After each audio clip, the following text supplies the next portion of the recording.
Very good afternoon to you. Welcome to Phillip Island Grand Prix Circuit for the 2025 Island Magic. It's the 35th anniversary of this time-honoured event. It's Schoolies for Motorsport, and we are delighted to be down here at Phillip Island.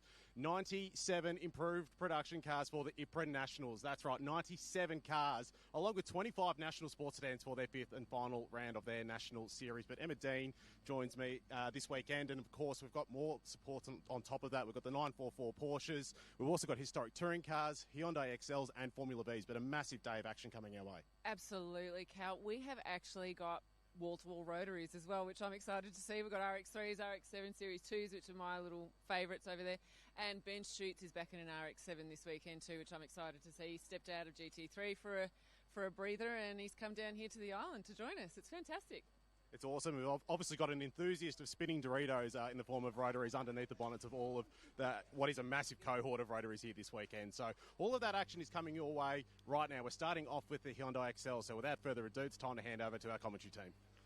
Thanks very much, Callum and Emma, for that fantastic introduction. The Phillip Island Grand Prix circuit is absolutely bathed in sunshine and will remain that way until 6 o'clock tonight when we're all eating pizzas down in Cowes.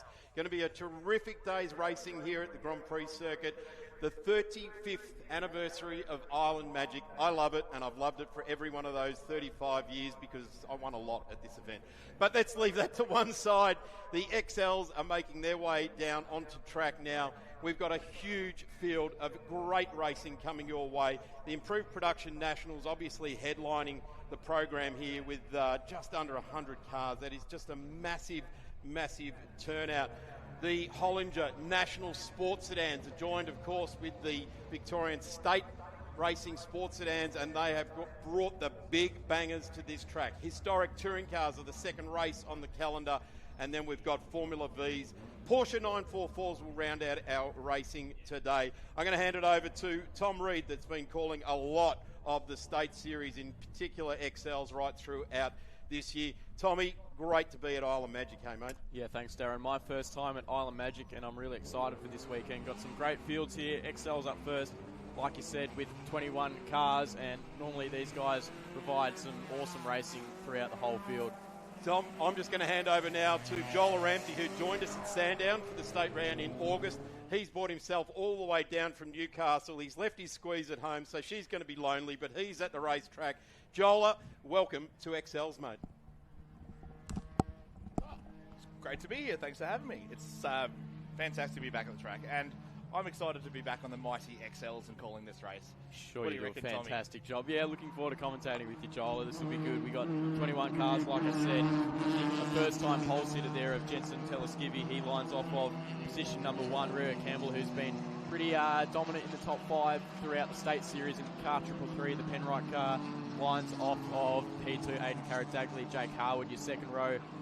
David Musgrave and Michael Barton. Then we go to Lachlan Harvey, Brendan Jenner, your top 8. And then we move further back on throughout the field. We've got Carl Neeson in 9 and Lee Sellemeyer in 10. So we go back to Noah Ellsworthy. We're going to have a chat to that young fellow this weekend. There should be some really great talent coming through the field. 12 is Sean Carroll, 13 James Reynolds, 14 Ed Narkowitz, 15 we've got Keenan Jones, 16 Jamie Eels, 17 Daniel Harvey back there. It's not far off. They're going to get up there, don't worry. 18 we've got Brock Bodle, 19 Lee Kennedy, and in position 20 Brett Zirin. Finally out of the back, Chad Smith's got himself in P21, but I'm sure he's going to make his way forward in this race. Surely he will. So this race we have an 8-minute affair, a little bit different to the state series where we have time races, so these guys know exactly how long they'll be out on track for. There'll be no guessing game as to how much fuel and what to do with the tyre pressures in this race, but drivers will start to weave side to side, dragging the brake, getting a bit of heat through the rim and heating these front tyres up, but you really want to heat the rear tyres up as well because these cars are front wheel drive and it leaves the rear wheel tyres a little cooler than usual. Still pressing on with the formation lap, having a look through the field there. Car 119 there, Brendan Jenner. He starts off position 8, fellow Victorian. There are only a couple of interstate competitors this weekend. In fact, only one. That is James Reynolds, car number 2. He is starting off of position 13, and we've got a car running down the lane, car 127 of Michael Barden, scheduled to start out of P6, so perhaps he's going back to the paddock or he will have pit lane start. We are yet to find out what will happen with him. Jensen Teleskivi on screen there, car 22 with the red P plates on. Your pole sitter for this race, the 8-minute affair, as we look down the front straight, down towards Bass Strait. Beautiful open ocean there. Blue skies here at Phillip Island. Really looking forward to this race coming up. I can't wait. You know, how the terminal speed of a little XL down into turn 1 is absolutely nuts, but it's such a little small car, and I think it's fantastic. Nearly 190k an hour. They're not going to make that off the first lap, but definitely the second lap, these guys will be having a proper dig at it. Especially in the tow when they're bump drafting down the straight, although it is frowned upon. These guys do seem to get away with it. Hopefully we leave position number 6 vacant on the grid. No, we haven't. So car 25 there moves in. That's Lachlan Hardy. He's gone up a spot, you could say, as car 127 just to the right shot there. The blue car starting from pit lane. There's a bit of a mix-up here further on in the field. We now have a vacant spot, or a couple of vacant spots, as car 327 there.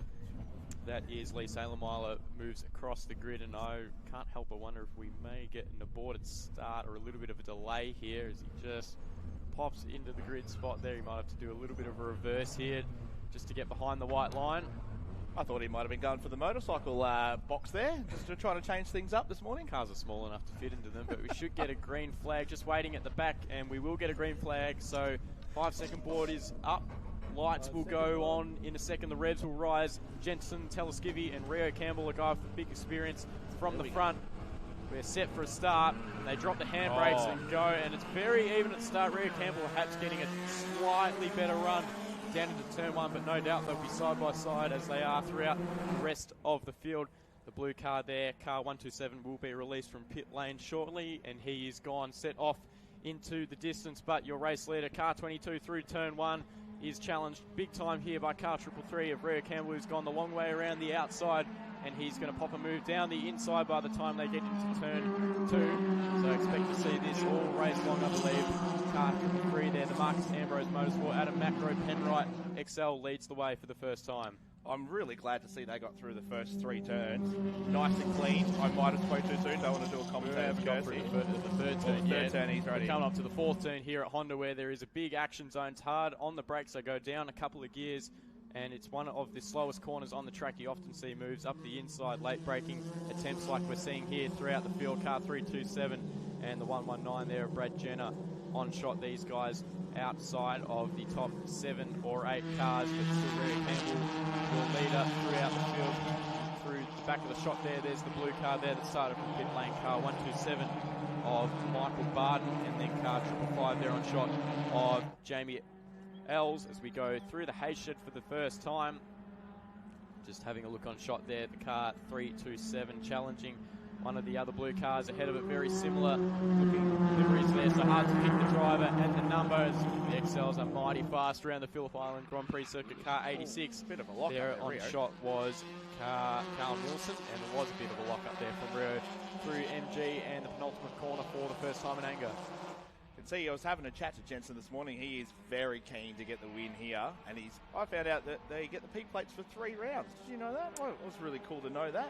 I think it's when you get your licence for a motorsport in Australia, you have to do a certain number of events and get ticked off in your licence, and then once you do those, you lose the P plates and you're set to race free, although you are set to race free on the P plates. You see around the outside, the red car there of Jensen Teleskivi, and there's a big incident there for car 333 of Rio Campbell. I just caught that outside of the commentary box window, different to what I was seeing on screen, but he is parked up on the run to turn 1. Has made contact with the fence there, though. Fairly heavy contact, with the rear. So hopefully, perhaps he's able to get going and we keep this race underway, but no movement from car 333 yet. I'm sure he's okay in the cockpit there. Yellow flags down the straight, and there will be a green flag waving at turn 1, although we've already gone safety car as the recovery vehicle comes out on to track to retrieve the Adam Macro Motorsport car 333 there. Stuck on the run to turn 1, contact with the 22 there of Jensen Teleskivi, who now leads the race from Aidan Karadagley in car 530, and just behind them was Jake Harwood, your top three now. Wondering if they had a bit of tyre contact then, or it sort of spattered left, because he definitely exited stage left, and that's at probably 185k an hour there. Fairly high speed accident, yeah. It didn't look like he walked too hard there. We've got a replay here. It's just going to catch the start of this, and there was a little bit of an overlap there from car 333 and the 22. It seems to have tagged the rear quarter panel there of the Adam Macro Motorsport XL. Bit of a tricky camera angle there to show blame, but no doubt. You never know, but Jensen might have him find himself an appointment with the stewards today. Perhaps, yeah. Maybe a little wrap over the knuckles, but we'll see how that plays out. But hopefully he's okay there. He has tried to see how good the catch fence is there, and it has worked quite well, so hats off to our local PR guys. They've done a great job of building the fences here. So recovery underway there on the run to turn one. Just taking a stock of the field here. Like I said, Jensen Teleskivy leading the race from Aidan Karadagli. Jake Harwood running in P3 further back in the shot there. We'll wait till they actually cross the timing line to give you a better idea of everyone's position. The blue car there on shot of car 127, getting the thumbs up from Matt Dunlop that Rhea Campbell is A-OK there on the front straight. Getting checked out by the medics. The wonderful volunteers here this weekend that keep motorsport running for everyone, like the flag marshals as well. Did you know there's actually over 160 volunteers here this weekend to help us race this? So a massive shout out to all of our volunteers. So we've got recovery, we've got medical, we've got timing, flaggies, race control. Big shout out. So thank you very much everyone for donating their time. It's so good to see such a great event here. It's a massive effort. Without volunteers, we would not be able to do what we love to do, grassroots racing. Exactly. And we're all fueled by bacon, egg rolls and coffee in the morning, so you should have seen the line this morning. Speak for yourself, Joel. Oh, yeah, I do like a good bacon, egg roll. Yeah, so I'll take quick stock of the field here. We've got Jensen Teleskivy in car 22 out front from Aidan Karadagli. Jake Harwood running in third. Lachlan Harvey's made his way up to position number 4, scheduled to start off P7. He had those dramas there trying to find his grid slot earlier on in the race. Running 5th is car 34 there of David Musgrave. Then we move back to 6th of Lee Salemeiler. Then we go to Nielsen running in position 7. That's my apology, sorry. Yep, and then we've got Brendan Jenner there is at P8. I've got, I'm looking at the wrong Sean Carroll. Sean Carroll, so there you go. Car 136 there in position 9. He started off a P12, so 3-position gain for him. That's pretty good at the start of the race. You've got to be happy with that. I did see Michael Button actually made up some great ground in that first lap to really get himself back on the end of the train, but he's going to be happy that there's a safety car and bunched it all up here. You know what they say about safety cars, though. What's safety cars breed safety cars. Ooh, you never know. Cold tyres, coal mines. But it does bunch up the field and provide some good racing at the restart. And the sooner we get the 333 there of Rhea Campbell cleared off the track, we will go racing perhaps at the end of this lap, depending on where that tow truck moves away. So this is going to bunch up the field, and when we do a restart, we've talked about bump drafting, which technically you're not supposed to do here. It's sort of somewhat frowned upon. But I did have a chat to a couple of the drivers this morning about this sort of thing, and you might actually notice when they come down the straight, when they do a restart, a couple of the guys will actually stay really close to the fence. They're telling me that's nearly 2 or 3 k's an hour difference of speed when you're coming down right really close. So you just be like, ooh, really off the fence. And that a tow, when you're like right tucked up behind the other car in front of you, can actually produce a 7k an hour difference at the bottom of the straight. Now, for the XL, that is a huge amount of speed, and that will give you potentially a turn in. Like a really good option to have it make an overtake here at turn 1 or turn 2. So very, very cool. I mean, sketchy. I mean, by the time you get to turn 1, I have told a few of the drivers also said that you have to lift and it gets a little bit taily in the XL. When you lift off the throttle, unsettles the car a little bit. That's right. And the same at the start of the race, cold tyres don't have quite as much grip. Perhaps the reason why they're hugging the pit wall down the front straight is also because the crosswind comes across the straight from Bass Strait, the ocean, out the front of turn 1, and that just provides a little bit of a buffer for these guys to even side draft their way down the front straight. You see that in the March event with, throughout Formula Ford actually. They hug the pit straight wall to get that little bit of an edge over their competitors. That's it. They did it at Sandown, actually, when we were there a couple of months ago, that fantastic event. So that was actually cool to see. It's actually really nice to see the difference between what you see the XLs do, and similarities between that and GT racing, sort of, really tucked up behind each other, trying to get a good run into the corner here. A massive variance in speed. The XLs do provide great racing. You often see the smaller horsepower categories do provide that awesome racing, very similar to Formula Vs, which will be coming up soon at approximately 2:15 p.m, which also provide fantastic racing. They draft in packs of 10 cars at any given time and carry a heap of speed through the corners, similar to the XLs.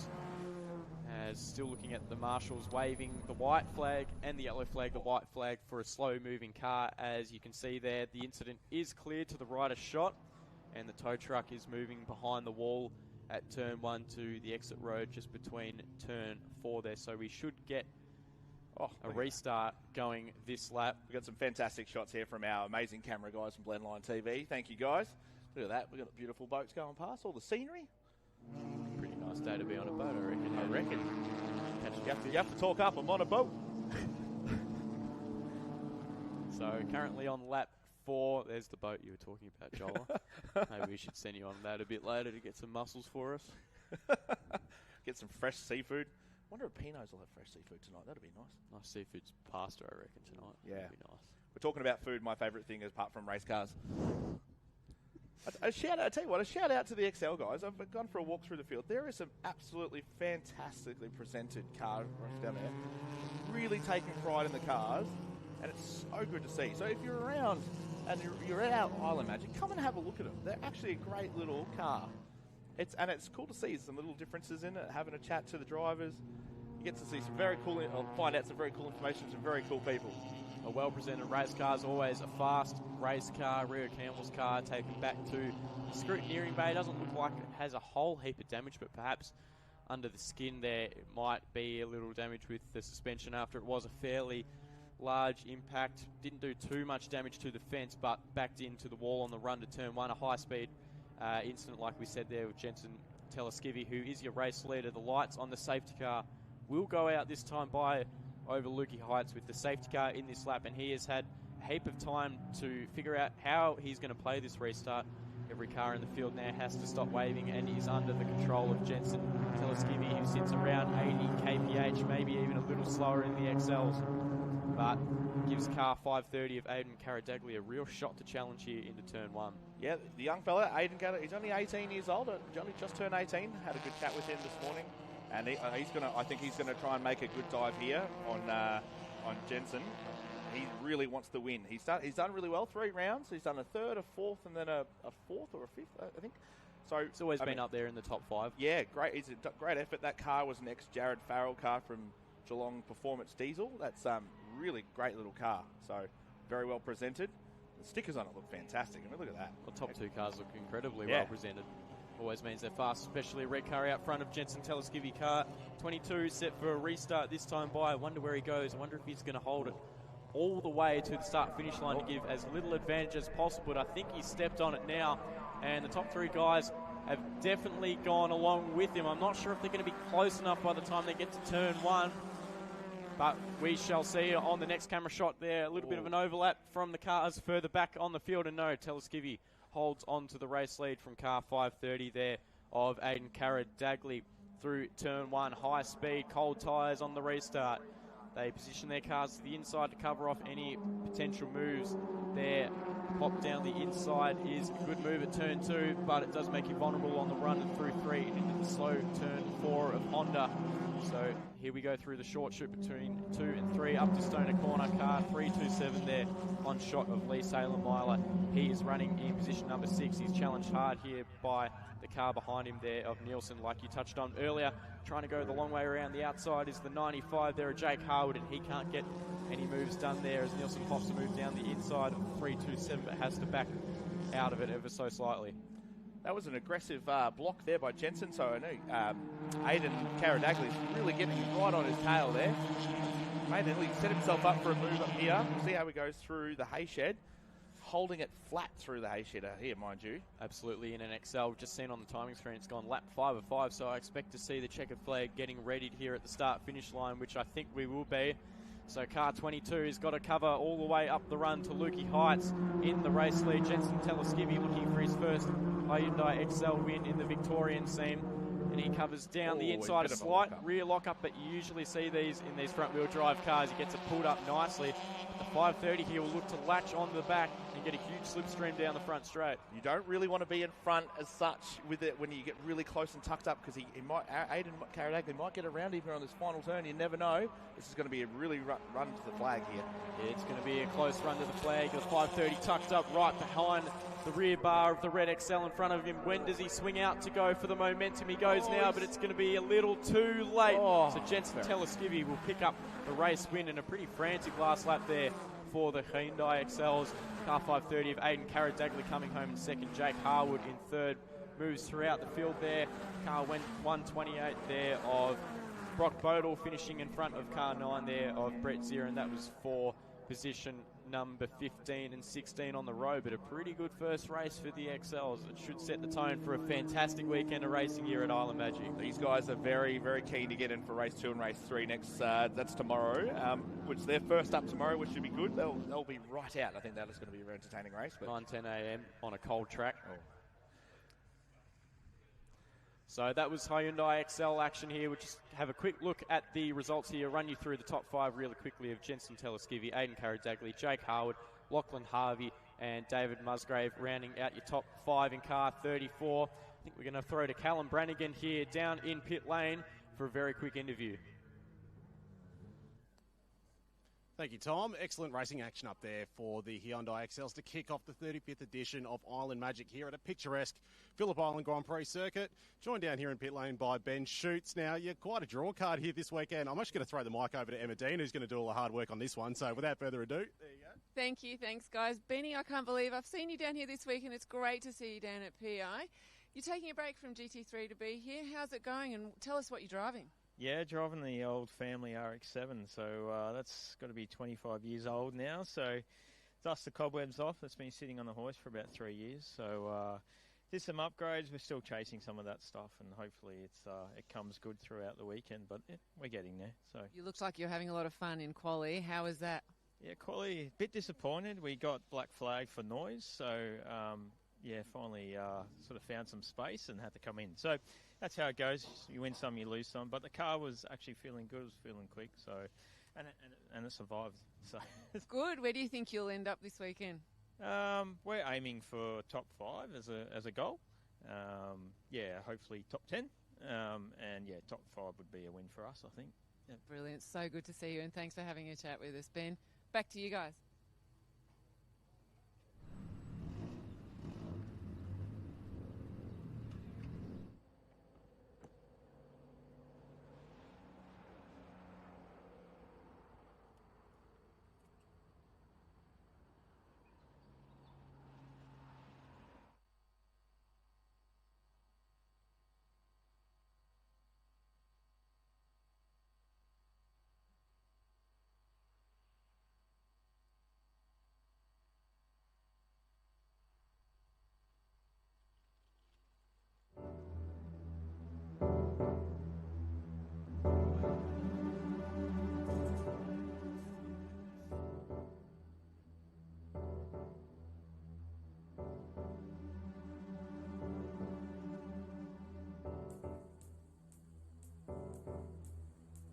I'm Andrew Butcher. I'm racing in improved production in my E46 M3 in support of the Epilepsy Foundation. That's the signage on the side of my car, and they mean a great deal to me. My daughter has epilepsy herself. It's my excuse. It makes me feel a bit better about wasting all of the time and money that I put into racing. It was already a race car when I got it, but then, of course, being a race guy, I changed everything on it once I got it. So it's a pretty fully developed, bored and stroked S54. It's got the big AP racing brakes and the Hollinger sequential and all the money wasted that my kids could have had an education on. it's all pretty well mated to one another now. The engine works with the gearbox ratios, works with the diff ratio. It's just all nicely suited to this track. I'm at absolute peak revs, 8,700 revs at the end of the straight. It's got no more. That's 258 k's an hour for me, so I'm 30 k's down on what the big V8s are doing. But I come onto the straight probably 15, 20 k's an hour quicker. So this is just preparation for the Nationals, and so I've cross-entered to get as many laps in as I can and change the wing and settings all over. Welcome back to Island Magic. Of course, we are here for the 35th edition of Island Magic. Adrian Taranto, you're back in the Audi S3 here this weekend.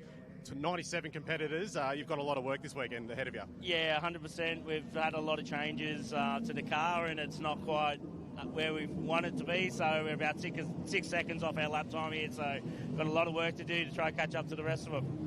What are your goals and aspirations? Where do you think you'll finish this weekend? I just hope to finish at the moment because she's not super healthy. So yeah, we're just going to hope to get to the final and hope and stay out of everyone's way. And if we do that, we've done well for the weekend. No worries. Go well this weekend. Thank you for having a chat with us. Thanks, guys. Adrian Taranto there from Improved Production. Emma Dean, as we were touching on, 190 cars here this weekend.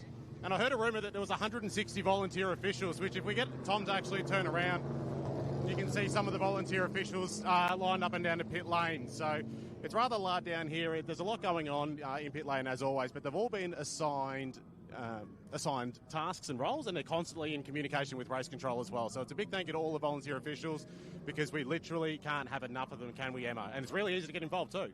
Absolutely, it is so easy to get involved. These officials are all, the marshals down here are all volunteers. These guys come down from Melbourne or from wherever just to be here for the love of the sport. So, yeah, if you want to sign up, get in touch with Motorsport Australia and hop on in.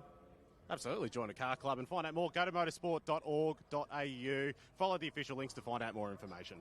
So we're going to walk down further, Emma. Now, we're just looking for, not victims, that's not the right word, but we're looking for willing participants who want to talk to us as part of a live package. I think we did just see a piece on this BMW M3 that's owned by Andrew Butcher.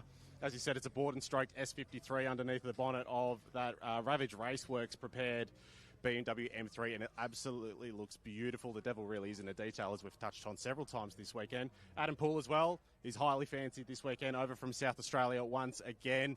And we have to say big thanks to Viola Private Wealth for throwing their support behind this race meeting as well.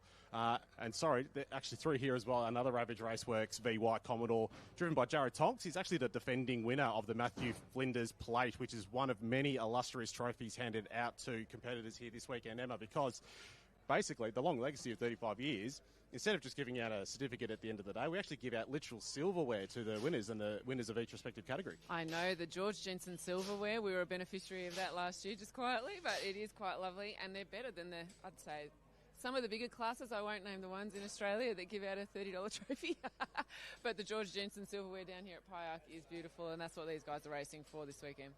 Emma won't have enough room in the cabinet at home to try and fiddle that in, so let's walk further down. I think I saw Greg Lynch before. We did have a little chat with him before. There he is there having a look at you can see him in the Ravage Raceworks jumper.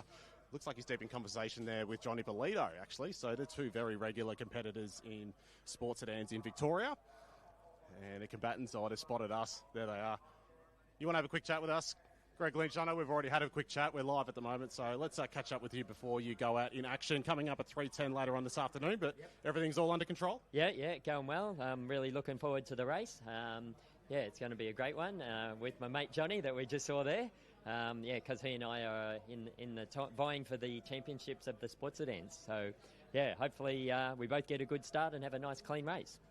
Awesome, mate. Thank you. Thank you for having a chat. Oh, you're welcome. Big thanks to Greg Lynch there. Now, where's Emma Dean gone? I think she might have been trying to find our next chat. She's actually looking at the Adamunga Nissan Sylvia here with the V8 power plant, but it's a little bit unusual to see something like this without an SR20 turbocharged engine underneath the bonnet. Well, the last time I saw one of these was at Calder when they first came out as a drift car, and I actually happened to be able to drive one. But how cool to see them on a circuit race. This is fantastic. They're beautiful cars. There's so many of these around too, Cal. They should be out. We should be getting more of these cars out and racing. So glad to see the number 75 racing this weekend.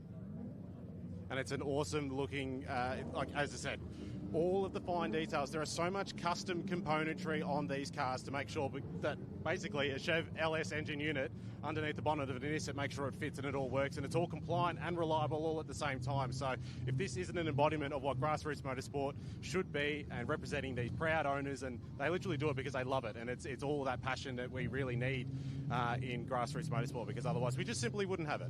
Absolutely, and grassroots motorsport is actually probably the heart of motorsport in Australia, because not everyone can afford these GT3s and the GT4s, and to get into supercars, like that's millionaire sports. Getting down here and getting into every single kind of production sports car that you can think of on track, that's where it's at. That's the cool stuff. And seeing what these guys do at home and in their small garages to get these out on track and be competitive, that's the coolest part. That's what I love anyway. 100% agreed. We're all here because we love it. You actually just saw Adam Poole walk past before. He's over from South Australia. He was out here testing, or not testing, he was getting some preparation ahead of this weekend, competing at the Victorian State Race Series at the Phillip Island round at the start of October. So it's good to see him back out and in competition. So we might take a quick break down here in the pit lane. We'll line up some more drivers, some more people to chat to down in the pit lane as we gear up towards racing action coming up very shortly.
Name's Alan Nash, reside in Melbourne, Victoria. I've got this awesome car beside me, PE 46, so it's a Perkins built, debuted in 2007 as Jack Perkins' first V8 supercar drive. That's the year that Jack got diagnosed with diabetes, so he had to step away from the car, and Marcus Marshall jumped in and did the remainder of the season. The best result the car's had was 4th at Adelaide at the opener with Todd Kelly behind the wheel, and then from there it's been used in Super 2 a lot. It's an amazing car. It's just a privilege to drive it, to own it, and then it's just there's not much I can really say about it. It's just it's a dream to have. First of all, I had a PE 26, a Parsons Truckee VS, and that had been mauled and all these other street parts put onto it. And then the guy that I purchased the car off said, obviously it's going to cost you 70 to 80,000 to get the VS up to scratch, to period correct. So when I bought this car, I was like, I'm not going to touch it. I've got to keep it as simple and as original as possible. So to this day, like if it's going to sit there for 2 or 3 months or 6 months before I can find the part, that's what I'll do, just to keep the originality of the car. And it just shows obviously the way it is today, how it's presented. It's just identical to it came off the track in 2017 when it last raced with Aaron McGill. I'm Alan Nash. It's been a privilege to be here and explain my beautiful car. It's just an awesome journey.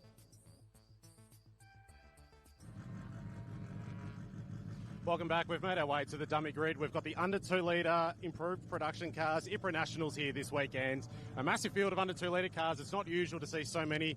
And of course, these cars, these EK and EJ Civics, strike a massive chord in your brain, right in the brainstem there, Emma. Yeah, I had a little GL Polynesian Blue when I was 19.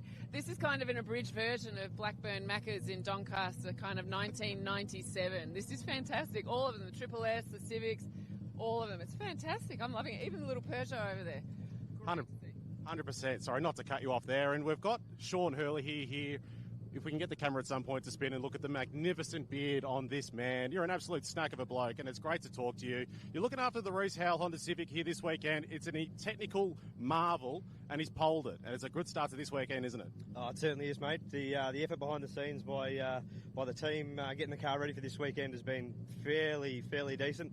A bit of tinkering yesterday to get a few problems sorted, and results speak for themselves at the end of the day. So, no, very happy with how things are going, and Kyle Reece can steer, can't he? Absolutely, he can steer, and he's very versatile. We've seen him in a lot of MGs over the years, but especially in improved production as well. He has regularly featured, but they're back and better than ever. Yeah, no, it's great to see. It's a really cool grid that you've got here with under 2 litre guys, and great diversity and just a lot of good fun, but a lot of competition when the helmets go on. Go well. Thanks, mate. Cheers. We're going to keep this chat going. Emma, I believe you've been visiting 944 Land, so I might toss you the microphone in a few moments to shake some trees and see what falls out. Sure. Thanks, Cal. Hi, guys. Yeah, we're over here in the 944 garages, and I've got a good friend of mine, Andy Tudor. Andy Tudor has actually... Sorry, Andy. Hi, Tim. Andy Tudor has stepped out of sports cars, Victorian sports cars. You did have an Audi Ultra, but now you stepped into a 944. Tell us about the difference. Slightly different, yeah, you could imagine. Yeah, you've got time in these, so it's looks good fun. I mean, I've had the 944 for 4 or 5 years, and stepped out of it last year to run the Audi R8, and sold it earlier in the year, and so decided just jump back into this, and it's a great category, great bunch of guys, and really enjoy it, so it's been good fun. So are we seeing a permanent change in you, Andy? Are we going back to Porsche land, back to the 944s and away from the 4 rings? Look, no, definitely not. No, 100% not. No. I think this is just a minor hiatus in the world of motorsport racing for me. So, yeah, this is just finish the year off with this and see what the new year brings. Brilliant. I would like to see you back in the 4 rings because I loved watching you get used to that Ultra and you mastered it. So, can't wait to see what you do this weekend. Thanks, Andy. Thanks, Emma. Cheers. Let's see if we can find someone else. Jack Atley just happens to be over here. Hey, Jack, how you going? How are you going? Good, thank you. Jack, you've had an illustrious career in racing. You've been back in 944s now. This is your 2nd year back. Yeah. How are you finding it? It's always a challenge. It's a one-mate category. I mean, the guys are very experienced guys. They're very good drivers, and it's very tight margins. The cars are so close. The smallest mistake can move you back 3 or 4 spots. So it's definitely, as they say, literally a challenge. It is, it's demanding. The cars are fantastic. They handle very well, but it's such close racing that you just can't afford to make a mistake. So if you're not totally on your A game, you're going to be a few spots down the grid, which is frustrating, but you're just trying to get out there and get better and better every time you go around. And tell me, Jack, with the 944s at Phillip Island, we've got the fastest corner in Australia here in Turn 1, and Turn 12's quite a beast as well. In the 944, what's the biggest challenge? Which turn, which apex is the biggest challenge for you guys? You hit the nail on the head. It's Turn 1 and Turn 12. You need the exit speed out of Turn 12, and then you really need to just hold your breath and just hope for the best going through Turn 1. It is almost close your eyes, hang on, and when you get through it, you go, phew, I made it through again. But that's where your speed is, and in these cars, it is definitely keeping the momentum up. They've got a big engine in the front of the car, so your weight distribution is very important. And if you're too hard on the brakes, too hard on the nose, which a lot of people might not know, you're going to lose too much time. So you need to flow the car through those fast corners, through Turn 12, through Turns 1, and then hard on the brakes into Honda. It's a challenging circuit as well, but that's why we love it. It's the best track in Australia, and it's it's just a magnificent track to come to and to drive, and every time you come down and do a lap, you just don't come away with a big smile on your face, basically. And guys, Jack Atley is driving the black and white 944 this weekend. Do you want to give us a cheeky little plug, Jack? I would love to. Emma, thank you. Pit Lane Clothing. We've got a couple of cars this weekend. So, we're out there not only having a bit of fun, we're actually out there to compete. We want to do well. So you get disappointed if you get beaten. So it's a tough category, but it's elbows out when we're racing. And, the Pit Lane Clothing race team are going to be out there trying our best. Fantastic. Thank you so much, Jack. Good luck for this weekend. Thanks, Emma. Back to you guys.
Back down here, Island Magic, 35th anniversary. Fantastic to be at Phillip Island Grand Prix circuit. The weather's starting to warm up down here in Victoria. It's been long and cold. In fact, I think it's been the coldest November on record for a very, very long time, Emma. But obviously it's getting warmer. It does feel like it's baking in sunshine at the moment.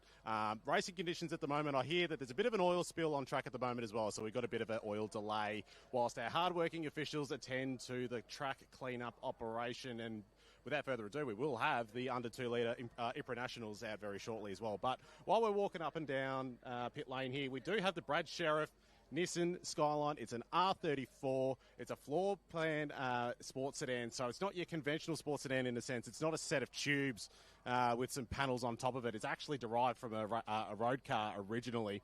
And Brad Sheriff, of course, made a lot of headlines at the Bathurst 12-hour in the support categories several years ago, where he did 327 kilometres per hour in an R32 Skyline. There's been a few regulation changes, mostly from Motorsport Australia since then, and he's come back bigger and better in this R34, which we're getting a fantastic look at from our brilliant team at Blendline TV, bringing you these pictures live and free on YouTube and Facebook. But the car of Brad Sheriff was actually in competition a few weeks ago at the Bend Classic, all the way out at Tailem Bend. And it had Tim Slade behind the wheel, a very capable driver, a current Supercars endurance driver, and someone who's very well versed when it comes to driving these roofed sedans at such speeds around Australia. But I think it's got a billet aluminium block, something like that. He said in a video that we talked to him recently that it had lots of custom parts or non-factory parts. So I think that's a bit of a... he's being very modest, I guess. But the team from Sydney Composites as well. Like, you have a look at the detail of the rear wing, all of the aerodynamics on this car. I believe it's got a Hollinger transaxle in it as well, which is all paddle shift operated. It is very fast. It sounds spectacular. But I think more than anything, the wrap, the colour, it's striking. It's got presence. Brad's brought it all the way up from Tasmania, and we're very happy to have him here.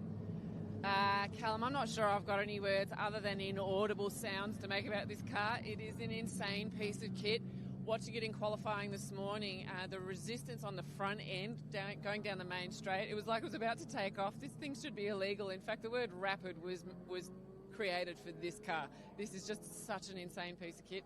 For the guys at home that are used to their iRacing, they'll be very familiar with these style of cars. We don't get to see them. This is an absolute treat on Australian grassroots motorsport. We don't get to see them on a regular basis. So seeing this example of one of these Skylines on track today is just such a treat for me. It is awesome indeed. And if we have a look around as well, if we get Tom to turn around and have a look at the sports sedan that's just behind him, we've got a Mazda RX-7, which it's got its clothes off at the moment. So that's a fantastic comparison between the two cars when we're talking about sports sedans being a series of tubes and some panels. Basically, you compare that to the Skyline and they are completely different. I'm being told in my ear that I believe one of the engines in this garage was being rebuilt on a kitchen table during the week in the lead up to this event, which fantastic enthusiasm for the... let's see if we can find... Actually, we're going to have a chat to Nick Smith. Is he busy at the moment? Let's see if we can interrupt him. Nick. Hello, sorry, we are live. I'm going to interrupt you. You're hard at work at the moment on the laptop. Did I hear a rumour that you were fixing the engine onto the kitchen table this week? Yeah, that happened. Poor old wife had to deal with it. We did a test day on Friday. We pulled it apart on Saturday thinking it was going to be all good, but something was hurt. So we're out in the shed, and the shed was messy and it was windy and dusty, and I went in and said to the wife, please, can I use the kitchen? So... yeah, she was good enough to let that happen, and so we built the engine in the kitchen over the weekend. Sensational. So is the car all sorted for this weekend? Obviously, it's the final round of the National Sports Sedans. Are you feeling ready? Yeah, so the changes we did to then fix it seemed to have fixed it. So now I'm just trying to learn Phillip Island because I haven't really done any laps here, so it's getting there slowly.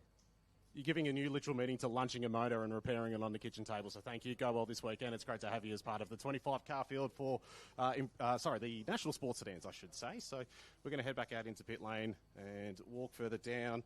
There are some small detail changes. You can see here, a bit of custom fabrication job. Stacking dimes to an absolute T there, doing a fantastic job. So obviously they might be just looking after the decibel levels coming out of that RB and powered Skyline. We've given a lot of attention to that car because it deserves it. Here's also a great example. This is a TA1 specification Mustang, and they very much nothing like the road car that they resemble. You can see it's a series of tubes. The roof's literally off it at the moment while they work on it between sessions. But something like this, it's got a lot of stance, it's got a lot of presence, and it's beautiful to see that there's such variety in sports sedans. Just getting that like raw, awesome power back on grid is fantastic too. Just the wide body, wide tyres, big wings, big fins, everything, all the diffusers, all that aggressive kit. It's just cool for the viewers at home too, and it's such a treat for us as well too. Sorry to keep repeating myself, but all of this is such a treat, Cal. You're never repeating yourself, Emma. I'm being told in my ear that we've got 1 minute to go before the under 2 litre IPRA Nationals head out for their opening heat of the weekend. So what we're going to do is throw to a quick break, and we'll be back with racing action very shortly. Coming to you live and free on Blendline TV.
Welcome back trackside here at the Phillip Island Grand Prix circuit for the 35th running of Island Magic. A very special treat this weekend, of course, has been the inclusion of the Improved Production Nationals being run at the Phillip Island Grand Prix circuit, I think for the 6th time here at the Phillip Island Grand Prix circuit. I'm Darren Smith, and right alongside me is Steve DeVries, a guy that is sweating from his eyeballs at the amount of work that has gone on in behind the scene with a virtual army of volunteers within the Improved Production ranks, Steve, that have been working very, very hard to bring this show. Yep, you are absolutely right. I'm included in one of those. I'm wearing my lanyard proudly at the moment as a team member. It's been a big team effort. There's a group of 9 or 10 people in the club committee for Improved Production Racing Association of Victoria that have spent a lot of time and a lot of meetings. It started out as monthly meetings and then fortnightly meetings and then weekly meetings and then pretty much phone calls every single day for the last 3 weeks to make sure this comes to fruition, and we're really, really stoked with the amount of competitors that have turned up. Of course, you're always going to get those ones that are the late withdrawals. You know, they test their car and things get a little bit broken and have to withdraw, but to have near on 100 cars here this weekend is absolutely stellar. And with that, here comes the cars down the lane. We just saw the program being up on the screen there, so let's just quickly cover that off as well. We've had XL's historic touring cars. We're about to see the Veolia Improved Production under 2 litre cars roll out. Then we'll have over 2 litres Formula V, Improved Production over 2 litre for another race, which will be the B and C groups. Let's just touch on that one whilst these cars make their way around. The breakup of the groups and who is in what race. Yeah, that's exactly right. So it's a bit of a different format if you've never seen a Nationals here for Improved Production. So we have the 2 classes. We have under 2 litre, which is going out now, which of course we have a very small group of those, about 30 cars or so. But the over 2 litre contingent, that numbers the majority of the field. It's too big to fit them all on track at once. So they break them up, and we say there's 2 qualifying groups. So one group goes out, does their qualifying. Second group goes out, does their qualifying. The times are then all put together in one big, long little results sheet, and then they go through and say, right, first place qualifier is in Group A, second in Group B, third in Group C, fourth in Group D, and then the cycle repeats, so on and so forth, and that breaks up the groups. So that means that every group gets 3 heats. So for under 2 litre, it's 3 heat races before the final. And then every other group in the over 2 litre will face each other group once before they then get to the finals stages. So 3 heat races for them as well, and then some other finals to come tomorrow. Let's look at this grid sheet, and on pole position, the car that Sean Herlihy has been twiddling the spanners on, and a car that is new on the scene here in Victoria has poled it. A very big welcome to race 1 for the Nationals this year. On pole to Reece Howell in his Civic. Right alongside there will be Matthew Dyer in car number 28, and that is fantastic to see Matt Dwyer out there as well on position number 2. We go to row 2, which will be Ben Porter in the number 52, and then we go to Brad Vareca. Watch for Brad.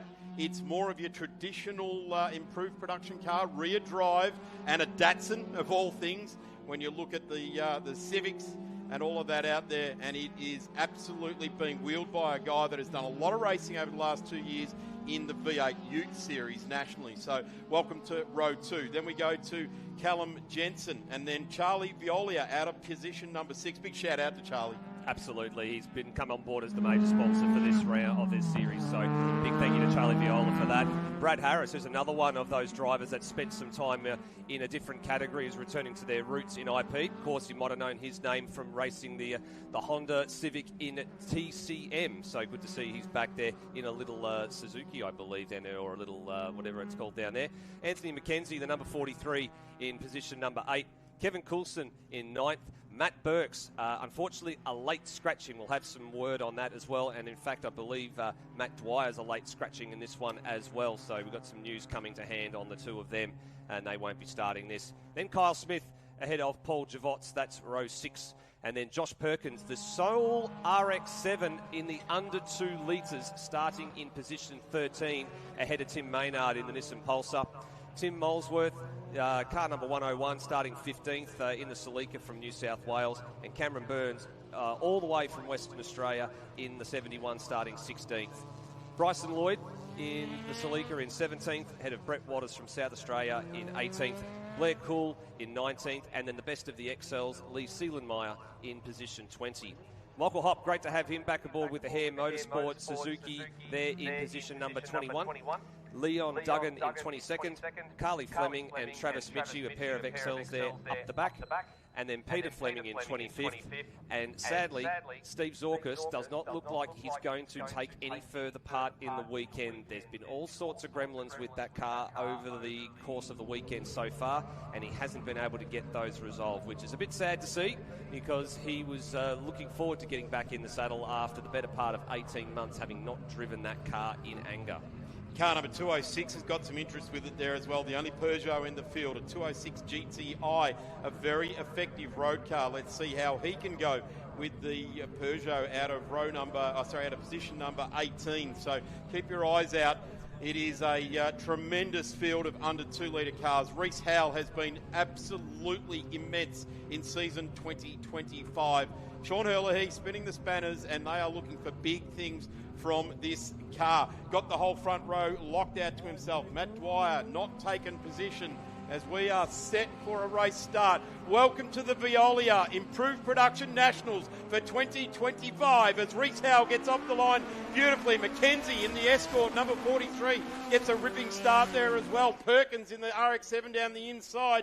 And then we've got the Leon Duggan car doing a brilliant job as well. There's a car with 4 wheels in the grass there going on the left-hand side there. That was the number 77 machine there. Kyle Smith from Tasmania doing very much the rallycross job, having to avoid a 4-wide scenario into turn number 1. It looked like there was a pass being made a bit further back as Brad Verica now gets down the inside of Brett Porter in the 52 and steps out giving chase against the 129 of Reece Howell. They're giving away a little bit of technology and years of development on this Datsun of Brad Verica. It was all at sea yesterday, but the Verica family, which is absolutely huge, he's got Con and Kane down here as well this weekend, so they all have won state championships and indeed have won Matthew Flinders plates as well. So great to see Brad jumping on board the Bill Stein Datsun 1200, and he is currently sitting in P2. But the fight back begins. Brett Porter drives beautifully out of Siberia, comes up the back part of the Phillip Island Grand Prix circuit.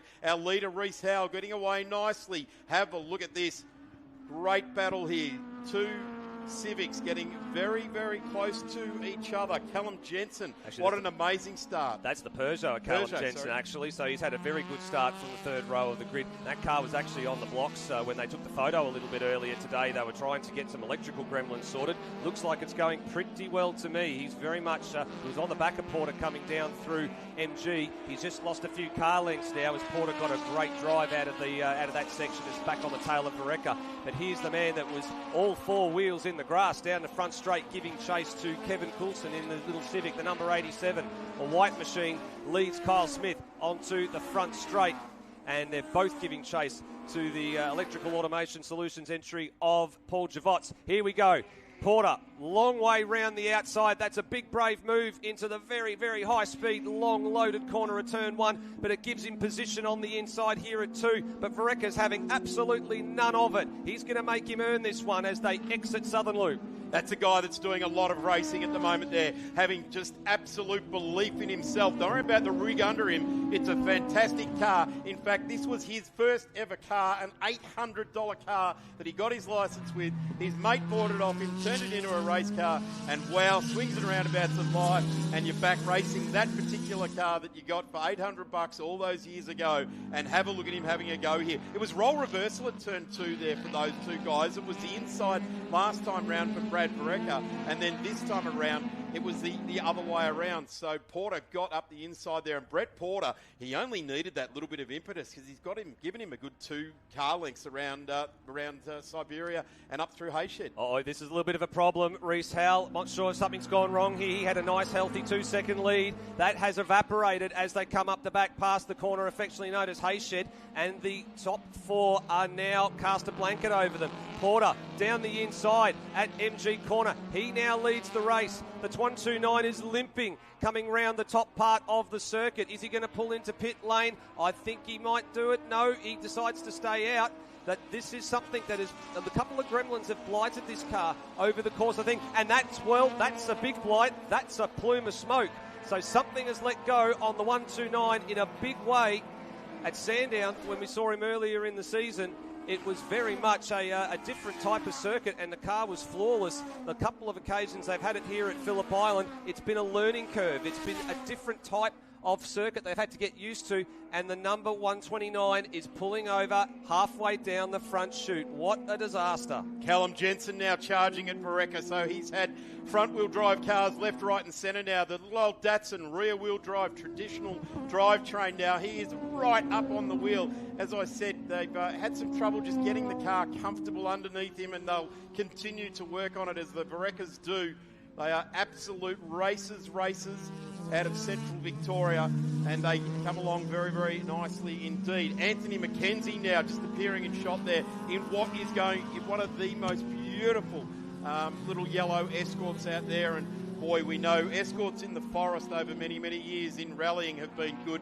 But I tell you what, when you look at Island Magic and you cast through the record books, Gary Rogers won here in an Escort in sports sedans in the early 70s. So why wouldn't you win in one here today? That's exactly right. Look at that. That is a sad sight indeed, but he's well off the racing line, so he's done the right thing there. Reece Howell getting as far off the line as he can. A bit further back in the field, there's Brett Waters going through in the Peugeot. He's just in right here at Michael Hop. Oh, that's something I wasn't expecting to see. That's Brad Harris. He's going straight on at turn 4. Another car with some gremlins. So we talked about this in the Grassroots Racing podcast, Darren. This place can be a bit of a car breaker, can't it? It certainly can. Here's a guy that knows his way around, Paul Gadot's in the number 45, and he is leading this little charge. Paul is currently 7th on the road in this one. Kevin Coulson was behind, but I don't think that's Kevin. Yes, it is.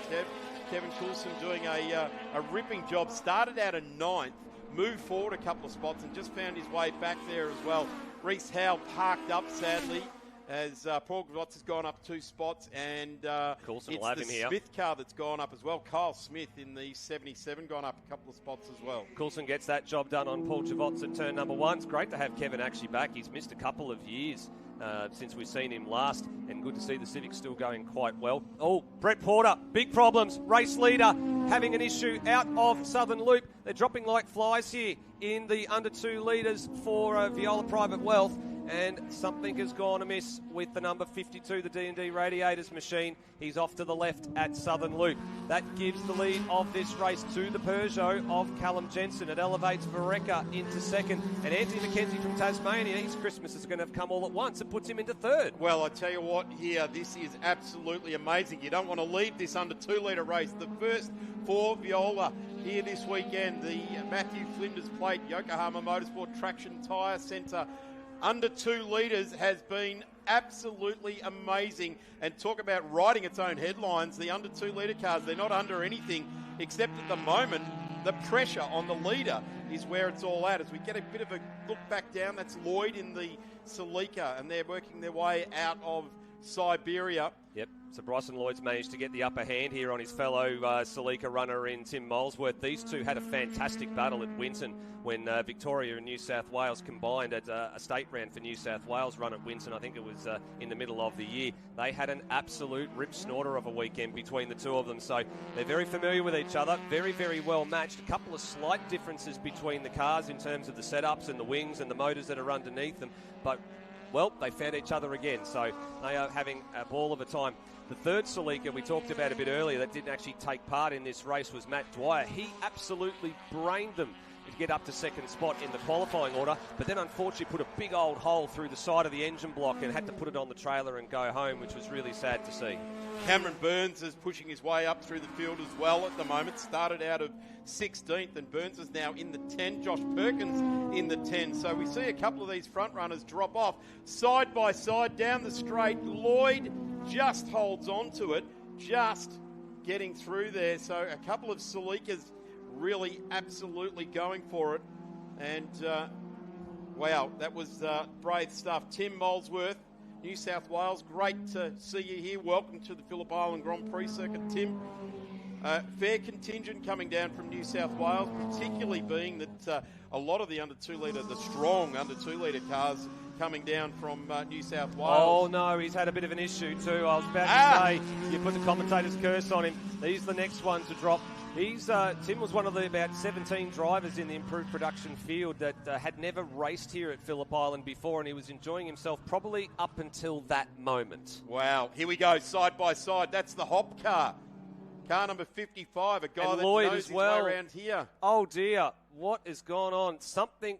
have we got a voodoo doll somewhere that someone's just sticking pins in, because they are absolutely dropping off the circuit like there's no tomorrow at the moment. I don't want to put any mockers on anybody right now. I don't want to talk about anybody because and then Lee Seelenmeyer, he's the next one. I think he actually might have come unstuck maybe on a little bit of fluid that might have been dropped by Tim Molesworth there, coming through the very fast Stoner corner and full-on tank slapper.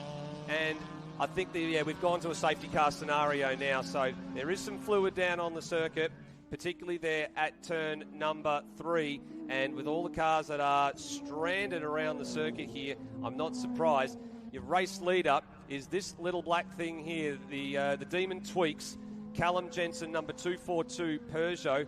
He probably wouldn't have expected to be in this spot here, and I think he'd probably be thoroughly enjoying himself, considering, as I said, that car was up on the jack stands probably about 30 minutes before this race was due to take part. They were busy changing out an alternator and a battery, and well, it looks like they got their little issue sorted. He's been right up there fighting with it, and he's taken all the chocolates when all the others have decided to throw theirs in the bin. Well, you've got to hand it to that crew, because that car was up on stands. They missed out on the celebratory photo with all the cars on the grid. And to this point in time, with 3 laps, and this is just the first race for the weekend, there is such a big program that these cars will continue to go through this weekend. It's paid off. And I've got to say, these 2 cars that are filling our cameras at the moment, Jensen and Vereker, the crews they've just swarmed on the cars after they came off qualifying and worked hard. Awesome to see the 43 of Mackenzie in there as well.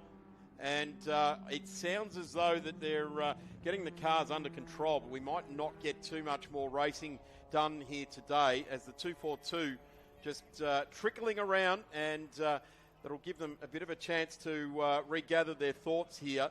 It would be nice to go racing again, because that 169, and I'm going to try and hide my bias here a little bit, Steve, but I won't. It'd be great to see a little old Datsun with rear drive.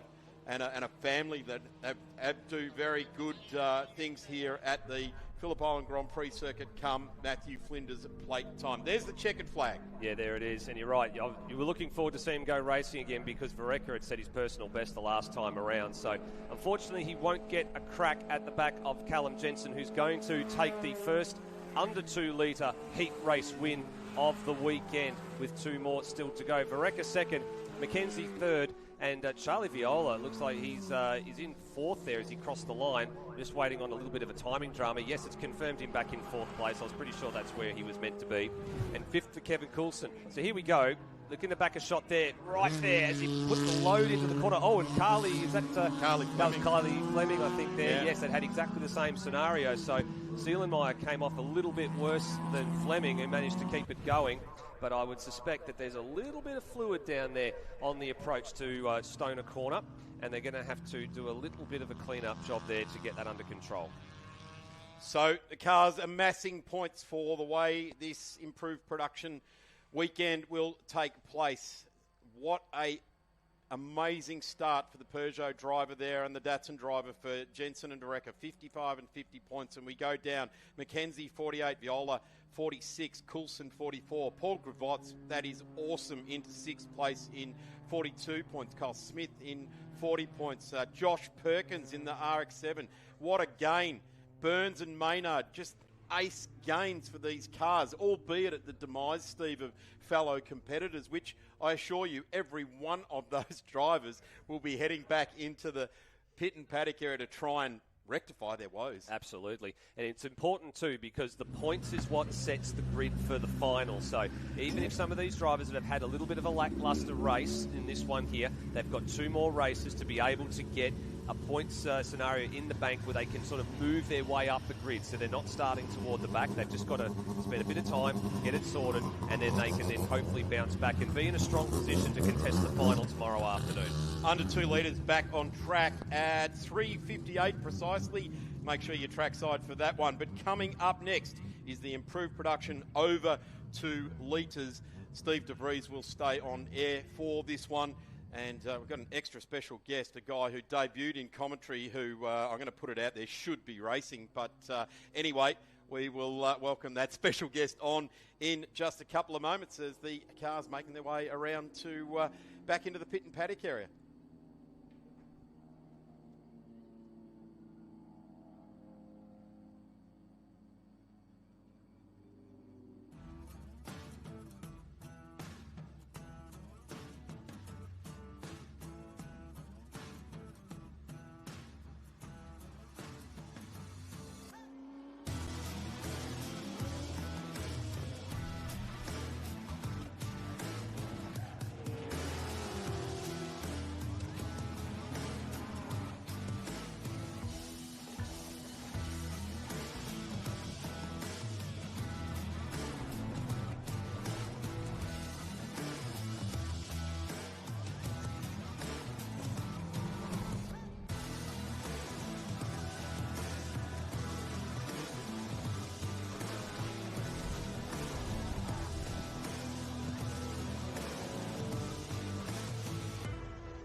Welcome back, everybody. It's time to move on to the next schedule item in the 2025 Improved Production Nationals with thanks to Viola Private Wealth as the clean-up continues here. Brett Porter, unfortunately, being dragged back into the pit lane. That is never a good sign. I'm Steve DeVries, and the special guest we're going to welcome in here is, as we said, someone who should be racing, who would want to be racing, and this event is probably the one thing that is missing off his CV, and he'd probably love to add it one day, and that's multi-time state and club champion here in Victoria, Luke Gretsch-Cumbo. Welcome, Luke. Thank you, Steve. Yes, I've raced this category 10 years and never actually run a Nationals. The couple of times they've been, I guess you could say, local to Victoria. There's been scheduling conflicts, and then Darwin and whatnot, a little bit far for us to get up there. So it's definitely one I'll have a go at soon. Yeah, we would like to hope so for your sake. I guess the most important thing that's happened in your life recently is you've welcomed a newborn into the world with your lovely partner, Michelle, and congratulations, and I trust everything is going well. Yeah, we have. Thank you, Steve. Got a little girl. She's just about 4 weeks old. It's been a little bit of a learning curve. I can tell you, race cars are much simpler than children, I think. Just always, every day's a new adventure, I find. Yeah. A little bundle of happiness in our house at the moment. It certainly is. Great to hear all the good news. And yeah, you're right. It's something new to learn and something you've been doing, like all the things you've been doing that are familiar for very many years. And all of a sudden you get something brand new thrown at you, and you often struggle for a little while until you sort of come to grips with everything. But you're going to get that. I've been there, mate. It's a constant challenge over the next 18 years of life. Yeah, sure it will be. We've got a good rhythm going on. So unfortunately, we didn't obviously make it to this race meeting, but I don't think our little girl was part of that. We've only got our engine back last week, so time's a bit tight to get here this weekend. So yeah, we'll be back for next year and certainly go will. racing. Well, we're waiting for the clean-up effort to take place here. Big thank you to all the recovery crews and the officials for making things happen down there. So we're going to go through the grid for the first of the over 2 litre races. Now you can see there it says A to D. So what that means is the groups, as we mentioned before, were split after qualifying. So whoever was fastest qualifies in Group A, and then second fastest Group B, C, D, and then A, B, C, D, and so on and so forth. And that breaks up how the heat structure happens. So that means that by virtue of that, you can deduce this: the fastest qualifier from all of the combined efforts was Adam Poole. And in fact, A little bit of an interesting fact here. He was almost 0.4 of a second quicker in qualifying than the existing lap record, which is lowered multiple times over the last several seasons. So a lap record in race trim is what counts. A 1 minute 39.395 is the record. He was down to a 39.0, which is almost unheard of. That is lightning fast. That is lightning fast.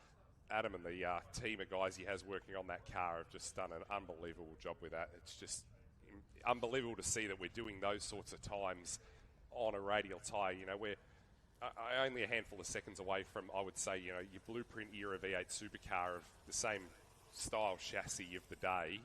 We're doing that on, you know, radial tyres. It's unbelievable. It's an unbelievable thing to think about. It's mind-boggling to think about.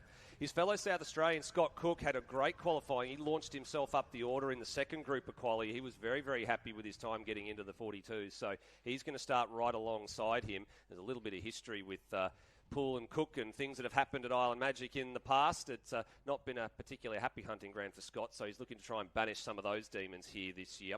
Cade Lehman, the best of the Victorians there, he's in third place. But we're going to go and have a look, and a bit further down the lane, I think we've got Callum Brannigan who might be able to chime in with a couple of things here. Let's go to Cal. Down here in the pit lane, joined by Tony Manson. Now, this weekend, your responsibility, you're driving Victor 1, which is a medical car behind. So what does that exactly mean? Well, we follow the field around when they go around, just in case they have any trouble, and then we sit here and wait at pit lane in case there's any further trouble during a race. So we've been out once already, but hopefully that'll be it. Nothing too serious. So we're here just in case we're needed. And we need more people like yourself, obviously, everybody who works with PIARC, celebrating the 35th anniversary of Island Magic. But what does it take to get involved and be someone like yourself behind the wheel of this Commodore, chasing race cars down the track? Literally just go to our website. You can click on membership inquiry or be an official inquiry. Get in touch with the club. We've got some people today being escorted around who are being shown the ropes and how everything works. And from that, you register to be an official, and you can start to specialise down different paths or do a variety of things. It's pretty much the world's your oyster with that. And it really is a family environment down here, but it's a massive thank you to you and the entire team. 160 people, I believe it is, volunteering their time here this weekend to make sure that racing takes place and celebrate the 35th anniversary of Island Magic. So we're going to we've got another race coming up shortly. So that's all we've got for now down here in pit lane, but we'll be back with more updates later on this afternoon. Thank you very much, Callum. Great to have a good interview down there with Tony Manson. Not only is he there driving, as you said, that particular car, but he's also done a lot of promotional work behind the scenes. Let's keep going through this grid here. So Cade Lehman, the best of the Victorians there in third place. He's going to have a very, very fast RX-7 right alongside him, the 2022 over 2 litre improved production champion from Morgan Park Raceway where that was held, Zach Hudson. So beautifully prepared car there, number 65. So keep an eye out for him. We've been looking forward to seeing him and Ben Schutz going head-to-head, so that'll be a sight to see, two very fast RX-7 pilots. Aaron Lawrence there out of Queensland in position number 5, and alongside him from South Australia is from New South Wales, I should say, is Jason Clements. Mark DeFanis in the number 33, the black VF Commodore in 7th, and John Caligari, who's one of about 3 or 4 West Australians that have made the journey across. John's raced here before a couple of years ago at Island Magic. And he's going to start out of 8th. Ashley Saracena out of position number 9 there. It's another one of the RX-7s. And, we've got some of the escorts in the under 2 litres. We've actually got one there sitting in position 10, Bruce Cook, number 37 out of Queensland. The 2 litre turbocharged Ford Duratec in the escort there. We're looking forward to seeing how he goes. Welcome back to Rick Hogan as well. He's had a couple of years away just in the Commodore there, starting out of 11th. Chris Thomas in the XU1 Tirana, which I said to David Cox when we were bumping the cars in, Luke, on Friday and Thursday, that I reckon seeing that little XU1 broke his heart because Gary was so close to getting his car up and running after the demise at Sandown. Yeah, we all feel bad for Gary. I think he had a bit of a joke that it had a starter motor failure, which wasn't entirely untrue. I think the starter motor ended up somewhere near the chassis rail because the number 6 Conrod sent it out of its mountain somewhere into the chassis rail, but it's definitely sad to see that Gary's not here this weekend, because I don't think there's anyone that doesn't like seeing that Tirana. He's running around the paddock doing all sorts of different things, but he is here, but would much prefer to be out there on the track, I think. The veteran Lee Forrest from Tasmania. I think I heard a little bit of a story that he's only ever missed one Nationals since the thing started. So one of the stalwarts of the category. Great to have him here, and he's there in 13th. It's a lot of commitment over a lot of years, that, isn't it? Certainly is. He's, I think, between himself and Gary McKay, they sort of epitomise what IPRA's all about, and the camaraderie and how it all comes to be. Scott Willing there, 14th in car number 41. It's been a while since we saw Scott as well. Another Scott behind him, Scott McLean. He, I think Black Betty, as he calls it, car 78 there. 778, position 15. Punching above his weight in that car. And I think the other Scott there had a bit of a rebuild to do after Tasmania, I believe. I think he had a bit of damage to that car off the start line incident. So good to see him back out again this weekend. Certainly is. Well, they're rolling out of the lane. We will finish the grid here. Graham McPherson out of Bendigo in position 16. Now, there was a little bit of a drama with that car following the photo shoot, so we'll wait and see what happens there. Peter Dixon in 17th. He's had a gearbox replacement, I believe, that's taken place today. So that was as a result after qualifying. He actually had to do some changes after practice yesterday. Stephen Campbell out of 18th. Andrew Barstow in the VW Golf in 19th. And Steve Johnston, the Stoll representative from the Northern Territory, there in 20th. We've actually got at least one competitor from every single IPRA state and territory here this weekend. So great to have him down from the Northern Territory.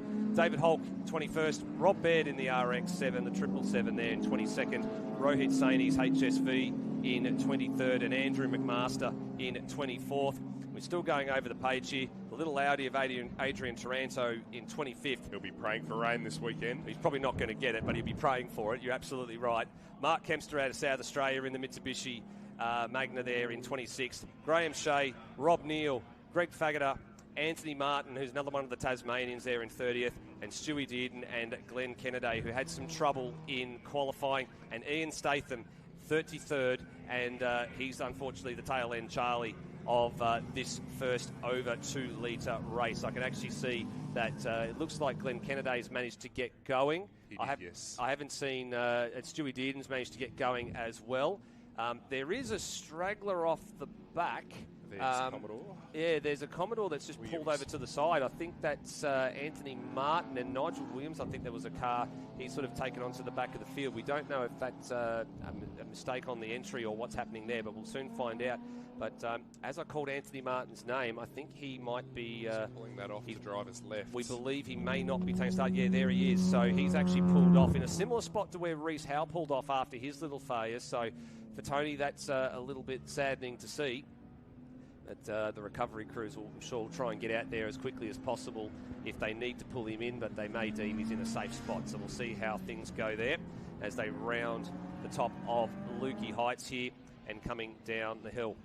So South Australians 1-2. It looks absolutely fantastic. How good does that car at Cade Lehman's look? Every car, I've just been walking up and down the pits today, that every car here looks so well presented. The categories, everyone's really turned it on this weekend with the attention to detail, and everything's really clean and shiny. You can tell everyone comes to the Nationals just with that one extra little % of detail and cleanliness, and it's so fantastic to see. It certainly is. A big thank you, of course, to Viola Private Wealth, putting on the major sponsor, and of course Charlie Viola, who we saw racing in the under 2 litre category just a race ago. He's been a proud backer of all things improved production for a handful of years, so great to have him on board.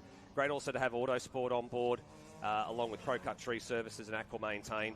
Big thank you to them for jumping on board to sponsor the Nationals. And we would like to give a big shout out as well to Yokohama Motorsport, because of course this is the last improved production Nationals, in fact the last improved production event I believe in the country that will take place on the Yokohama rubber. 25 years they've been the control tyre for improved production right across the nation.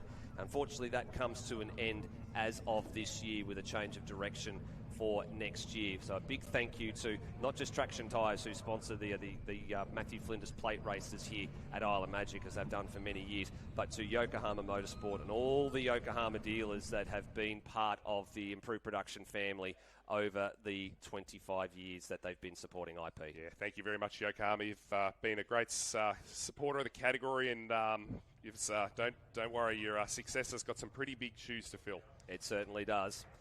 On top of that, there's a little banner that all the drivers can sign. That's down at garage number 20, which is the IPRA hub. And we're encouraging all the drivers and all their friends and family to go down there and sign that banner, because it will be presented to Yokohama Motorsport as a big thank you for all the efforts over the last quarter of a decade.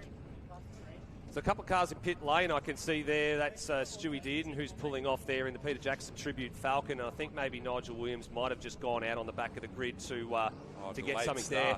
And we've been told we've got a delayed start. So I'm wondering if that might be. Yes, here. It will be. So I think we're just getting some word through that they've gone to a delayed start because the recovery crews have deemed that the Anthony Martin VH Commodore is in a position where they're not quite comfortable with. And there it is, and the recovery crews are towing that vehicle around the circuit. So they're going to pull it off to the left there and probably cut across the infield and pull it back in at turn number 4. So safety first, as always, and that means the field gets another formation lap. Yeah, I was pretty surprised if they were going to leave that car there. It's a fast run down there, and it's unlikely something will happen, but not impossible. No, that's right.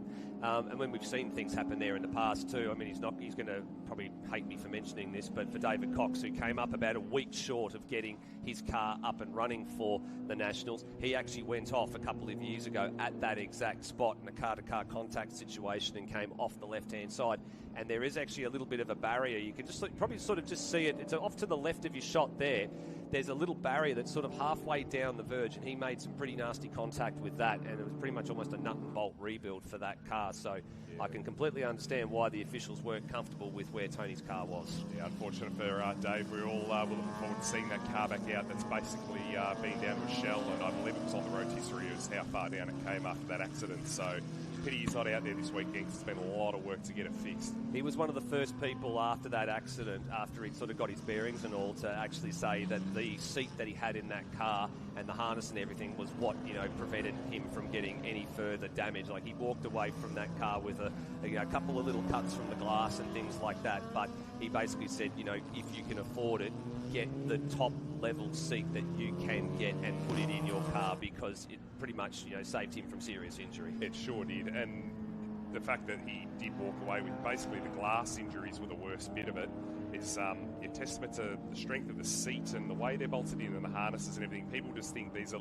little club level cars, but some of these cars are absolute monsters, and you can still get hurt. You can still have big accidents. So always, if anyone's building a car, make sure you do not cut any corners with the safety, because that could have been a bad one down there, but it wasn't, because he's got all the right gear in it. Certainly has. We're getting some word through that this race may be shortened. It was originally scheduled for an 8-lap duration, but we've now taken a lap off that because of the extra formation laps, so naturally that goes down to 7. We're getting some word through that it might be a 5-lap sprint, and I'll tell you what, in improved production, 5 laps is a sprint. You would know that. It sure is. The one thing that's good with these Yokohama tyres is they do come on pretty quick, so you can normally do your fastest lap on about the 2nd lap. So if it is a bit shorter, hopefully these guys that are out there now will get their teams on the radio and whatnot telling them, because you can probably burn a little bit harder off the start. Yeah, there'll be a handful of people that do have someone on the radio that'll be reporting down to them to say, this lap or race has been shortened. I know for a fact Cade Lehman and Zach Hudson have both got people on the radios. You can actually tell that by the fact they've got a couple of little antennas sticking up the top of their cars. They're not the only ones. There will certainly be others that will be relaying that information to them to say this race officially has been shortened. So don't waste any time, but also don't make any silly sudden moves. The last thing they want is car-to-car contact and fender benders and things that have to be repaired in between now and the next heat races, because they do come up pretty quickly. And of course there is a track curfew of 6 o'clock. Everybody's got to be away from the track by 6, so you don't want to be forced into a repair that takes longer than it otherwise should. Exactly right. Graham McPherson did make the grid. You were asking about him on the first outlap there. Green flag at the back, ready for a start. Let's get this show on the road for the first of the over 2 litre races. Lights are on, lights are out. Poole walks it off the line beautifully. The champion from 2023 has launched towards turn 1, and he has left them in the dust. Lehman's had a brilliant launch from the second row of the grid. He grabs Cook. He moves ahead into second place. That demotes Cook down to third place. He'll have to give some chase. Hudson's had a little bit of a tardy start and was a little bit loose there through turn number 1. He slots back in behind Zafanis, who was sort of down the order a little bit. He was around about 8th in the starting grid. Hudson now fighting back on the outside at Southern Loop. There was a bit of chaos at the back there. I saw Adrian Tranto and that all drive out. He was doing some rallycross down the front straight in the grass. I'm not sure what happened there. We might be able to get a replay, but how's the pack coming down here into turn 4? Oh, it's close confines. It's going to be tight. It's very tight. I think that was Aaron Lawrence who was in close confines with Cade Lehman in the Vodafone Tribute car. He went right around the outside at turn 4, and he's come out not only in front of Lehman, he's come out there in front of Clements as well. So he got a brilliant run out of turn number 4. He moves now onto the tail of Cook, who's also now managed to get back past Lehman after that ripper of a start. Yeah, it looks like Lehman's been swamped down there in the slower couple of corners there. I'm sure he'll be able to make it up down the front straight again, but this is what we kind of expected in this category, especially with a lot of interstate competitors here with a lot of different cars. This is going to be some strengths, some weaknesses here. Listen to the roar as they go up and over Lukey Heights. You could hear it on the broadcast cameras. There's Caligari's in there, I think, behind Cook in the Escort. There's Lee Forrest, the little yellow Toyota Celica going at a shot. There's Steve Johnston in the number 51, the car that originally started its life in Victoria and now lives in the Northern Territory. Here's Hudson. Oh, he almost look at this. Very, very sideways, coming onto the front straight, trying to apply the power. Somehow manages to do the old sprint car style slide up in front of Lehman. And this is where the horsepower takes over. That Commodore very, very quick in a straight line, and he gets that position back. But for how much longer? Yeah, it's going to be interesting to see Southern Loop. I think that little RX-7, by the time they get out of Siberia there, will be back in front. How good is this? Just look at them all coming through. Look at the little Tirana XU1. That's the number 17 there, Chris Thomas. He was right on the back of Graham McPherson. Sweeps around the outside. Such a more nimble bit of kit. Able to follow very, very closely through turn 1 and comes out with a position there. There's Rick Hogan, Reach Rockhart, number 124. Lee Forrest giving chase to him. Lee will be a little bit better under brakes here at turn 4 as Hudson now finds a way through on Lehman at Miller Corner. And this should now give him a little bit of breathing room because he'll come down through here at Siberia, get a little bit better traction out of the corner, and I think he'll be able to hold position as he closes up onto the back of Jason Clements in the 255. I think he will. It's Through they go. Big slide again from Hudson. That car is very, very loose, or he's pushing the limits extremely heavily. You can see there's a time penalty being handed out here for 5 seconds for Scott Cook. I'm wondering if that's usually the penalty for a jump start. There goes Hudson down the inside of MG. It looked like he was rolling at the start, so I didn't want to say it on the coverage because I wasn't certain if he did or didn't, but I thought he was rolling, so I'd say that's what that penalty would be for. So he's within touching distance at the moment of Aaron Lawrence, who Drew Lawrence has been here before at Island Magic and had some success. Paul roars across the line and posts a 1 minute 39.85. So he is romping away with this one at the moment. Very, very comfortable margin. The battle behind is what we're interested in. Cook needs 5 seconds. At the moment, he's probably not going to get it over Aaron Lawrence, but he probably needs to try and get it over these two on the screen here, Clements and Hudson and Lehman. They're the ones that are sort of in that position where they could take advantage of that 5 second penalty. Yep, Clements wide, Hudson underneath. So he's got the power to run down into turn 3 here. It's going to be interesting because he's on the left side, which is going to give him the run through 3, but then down in the braking zone into turn 4. It's obviously swaps direction, so the BMW is going to be on the right side. Nut moves across, cuts him over. Good move. I don't think that was actually an intentional one from Hudson there. I think Clements sort of backed out of it a little bit, not wanting to go too wide through Stoner. And as a result of that, Hudson, when he took that line away, the car just naturally wandered up in front. They usually call that a block pass to be able to then cut that off there. And it just worked out really nicely for the RX-7. Here's the replay of the start. Check out Cook on the right-hand side there. Had a little creep. Just a little creep. So slightly. So tight. Yeah, block passes are normally really good during the stop-start corners, like around Sandown. You can do some really effective block passes. They're hard to do through the faster flowing corners, but you can see how much that little RX-7's moving around. He's driving the wheels off it. He is. Rohit Saini here in the HSV GTS. A little bit of a roadblock, I think, at the moment for the recovering Peter Dixon. As we said, he had that gearbox change from practice yesterday into qualifying this morning, so he's trying to fight his way back from a little bit of adversity. There's Rob Baird in the 777, the blue and yellow zebra, I guess, as we call it. That car, Rohit Saini, it's more of a production car. It's got a very fresh engine in it this weekend, so interesting to see how that goes. It definitely doesn't have the horsepower of some of the full-blown improved production cars, but he's driving it pretty well. Certainly is. David Holt now makes his way past Baird, and here comes, I think it's Kempster, I think, in the white Mitsubishi Magna on the outside here. The Mitsubitsu machine looking to go around the outside at turn number 12. That's a brave move if you can pull it off, but he somehow manages to stick it in there. Baird gives him a little bit of room. That's now bringing a couple of other fast cars into it. You've got Glenn Kennedy was back there looking to make a move. Here's Lehman. He's now managing to get past Clements as well, down into turn number 3. So Clements has lost 2 spots in 2 laps. Where's Hudson? Something has happened to Zach Hudson. There he is. He's actually gone back behind Stefanis and Caligari. He must have had an off somewhere. Yeah, he's got a little bit of something trailing from the back of the 65. And that doesn't look good. I can't tell if it's the engine smoke or if it's leaking something, maybe out of a gearbox or a diff. But the fact it's slowing is a bit of a concern. Yeah, that's. I believe they were looking at the engine multiple times over the course of practice and just checking on a few things and doing that throughout the course of Friday. So I'm wondering if there's something they've been keeping an eye on. Maybe has given up the ghost here. Yeah, he's actually just he's trying to putt around. I think he'd actually pick up some points because he'll know it's a 5-lap race. He's given a position there to his fellow competitor there in the number 29, Ashley Erasina. Now, here's where it is here. It's at the last couple of corners, so it was a bit wide, and all of a sudden it's almost like something was choking the motor there because he just lost all of the straight line pace. Yeah, smart. As long as it's not dropping oil or anything like that, smart move for him to just get around, do the last 2 laps, and just get some points. The finals are based on the points, so every point's going to count for these guys this weekend. Certainly is. Here goes, actually, it was Ian Statham, sorry, I apologise. I thought it was Kempster that was in the white Mitsubishi. It was actually Statham that was we were looking at before. So he's managed now to get down the inside of David Hulk in the 31.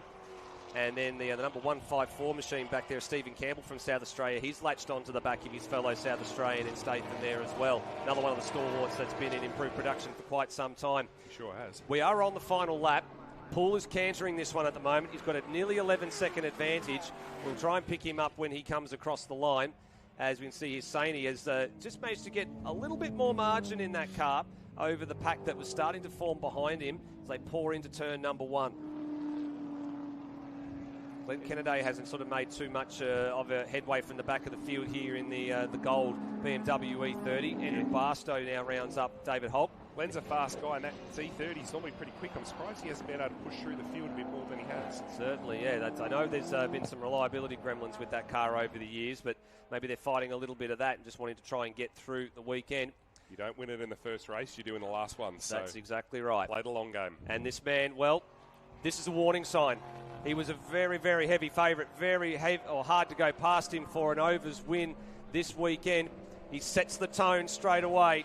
That's a big statement. Not only was qualifying him good for him, but he has cruised to a very, very big win there in the first heat race. Scott Cook, he's still playing second at the moment. He's got a little bit of margin. He pulled away from Aaron Lawrence in the end. What's the margin going to be, though? He needed 5 seconds.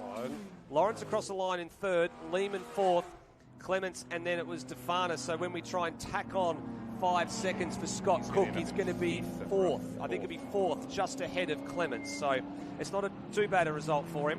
How's this little battle back? They haven't been separated by more than a few car lengths for 5 laps. Certainly is. And Scott McLean, he's now trying to round up Zach Hudson at the final corner here. Now, this is important for Hudson. The most amount of points he can get, he's going to drop behind Steve Johnston. He drops behind Peter Dixon, and he comes across the line in 17th place, I think it is. Just trying to look at the timing there before it spilled over. We'll try and get a read on that in a minute. There's Kempster in the other Mitsubishi Magna coming down to the line here, just trailing the Audi S3 there of Adrian Taranto. Interesting. And a very good result for him. So, well, a little bit of a different flavour compared to the under 2 litre race where they were dropping off the road like flies. There wasn't too many sort of dropping off there, but there were a few people, I get the impression they were sort of, managing a few things here. Yeah, look at the smoke out the back of Hudson there. Oh, on top of that, Scott McLean went Skip went for a bit of an adventure. Yeah, it's very interesting. Wonder what happened down there. I think that he'll probably tell me that he ran out of talent. I think is probably what the answer will be with that sort one. of thing a skipper would say, isn't it? It certainly would be the thing he would say. Here's your top 10 results there. So Adam Poole, the 2023 champion, will be hard to beat this weekend. So good win for him. Ahead of his fellow South Australian Scott Cook, who will drop a couple of seconds there and probably be classified 4th. So we're expecting Aaron Lawrence and Cade Lehman will be 2 and 3 in that order. Then Clements, Mark Defanis, John Caligari from Western Australia, good result for him. Ashley Isaracina in 8th there. Good result for Bruce Cook as well in the escort there. 9th place for him, so he actually moved up a spot from where he started. Top 10 finish for Rick Hogan. That's excellent for him. That is excellent for Rick Hogan. He started in 11th, so he gains a spot there as well. And then over the page we go. Chris Thomas in the XU1. Lee Forrest picked up a spot. Scott Willing, Graham McPherson. Scott McLean, who we saw there in 15th, just ahead of Steve Johnson and Peter Dixon. Zach Hudson's classified as 18th. So a bit of work to do for that stable, the Phil Laird stable. And Rohit Saini 19th and Ian Statham in 20th. Great race there for the first of the over 2 litre races for improved production. So that was the groups A and D. There will be groups B and C to come up in a little while. But in between that, we've got the Formula Vs who are contesting their final round of the championship, not only for the Formula V trophy here this weekend, as thanks to Speco VHT and Pyac, but there is also a championship battle to settle there too. So we'll take a short break and be back with Formula V in just a moment.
Welcome back to the 35th running of Island Magic here at the fabulous Phillip Island Grand Prix circuit. And I can say fabulous because the weather has been absolutely outstanding so far this weekend. Sunshine most of the time, a little bit overcast this morning when everything started kicking off at 9:10.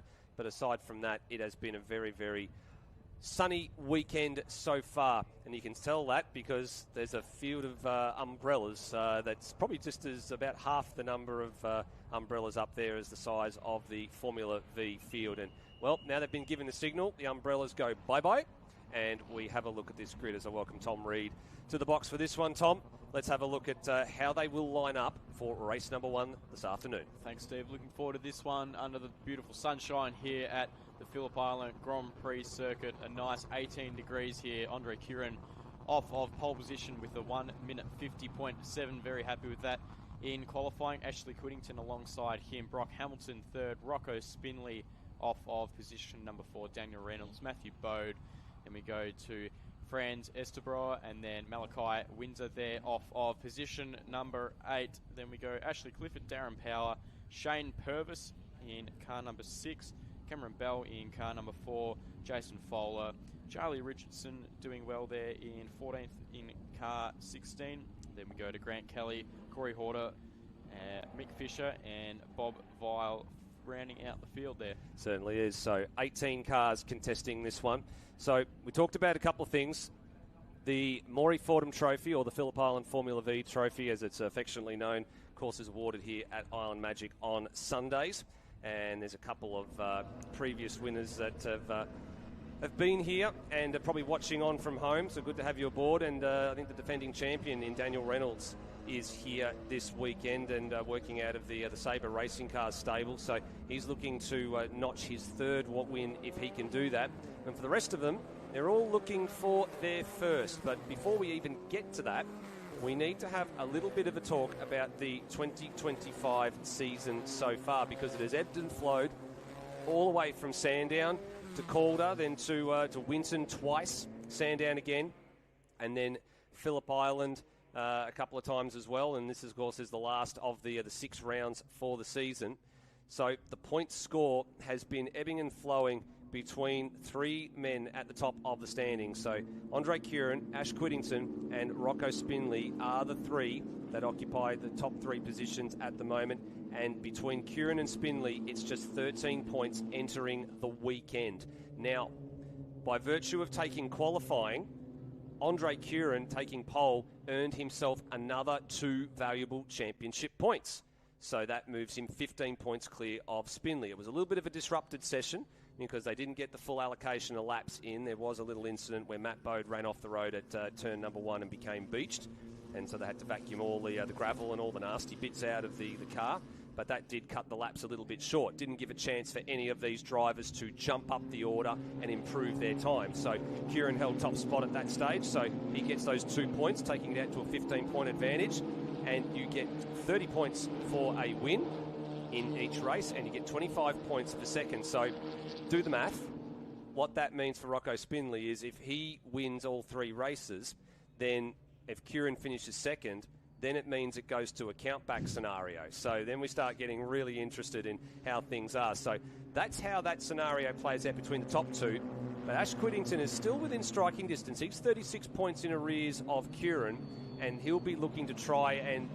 He's not going to go down without a fight. Let's put it this way. The club champion from last year is definitely not going to go down without a fight. No, he won't. And he'll definitely try for at least second place in this championship, and all going well, maybe get to the back of car 32, your pole sitter of Andre Curran.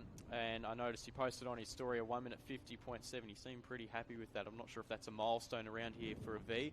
Seems pretty quick, though. Well, it certainly is very, very quick when you look at what the race lap record actually is, which has been held by Mitch Quiddington for quite some time, 2013. It's one of the most long-standing records here at Phillip Island Grand Prix circuit that has not been beaten for some time. So if they can replicate that 1 minute 50 in the race trim, that would be a brand new lap record. In fact, it was set back on, October 27th, 2013, so the better part of almost 12 years and 1 month to the day. So it's very much a long-standing record, and I'm thinking that if he can do that, he will be more than happy. He will absolutely be chuffed to bits to have his names in the record books, let alone at the club championship. All going well with a toe down the front straight and some wind favouring him. He may be able to achieve that today in this race or tomorrow. Got 2 races, of course, tomorrow, but this one being an 8-minute affair for the first race of the Formula V's, all lined up and ready for a start now on the grid. Yep, 8 laps, I should say. You're not in 8 minutes. You're. Did I say 8 minutes? You said 8 minutes. But that's the state series format. Yeah, we're used to timed races in the state series where it's a little bit shorter. I mean, it is a time certain race to a degree. It's 8 laps and then whatever the last lap happens to be after a certain time if everything goes according to plan. So we're set for a start here. Andre Curran on the pole, the incumbent championship winner from last year, and right alongside him, and off we go towards turn number 1. Time to settle the score, as we do in Formula V. 2 abreast at the front 2, got very even starts. Spinley had a little bit of an awkward start. It's 4 wide in the back there, and it narrows up going into turn number 1, so you don't want to be caught in there. They sort themselves out. I think Daniel Reynolds looks like he's come out with the advantage there. He started down in 5th place, so he launches himself up to 3rd. So it's a good start there. Oh, and there's a spinner at the back there. It's Matt Bode, and someone had to take some evasive action there. I couldn't quite see who it was. I'm wondering if it may have been Jason Fowler. It was a blue streak that went through there in the back of shot. Couldn't quite see who it was. It was a little bit too fast. But someone had to take some evasive action from the spin there of Matt Bode. That's a big shame for Matt. He started off a P6 and now drops all the way to the rear grid, not even in the shot there. So he's going to have to claw his way through the field throughout the weekend there, move around the outside car 44 there of Darren Power trying to go for the move on Cameron Bell there, I believe, in car 4. He's going to go the long way around the outside. That's in no man's land around Siberia's out offline. It becomes very greasy and tricky out there. Certainly does. Yep, confirming it is Jason Fowler who had to take evasive action against Matt Bode. He is not in the pack. That is the one of the entries out of Western Australia. Two of them have made the journey across, which is great to see, but he's off the back somewhere. I think he's actually just in the back of shot. I just saw him a few seconds ago there as they head over the top of Lukey Heights and down the hill, with Purvis leading this little charge. Kelly, how close was Grant Kelly to taking the rear muffler off of Cam Bell's Sabre 02? Wow, you never see a lock-up take that long in Formula V, and he so nearly drilled the rear of the car ahead of him. There must have been millimetres in that. That was a very, very close run thing. You normally don't lock a brake for, as you said, for that long coming down the hill at MG. Let's have another look down here. This is the replay of what happened. Bode lost it on his own. Yep. It was actually Clifford and two of them. It was Ash Clifford and Jason Fowler that had to take the evasive action. Have a look at this, though. The battle for the lead. Top 5 cars, all separated by nothing. Throw a blanket over them. Your race leader, car 78 here, of Daniel Reynolds, has taken the lead from car 32, your pole sitter, and your reigning champion just behind in car number 1, trying to do his best to close in and take a race win there to benefit his championship. The other championship protagonist in P5 there, Rocco Spinley, right involved in this battle. Certainly is. But Rocco wasn't too disheartened with his 4th place qualifying. He was sort of saying to me, look, I could have gone faster, but obviously it is what it is. But I'm still happy to be up that top 3 rows of the grid because that's the pack I need to be with. As soon as you break away from that pack, you lose all that momentum in the drafting. So that's just got to be in it to win it at this point. That's exactly right. So you wanted to be with that pack that was going to break away. You didn't want to be, 4th row or 5th row and then have to fight to actually catch up to that pack because by the time you actually pass all those cars,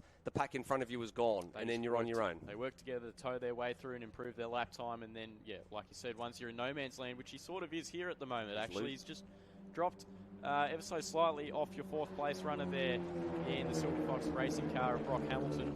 Yeah, he's losing a little bit of touch, but it's not a bad thing. He's still within some slipstream range here because these 4 cars in front of him will sort of slice and dice their way down the front straight, so he will still get a little bit of a draft benefit here being that far back.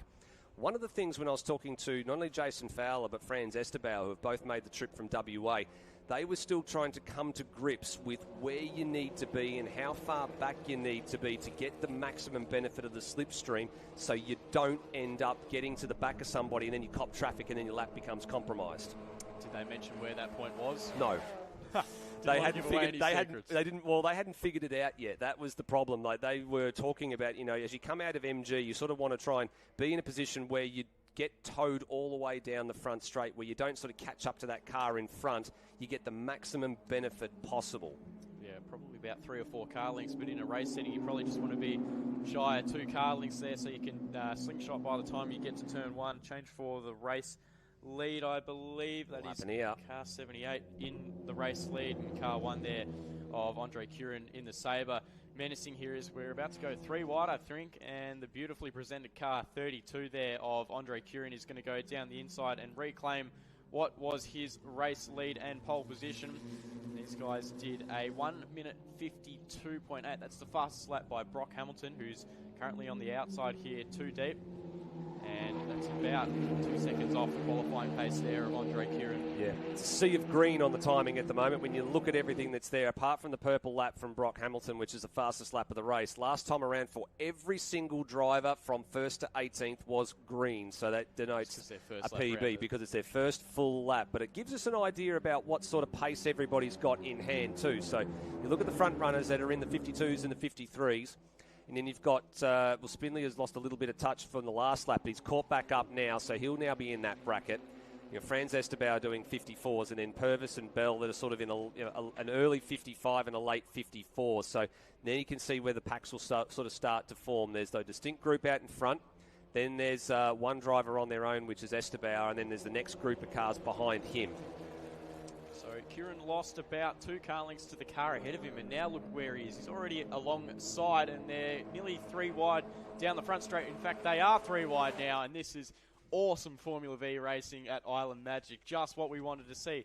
There's a chance to go 4 wide here with the 11 of Brock Hamilton, who's going to send it up the inside and brave. go from 4th to 1st at turn 1. He certainly does. That's brave too, because that's the side of the road that narrows up on the approach to turn number 1. You could see it there from the camera shot. You could see the distinct marking of the line becoming inwards from the outside of the track surface. It's deliberately designed to sort of create it as a bit of a funnel. He very, very briefly got the lead, but then he's had to surrender it because he was on the in a difficult spot going into Southern Loop. Couldn't turn down in front of the cars in front of him. Didn't want to make the wheel-to-wheel contact with another car, so he gave up that spot, but it did elevate him up to 2nd spot. So it moves him forward as he now plunges down the inside here.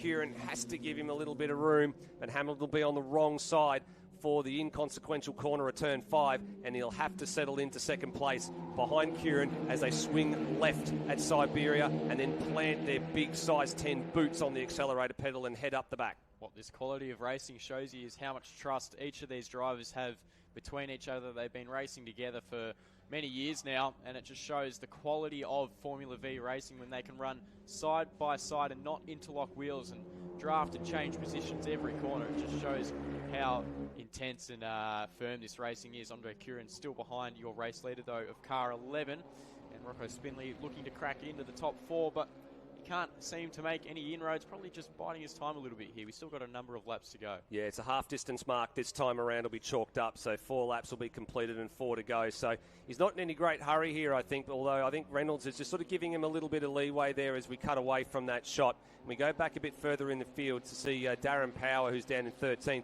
Recovering Matt Bode, so he's managed to make his way back after that spin. So he's had some pretty incredible pace just by looking at that. Last time around for Matt Bode is a 55.1, but Power actually slipped back in the order. He did a 2.05 on the last lap, so he was a bit further up the order. He's dropped now back towards the back of the group here, along with another recovery in Ash Clifford in the number 17 machine. All very briefly 4 wide there as they came toward the stripe. Windsor, I think, was the one that might be at the head of that group. He might have been able to get past his stablemate there. And then Jason Fowler, we were just seeing on the broadcast there, the last one across the line. They poured down the road into turn number 1. So back on shot here, this battle, I think it was between 14th there, and that's Power. Bode making his way through the field after that off there on the first lap through Southern Loop, just through that corner. Gone through there. Now we're through turn number 3 at Stoner and into the heavy braking zone of turn number 4, back down A gear to 3rd gear here. So in the Formula Vs, you generally only run 3rd and 4th on a lap, starting 1st, straight into 2nd, straight into 3rd, and then run around in those gears all race long. And there's an off there, car 4. Is that Cameron Bell? Yeah, he's had some sort of a moment, or he's got some sort of little issue there, and he's trying to pull off as far to the right-hand side as he can so he doesn't inconvenience the racing. That's a shame for Cam Bell. He was a bit of a late entry into proceedings here, and he was actually holding on to 9th place in the championship, and he was looking to make some inroads there, so he's going to score no points out of this one. So that'll mean the likes of Corey Horder and Ash Clifford will gain a little bit of time and points over him in the club championship. Another lock-up, yeah, coming down the hill there into MG. Brake bias set probably a little bit too far forward there, I think. So they have adjustable cockpit brake bias? Some of them definitely do, and they can make those little adjustments on the fly. So Purvis here running in 9th place. It'd be great to see his young son Blake, who's coming through the karting ranks. I believe we're going to see him in Formula V in the not-too-distant future as Bell exits stage right. And over the fence, it gets out of harm's way and into the safe zone. So good to see he's okay. Just a local yellow, waving at Siberia. So still a green flag sector point there at turn 4 where the leaders will come up to shortly. So that means there is still a good passing opportunity, but then they got to get quick smart into single file through turn number 5 at Siberia as we're watching the shot here. This is the last sort of overtaking point before that yellow flag. And then it opens up throughout the hay shed. Around the outside goes car number 1 there of Ashley Whittington. Takes the race lead on lap number 6. Last time by Daniel Reynolds there. Now running in position number 2. Did the fastest lap of a 52 dead. So we're still a fair way off that qualifying time set earlier this morning. And that was a pretty blistering lap there of a 50.7. Yeah, it certainly was. It was quite overcast this morning as well, which probably meant that the track temperatures were a little bit lower because it was quite, and the UV was low exactly. So it was quite cool this morning. So conditions were quite favourable for the Formula Vs to be able to go and set those sort of laps. In fact, they're actually due out at about 20 past 10 tomorrow morning. So, again, if it's one of those days where it's a little bit overcast in the morning and becomes a bit sunny later in the afternoon, that might be the pick of the races if you're going to really have a good red-hot crack at that time. Now, I just saw Ash Clifford was he tumbled down the timing screens, but it's now corrected itself, and he's now up into 12th place. He's just running ahead here of Matt Bode. And they've sort of had broken away from Malachi Windsor, who's now going to send a big Hail Mary down the inside here at turn number 10. He gets that done. It's good to see Malachi back too, because he missed a round or so this year after actually having some surgery. He was trying to get back to contest the Nationals. Unfortunately, the surgery didn't quite go according to plan, and they did have to miss the National Challenge at the Bend Motorsport Park, or Shell V-Power Motorsport Park, as it's now affectionately known. But it's good to have him back out there, but it's going to take a bit of time to sort of get comfortable with things and sort of get back up to the pointy end of the standings, which is where this group of cars is here, because for most of the season, this is where he's been running, in this group. He has certainly been running here in this group on shop. Car 32 still leading the race, and these positions are changing. Rocco Spinley just dropping off ever so slightly, so maybe just doesn't have the pace to run with these guys. His fastest lap of the race, 52.9, so a little bit off these front four guys who seem to just be pulling each other along. Now they've got to get into single file and sort these positions out through the yellow flag sector, and they've done that nicely. Brock Hamilton running in position number 3 in his blue and black Silver Fox racing machine as they exit Siberia and go through the hay shed on lap 7 of 8. You saw the green flag. Marshall Point, the green flag at the Marshall Point there waving, so that means all good to press on over the top of Lukey Heights, and still single file. Your race leader, the reigning champion of Ashley Cuddington, sort of doing what he needs to do to try and get into this championship battle, but the more Andre Curran runs in P2, the worse it is going to be for him in that outcome. That's right. For Cuddington's sake, he needs Curran to be shuffled back in the order, and quite comprehensively, in the next 4.5 kilometres that make up the final lap of this 8-lap encounter as they come across the top of the circuit, pouring onto the front straight. It's a race in 4 at the stands right now. Can Spinley play a little bit of catch-up here? Has he got something in reserve that he can launch an attack here coming down into the final lap of this race? Curran goes to the front as he slipstreamed past Cuddington and takes the lead away. Cuddington will settle back into second place as they go into turn 1. 1 turn down, 11 to go.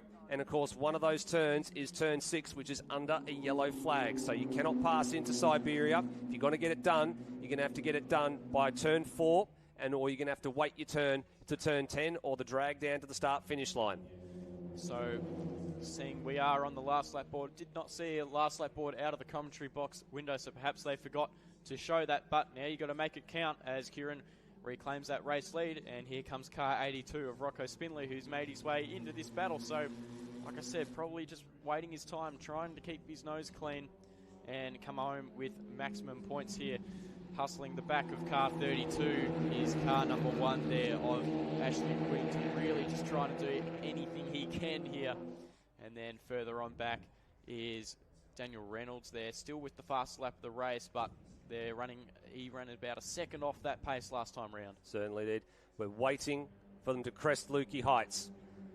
The man who leads the championship leads this race. Cuddington, who's the championship incumbent, is right behind him. Spinley is at the back of this queue. If Andre Curran wins this race, this might be the hammer blow that seals the championship for him with 2 races to go. It won't be over and done with. Nothing's done until the last race of the weekend is won. But he is in the box seat right now as they round the final corner for the final time. Checkered flag is awaiting. And the number 32, the Aussie Boat Sales entry, is he going to have enough in hand here, or is he going to get beaten at the line? He's going to make it. And, that was very tight for second place. I think it's just gone to Cuddington across the line there, and it has, ahead of Hamilton by fractions of a second. And Reynolds outlasts Spinley by a similar margin. Back in the pack here goes Greg Kelly, right around the outside of Rob Vile.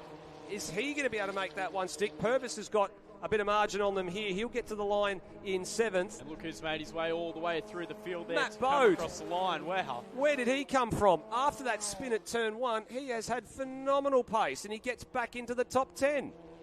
That's a fantastic result there from Matt. That puts him in a good spot for tomorrow morning's race and ultimately probably a challenging position there for the final race. But I can't believe the front guys let Andre Kieran get away with that. He got out to a huge lead through MG in the last corner. He had a little something extra up his sleeve, I think is what we call that one. He just played his cards absolutely perfectly. There's Campbell getting into the car to be towed back in on the flat toe, so it's a bit sad to see there. There's your top 10. Andre Curran with a 10.5 in hand over Quiddington and a little smaller margin back to Brock Hamilton. Daniel Reynolds with a similar margin to Rocco Spinley. And Franz Esterbauer with a lonely race there in 6th place. We didn't see a lot of him from the West Australian in the Jacer, but he comes home in a solid 6th. Shane Purvis in 7th with Matt Bode, Grant Kelly and Rob Vile rounding out your top 10. And we look over the page there and seeing the remainder of the competitors. Aside from Cameron Bell, everybody home there at the end of the day. The only one I'm looking at there is Ash Clifford at the bottom of the screen. I think that might be a little bit incorrect with where his position is relative to the time that's on the right-hand side as the behind the leader. But with 30 points in the bank now for Andre Curran after that one, that might be a challenge and a bridge too far for Rocco Spinley to overhaul. Well, Formula V's exiting stage right at turn number 4, actually stage left, and we get set, Darren Smith, for improved production over 2 litre, the second of the heat races coming up in a few minutes' time. Certainly, Luke Gretsch-Gumbo is warming up in the background, which is quite entertaining just to watch in itself, and he really is. He's doing star jumps in the back of the commentary booth. A big shout out to some very, very loyal and dedicated partners to the Phillip Island Auto Racing Club. The Asola de Capri down there in Cowes, the Ramada Resort also in Cowes, Traction Tyre, Andrew McCarthy and his crew down there, the Yokohama Tyre guys. For many, many years it's been known as the Traction Tyres Matthew Flinders plate, and of course Racer Industries for jumping on again this year as well. A massive history this event has had over many, many years. 1991 was their first running, but some of the trophies, the Endeavour Cup harks back to the 60s, the 50k plate harks back to the 70s, the Matthew Flinders plate also, and the Victorian Road Racing Championships. They're those traditional types of trophies. And go down and have a look in the canteen, the magnificent silverware that has been handed down over many decades now with all of these trophies. Head down there and definitely have a look at all of the trophies, and of course the perpetual trophies are those magnificent pieces of silverware when motorsport used to really turn it on with their show. We've got plenty more coming your way. Over 2 litres coming up in just a moment, and we'll be back after this break with Steve DeVries and Luke Gretsch-Gumbo.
Welcome back, everybody. Back to the Yokohama and Viola Private Wealth Improved Production Nationals for 2025. So we've had 2 races so far on the program. The first of the under 2 litre heats. We've had the first of the over 2 litre heats. We're now on to the second of the over 2 litre heats for today, which is the Group B and C. So again, we've spoken about how the groupings were all worked out with all the qualifying results. So it does mix the order up a little bit. And it just means that when we start getting into some of the other heat races that are coming up, that they will start to face off against each other. And they'll race everybody will have raced everybody else throughout the heat races at least once. And I think they're just picking up a couple of little pieces there and just walking the track. So as we have a look through our grid here, as Luke Retchcumbos is getting himself all warmed up and ready to go here, it'll be Jared Tonks, who's sort of been the nearest challenger, I think, to Adam Poole over the course of the last sort of 18 months. You know, as we talked about on the Grassroots Racing podcast, how everybody sort of, you know, aspired to catch up to Ray Hislop when he started to win multiple national events. And then with Poole sort of being that next new heir, everybody else is trying to catch up, and Tonks has sort of been the one that's led that charge. Justin Keys from Queensland there in position number 2. Andy Sarandis in a very, very fast Mitsubishi Evo. Was very surprised to see him so far up the qualifying order. He's going to start out of 3rd, with Ben Schutz in the RX-7 starting in 4th. Jamie Augustine in 5th. He had a little bit of an off at turn number 1 in qualifying. Just took turn 1 a little bit too quickly. So he's learned his lesson about how far he can go through, or fast he can go through that corner. Matt Logan starting out as 6th in the Mack Trucks VE or VF Commodore. Damien Milano, multiple state and club champion in here in Victoria. Another one of those drivers that would love to add a nationals to his CV, starting in 7th. And Ian McLennan, he had a little bit of smoke coming out of the back of the number 115 Pro Cup machine during qualifying, so hopefully they've been able to tidy that up. Yeah, just a rocker cover gasket, I believe there, Steve. Quick and easy fix. Beautiful. Ben Algie in 9th. George Michelle from South Australia in 10th. Ayrton Richardson from the Tasmanian in 11th. And Jason Palmer in 12th. Scott Tutton in 13th, with Tom Allen in the RX-7 in 14th. Nigel Williams, who we saw do a lap on the back of one of the other fields, I think just at the discretion of the stewards, just to check a couple of things in his Commodore, starting 15th, ahead of Mick Hazelton in the number 64, starting there in 16th. Andrew Tickner in the Commodore in 17th. Trent Hukamau in the RX-7, starting from 18th. He's from Western Australia. Anthony Dana and Josh Perkins there on the 10th row of the grid. Bruce Henley and Wayne Twist, a couple of stalwarts from Victoria there on row 11. Mark Tutton starting in 23rd there in the beautifully presented Commodore, the Win Percy tribute car there. Chris Bodale in the EA Falcon's going to start 24th. David Haynes and Russ Pilvin. Then Luke Valentich, Anthony Johnson, Mark Erzman, Stephen Gorman, David Perry, and Andrew Butcher is listed as starting at the back of the grid, which is something I was not expecting to see, because he was right up the pointy end of qualifying and set a very, very impressive time. In fact, I think it was into the low 1 minute 41s. I haven't got the goss on what's going on there. Wonder if there's been a penalty applied to that, or if it's actually had a technical failure or something. I'm not sure what's going on there. And the only other person I've just seen exit the lane is, I think it's Adam Williams in the Toronto, who I didn't see on my list here. I know he was a very late arrival. Unless he's doing a discretionary practice of lap again, just for a technical thing like they did in the last session with Nigel Williams. That's good of the officials to let him do that. Yeah, if that's the case, he may very well be doing that. I'm actually just having a bit of a look through to see if I can find anything about the qualifying results, just to see if there's anything there, because of course they had to combine all the qualifying results after the two groups were done, and actually did say that Andrew Butcher was actually the 3rd quickest qualifier. So that's a bit of a question mark as to why he is so far down the order. But that being said, the car's very, very quick. I expect him to make his way through the field, not, I guess, rapidly, but he will very quickly be picking off a lot of cars, lap after lap. It might take him a bit of going to get through all the 30-odd cars that are ahead of him, or the better part of the 30 cars that are ahead of him, but I wouldn't be surprised to see him very much in the top part of the top 5 before the end of the race. Yeah, I wouldn't be surprised. It'll be one of those sensible climbs, sensible but rapid climbs through. Andrew's a smart driver, and that car's very fast, and it'll look after its tyres well. So it's unfortunate that he's not at the front or the pointy end. I'm not sure what's happened there. We'll find that out and come back to you with that information as soon as we can. Yeah, we certainly will. That's definitely got my radar ears question marking things about what's going on there. So we look at Justin Keys here as he brings that beautiful orange-coloured Commodore around the top part of the course. Andy Sarandis, the Autosport Mitsubishi Evo, right behind him. And then Ben Shoots, there he is. Good to see Ben back. He hasn't done a lot of racing in this category for a while. No, he certainly hasn't. I think he said he's done probably 6 rounds in the last 6 years or something like that.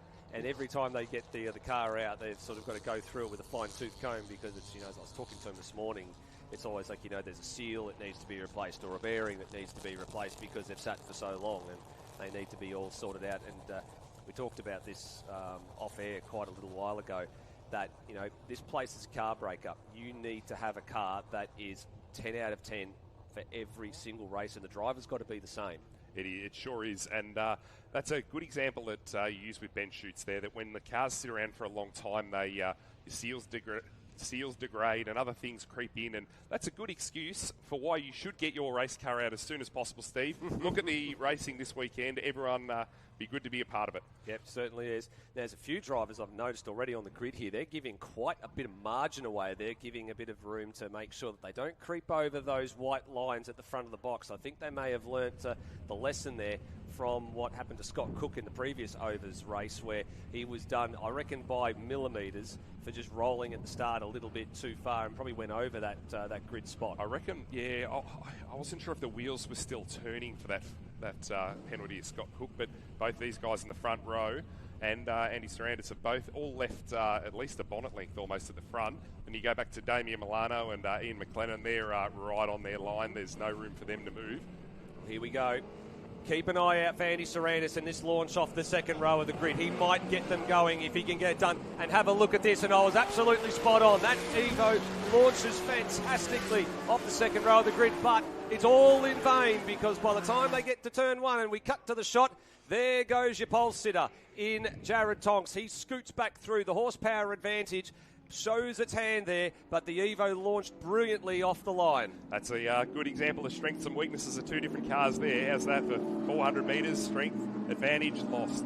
Well, here comes Butcher. He's tucked in here behind Mark Tutton, Bruce Henley and Wayne Twist here. So he's just slowly, as you said, making his way. It's a methodical kicking of your way through the field, and he's made a couple of spots already here as Tonks sets sail for turn number 4. Have a look at Damien Milano. Where did he come from? He started all the way back in 7th place and he's found his way through to 3rd. That's had a blinder out of turn 2 on the run down to turn 3 there. We haven't seen what happened there, but that's a good few positions he's climbed very quickly. That's a very, very good run. He, of course, had a big swing at the car here at the last state round and went the wrong direction on 1 or 2 occasions, but he's definitely smartened that car up, and he is flying up there in 3rd place. He'd be mightily happy with the start to his race.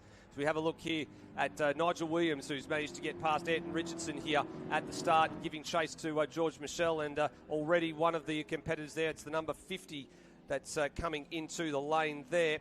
That is David Perry from South Australia. So he was off the back of the grid anyway and has unfortunately pulled that car in at turn number 4. Butcher there plunging down the inside of Tickner at turn number 10. So he's now on the back of the 57 there of John Perkins, who will very quickly see that big, beautiful blue BMW in his mirrors, and he'll give it a wide berth, I would say, as they come around Belinda's Terrace and into turn number 12, and he does give him quite a nice bit of leeway here.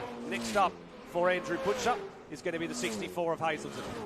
He's made quick work of the back half of the field there. I wasn't sure if he'd get that through that far as quick as he has in one lap, but smart driving from Butch. There we go. He's actually picked up, I think that was that Tom Allen back there. I think that I saw him go past as well. So the Epilepsy Foundation number 59 BMW is flying along. He's made great progress, and yes, it was Tom Allen there in the number 62, who was just conceded a little bit of ground there as Butcher went past. He conceded ground to Scott Tutton, and Mick Hazelton went through as well.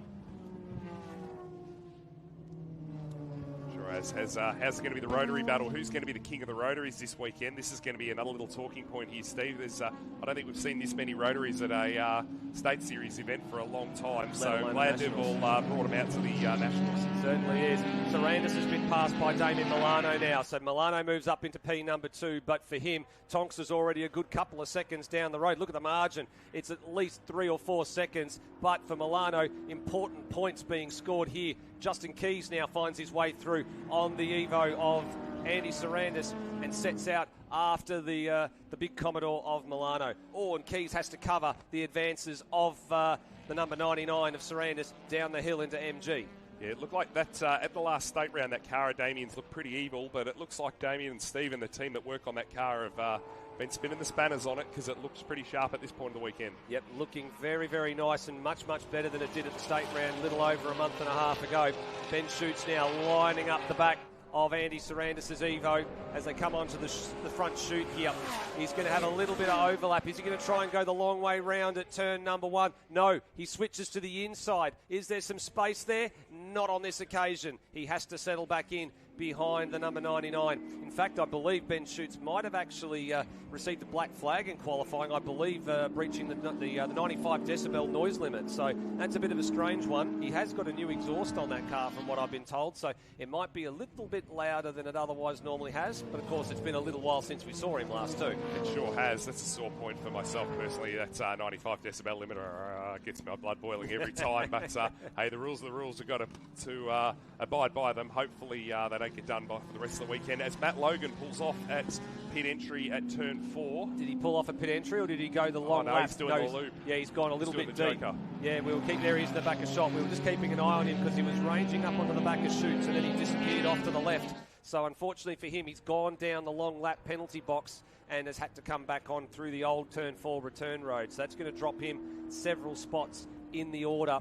That'll elevate the likes of Jamie Augustine up to 6th. It'll elevate McLennan up to 7th. There is the yellow nugget, the Pro Cut Tree Services Monaro going through the shop, chased by Ben Alge and George Michel. I think might have dropped a spot here as well because he's now fallen back into the clutches of that man who was off the road there in Matt Logan. Oh, that car's looking looks a bit little evil, doesn't it? Yeah, it looks a bit weird at the rear there. It's squirming around on its rear tyres, so maybe something a little bit upset with the brake balance. And there's Adam Williams, the 75. Where is that off? That is, I'm trying to work out where that actually is as well. That's a bit of an awkward shot. That's actually a turn 2 from what we understand. So that's a bit strange for him to come off there. I was just going to add, for anyone who's not aware, at that turn 4 where Matt's had to go and do that big long, like the MotoGP or the Joker lap, whatever you want to call it, they say in driver's briefing there's a dotted line, like a control line there, that if your front wheels go over it, you can't turn back onto the track. They deem that that'll be a dangerous angle for you to rejoin, so you've got to commit to the long lap. So that's why Matt's had to go the long way round rather than drive over the green apron and back onto the circuit. Yeah, he's gone too far into the territory to be able to go and actually take the shorter Joker lap, so he had to take the longer lap. Here we go. 2 bananas, the 2 yellow cars. One of them had a bit of smoke coming out of the back of it in turn 1 in the last lap, I noticed. I don't know if it was a lock brake or an engine or something, but that'll be Jamie Augustine. I did have a chat to him after qualifying about that because we did see it from up here in the commentary box. In fact, it was Emma Dean who pointed it out, and he said that, yes, whenever you go down on the shift going into turn 1, it does emit a little bit of a puff of smoke coming out of the rear. We actually thought that it might have been, as you said, a tyre lock-up, and that might have been the reason why he ended up off the road at turn 1 during qualifying on his second attempt when it went down there. So Ian McLennan giving some chasing, but yes, you're absolutely Andrew right. Butch Here has comes made Butch. a lot of ground on these guys, considering he started off the back. Check out his times as well. So he's actually been consistently in a 1 minute 43. 43.0. So 43.0 last time around. So he's been nice and methodical and consistent as he hones in now on the back of the Pro Cut Monaro here of Ian McLennan. Now, this is, as you talked about, the strengths and weaknesses. You mentioned it a lot earlier. The strength of the Monaro, he's got the horsepower in a straight line. The strength of the BMW, he comes onto the straight 20 k's an hour quicker than the car in front. So what does that add up to? It means when we get down to some of these braking zones and the passing zones, which car's got the advantage? I reckon around here it's going to be the BMW. As much as I'm a Holden V8 guy, pains me to admit it, but I reckon around this track at the moment, that BMW is the package I'd rather be in. Yep, and here we go. Right around the outside, he's going to threaten McLennan here. The big, heavier Monaro has to use a lot more brake and slow the car up a lot more. Butcher, big, brave move. Nicely done round the outside. McLennan will threaten him. He'll challenge him. He'll have to leave some space here as they run through the very, very fast Stoner corner flat out, but it does give Butch the inside line for the next corner. Here is Keys and Milano going side by side. Oh, yeah, Keys sort of just made sure he left enough room and not an inch more on the other side there as he scoots past Milano into second place. And actually, I think might give Ben Schutz half a chance at maybe getting past the big Commodore as well. He's nipping at their heels. I'll be very interested to see how they both go up over here over Lukey Heights and into MG. Have a look at that turn from the Keys car. It just pointed and turned beautifully into turn number 8, just on its front nose. You can see the car, the rear end of the car just stepped around nicely, and then it squatted in a way that it went. So they've got that number 10 machine tuned up very, very nicely. And here is the 78 of Shoots. So he hasn't been able to find a way past yet, but he's got some really threatening sort of driving here from Andy Sarandis, who has sort of found another gear, I think, in the last little bit, and he's just edging ever so closer to the back of this silver and purple RX-7 through the corners. This is probably the point in the race where the V8 guys are going to probably just start to be looking after the tyres a bit more, I'd say, by about lap 5, 6, 7. The rear tyres, particularly on these things, are going to start to scream at them. So the lighter cars, the RX-7 and the Evo, probably going to come into their own down here pretty soon. Yeah, certainly is. I can see Tonks is already slowly starting to button off the his lap time. He's dropped into the mid-43s at the moment, which is similar sort of lap time to what the likes of Andrew Butcher and that are doing at the moment as they're catching up to the field. But again, that's just going to be preserving, as you said, a little bit of that rubber. He doesn't need to do anything fancy at this point because he's got the race lead. But Butcher now closing in on the number 5 of Jamie Augustine and this and Sylvia as they run down into turn number 3. May not be this lap, but or this corner, but it may be not too far away. Unfortunately, cut away from the shot. Unfortunately, cut away from the shot to see what's happening there. And actually, in fact, Butcher did get it done. So very, very brave under brakes there, and another spot up to 6th place. I told you he'd be knocking on the door of getting into the top 5. I didn't doubt you for 1 second there, Steve. I thought so. He'd be up there with you. And it might actually be more than that too, because there's still 2 laps to go and there's 3 cars in front of him. So it could actually be a very, very healthy points return for Butch. This would probably be drive of the day, I would say, as it sits in improved production at the moment. If he can pull this off, this would be a brilliant recovery and would bank some very, very valuable points for the Nationals racing that's got to take place tomorrow when it comes to the final. That's probably the difference between getting into the final on your own merit or having to go through the repechage. Yeah, it sure is. I think someone like Butch, been around a while, smart driving, no need to go locking a brake, pinching a tyre, just bank the points all weekend, play the long game. There's nothing to win the first race. Keys has got a nice little margin here over Damien Milano. Here comes Butch up on the outside of Andy Sarandis. He'll sweep her right around the outside here. That's another spot. So that's 5th place for Butcher. Now comes the RX-7 of Ben Schutz. Has he got anything in store for Butcher, or is he then going to have to concede to the much faster BMW that's been tearing it up from the back of the field in this one with a lap and 3/4 to go? So Butcher's fastest lap was a 42.8. The last lap was a 43.6. So you can see he's coming into traffic. If he's still capable of doing the 42s, he's got some pace in hand. Well, let's have a look at the cars that are in front of him. So Milano actually last time around was into a 46.1, Shoots into a 46 flat. So it's all there. Oh, Milano very wide there. He's run a little bit too deep. Didn't quite get as far deep as Matt Logan. Didn't have to go the return road, but he did have to pull it up pretty hard to avoid going into the grass there. So Shoots finally through. Butcher now through. And now Sarandis is looking around the outside of the Milano as well, but he'll have a little bit of an advantage under acceleration out of Siberia. How's this? Oh, almost too wide there. Crisscross, left, right. It's so exciting. Hey, Shed, it's such a fast part of the track.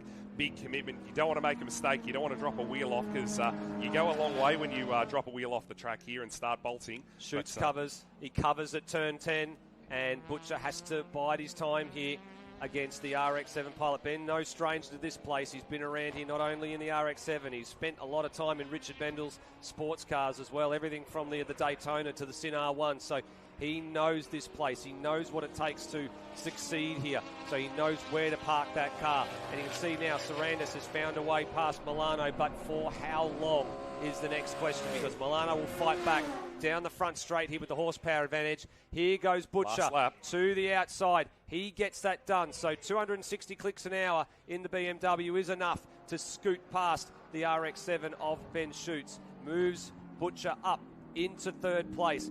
Can he get to Keys? Yeah, it's going to be interesting to see. It's not impossible, though. That car at Keys, I'm sure, is starting to hurt her tyres. It didn't look super square out of that corner then. There's a couple of slow spots down here. But yeah, it's having a wiggle. I reckon that car at Keys' rear tyres are starting to scream at him. I was looking to see if he decided to cover. He decided not to cover, and it's gone against him. Butcher, very easy pickings down the inside here at turn number 4. What a drive. This has been a superb performance. You called it perfectly, Luke. He is a very, very smart driver. He knows where to put the car. He knows when something's worth taking the risk on, and he knows when to pull it back, and he's done that to perfection. He's a pretty relaxed sort of bloke outside of the car, but I tell you, he pulls a helmet on, and he's a bit of a weapon, Butch. That's the number 3, Jason Palmer from South Australia, having a moment there at the bottom of the hill at MG Corner. Meanwhile, 12 seconds and change up the road. The number 91, the rod and gun, the Victorian, Jared Tonks. Is he the man that can hold a candle to the man who we think is likely to be top of the pops in over 2 litre in Adam Poole? We will find out tomorrow, because for the moment he grabs another win. So great result for Tonks. I was watching his lap times then. He built the buffer and then looked after the car. You've got to look after the tyres around here. So smart driving by Jared there. Certainly is. Andrew Butcher to second place. Driver of the day for me. That's from the back of the grid. Great That's job, a fantastic Butch. effort. Justin Keys home in third. Did Shoots get home for fourth? I think he did. He did, and Milan, Damien... just ahead of Andy Sarandis there. Have a look at this. Oh, Mick Hazelton, switchback out of MG Corner. What a great decision that was in the 64 on Nigel Williams. He scoots through in the RX-7. This car, you can always see the little synonymous with the little pink flamingo on the dashboard. It's something that's quite unique about this car, and I think it brings a smile to everyone's face. But he's managed to just grab Williams when he was napping there a little bit. Can he hold him off to the start-finish line? It'll be close. I think Williams just got him. I don't want to call that. That was very, very close. I think Nigel might have just got him by a bumper bar there coming out of the last corner, but that was very, very close. He did, by the look of it. That's one of those times where you want the transponder to be as far forward in the front bumper bar as you can. I've heard about Formula V guys scalloping the front of the nose cone out just to get it that few millimetres further forward. That's one of those examples. That certainly is.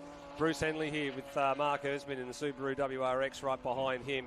They come around the top of the corner. Great to have Bruce here. There's some stories about Bruce at last night's dinner function and how things came to be with the Yokohama contract and all. Chris Bodale just ahead of them. He crossed the line in the EA Falcon, and Bruce across the line there. That's I think just outside the top 20 for Bruce, so good result for him. What a frantic race that was, especially in the middle part of the top 10. So Tonks unseen out in front for most of it.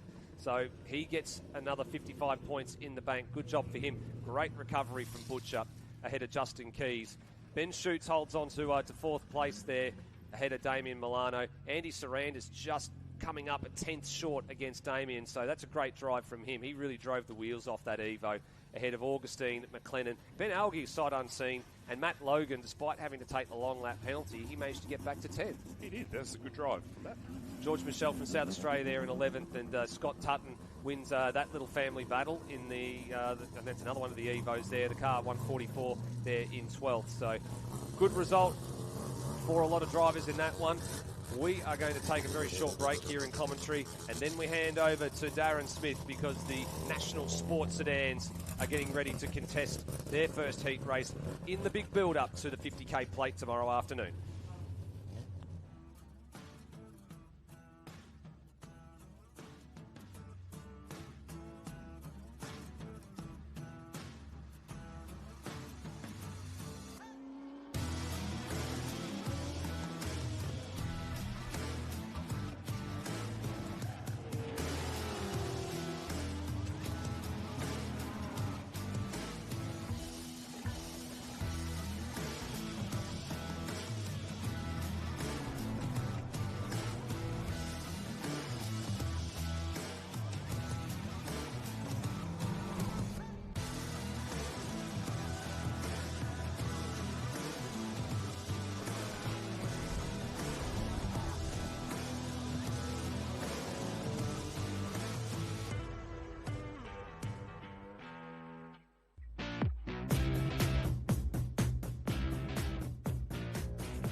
Hi, I'm Brad Sheriff, and I'm here at the Bend with my new R34 sports sedan.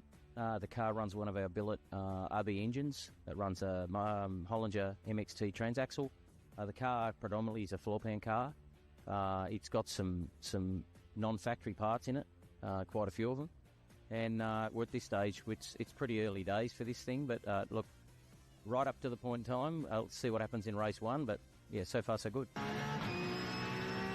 Yeah, I guess the idea of me coming along was just to try and help out a bit on the driving side. I think, Brad has obviously built an amazing car, and his head's very much in the engineering and engine side of things. So I think he finds it hard to switch off from that mode when he's driving and concentrate on driving. So, we're meant to do the test day Thursday and sort of gauge where he was at speed-wise, and then make a call on, who was going to drive it for the rest of the weekend. Brad woke up this morning and decided that I was going to drive. So today, quali was the first time that I've sort of driven any laps in the car, and it was good, but still, it's still definitely in its early phase of development. I think Brad's only really had 1 or 2 proper outings in it. Back home in Tassie at a track he knows pretty well, and a track that's fairly straight line horsepower dependent, so it's pretty speedy there. But obviously here, there's a lot more corners, fast and flowing. So yeah, for sure, the car's strength is still, the speed that it makes down the straight. But as opposed to some of the other cars in the category, they would go around corners better, and that's sort of what we're working on now. So lights go on when the last car enters underneath here. Hollinger National Sports Sedans, and of course the Victorian Sports Sedan Championship on track now. The advanced car carriers, QP Lubes, National Blinds, Victorian Sports Sedans, and they will fill a massive field with the Gods of Thunder making their way out on track with a screaming Rotary leading them out. A bit of a transition of power when a Rotary lands on pole position in the Hollinger National Sports Sedans, but Brad Shields and that crew with that Fiat have been absolutely amazing through season 2025, and a testament to Dad's Army, as they've been affectionately called, the said family and their racing team, to have Brad Shields on pole position for the first race here this weekend. I'm Darren Smith, being joined by Tom Reed for the first hit out for the Gods of Thunder as they make their way out onto the 4.45 kilometres of the Phillip Island Grand Prix circuit. A big shout out to Hollinger Engineering. A lot of the cars running a lot of the reliable kits that they have out on track. Tom, welcome to Sports Sedans for Island Magic. Wow, I'm looking forward to this one, Darren. First time calling National Sports Sedans race, so thrown in the deep end, but have been watching this category for the past few years and marvelling at it, just how fast they are, the engineering and the brains that goes into these cars to make them fast is just incredible. Brad Shields in the 999 on pole position. Stephen Lacey knows how to go very, very well here in November at the Phillip Island Grand Prix circuit. A big welcome back to Alex Williams in the second rotary-powered car here in his red RX-7. Ash Jarvis, the Queenslander, the interstate Warriors have absolutely locked out the first 2.5 rows, with Ryan Humphrey from WA in position number 6. But Steve Tomasi, the first of the Victorians and the one in main contention for this year's Hollinger National Sports Sedans, out of position number 5. Then we go to Nick Smith in that very bright iridescent yellow RX-7, 4-cylinder horsepower underneath the bonnet there for midday down that RX-7 number 69. Got Gary Roberts in his corner today and this weekend, and that will make a huge difference to Nick. He's only been to Phillip Island a couple of times, and previously was when they did back-to-back races and he didn't make race number 2. Dan Crompton, I don't think we saw the Mustang go out. I'll actually have to have a bit of a look and see if I can see it. No, it doesn't look like he's made it out on to track. That's a shame.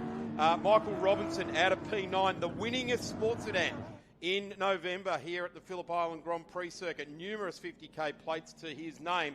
Out of position number 9, car 32 will be absolutely terrific to watch. Alan Nash, the next Victorian, then Jeremy Davison in his RX-7 number 27. Brad Sheriff in that car that we saw Tim Slade drive at the last round. Another Tasmanian. That fantastic Skyline hasn't made it out onto track. What a shame. Aidan Munger, he's coming back into the Victorian scene as well. Johnny Polito, he's in the championship hunt. Milton Seferis, and the other championship hunt guy is Greg Lynch, and he is right behind John as we come around on a rolling start. Warren Clellens, Ben Kelly, Gordon Lovegrove, Martin Risley, Steve Baker, Paul Koenig, and Darden Brown He is poised in the 2 Litre Championship as well. Beautifully lined up now, being absolutely controlled by Brad Shields. Stephen Lacey, have a look at Alex Williams. He is going to go with it as well. Tomasi had issues this morning with a miss in that car. The rolling start gets away beautifully. Have a look at the way the Fiat just moves straight over, sweeping into turn 1 off the line. Who would have thought that the rotary-powered Fiat would have driven away, and he is leading a rotary-powered RX-7. The V8s all line up. They're arguing about positions 3, 4 and 5 at the moment. Tomasi in the Hollinger liveried car there. He has got this championship by the throat at the moment. He's got to finish. He's got to do it well. Lacey, suffering on cold tyres there, just runs wide. And have a look at this. Ash Jarvis in the Smith family Monaro. It's Lacey. Gathers it all back up down at turn 4.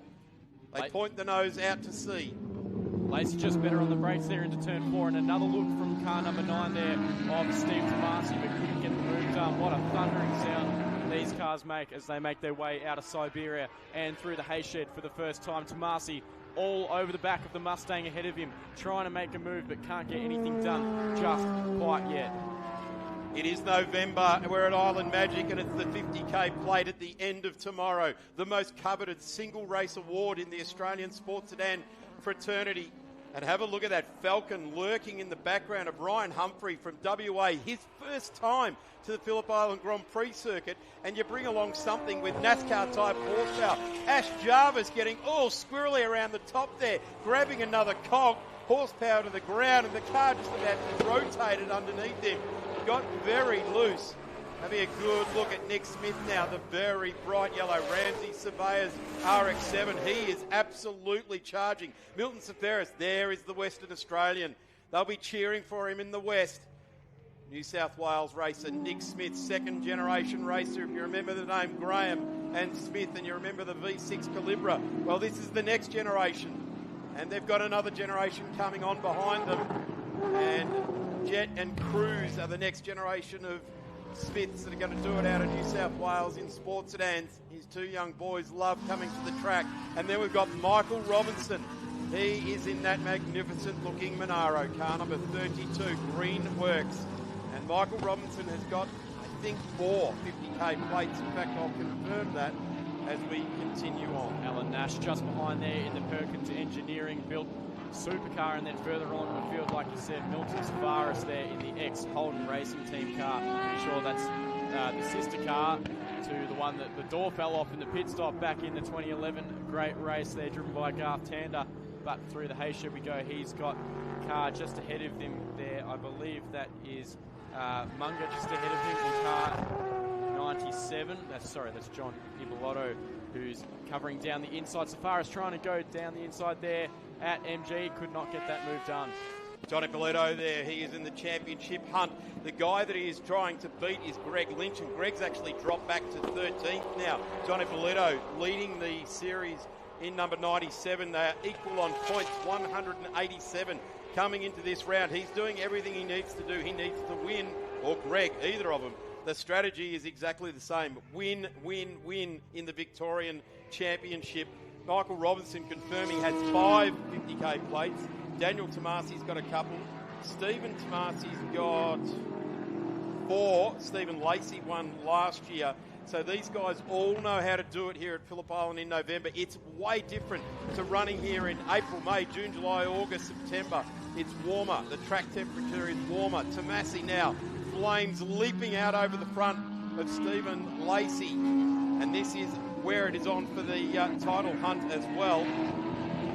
These 2 cars, line astern with each other, are very, very close on points. But at the moment, Tomasi needs to just start to gather more points. Coming in as 415 to Steve. Ash Jarvis is next on 328. Jeff Taunton on 320 and Stephen Lacey on 314. So there's 130 points on offer. And Tomasi just slow speed understeer there. That doesn't give you confidence when you're about to unleash 700 horsepower with your right foot. There's no aero when you're going that slow in these cars, and these cars, of course, have a huge amount of aero that's developed in these high-speed corners, so really suited to the likes of turn 1, turn 3, over the back through the hay shed in the final corner. But those slower speed corners is where they tend to struggle, and perhaps the car of Lacey just behind able to close up that margin, although down the front straight, car number 9, the Holliger Engineering Stephen Tomasi car, just opens that gap, and he's right on the back here of Alex Williams in the first of the rotary powered cars. Doesn't that thing sound awesome? Well, he could wave to home from about there. Comes from Tasmania out of turn number 2. Southern Loop powers down. This is the V8 torque just coming down the hill to the inside. Wow. Tomasi to the dirt. He's showing signs of desperation. He doesn't need to. He needs to tick the boxes on consistency. But once a race driver, as Ayrton Senna said, always a race driver. And if you no longer go for the gap, Tomasi just filled that gap. Alex, no answer there. That rotary-powered number 37, a brilliant piece of engineering from Tasmania. And what a race driver. Some of the best YouTube footage you'll see of that car at Sandown. We're just getting a good look at Nick Smith. A similar looking car, but this is a piston variation of an RX-7, which is running under that. I think it's a Nissan variation of a 4-cylinder turbo, and he is chasing an XD of all things, like a brick trying to push it through the air. But this guy, Ryan Humphrey, the Western Australian, represents. Where Tony Ricciardello left off, 11 times national champion from Western Australia a number of seasons ago. Ryan Humphrey leaving number 11s on the track there.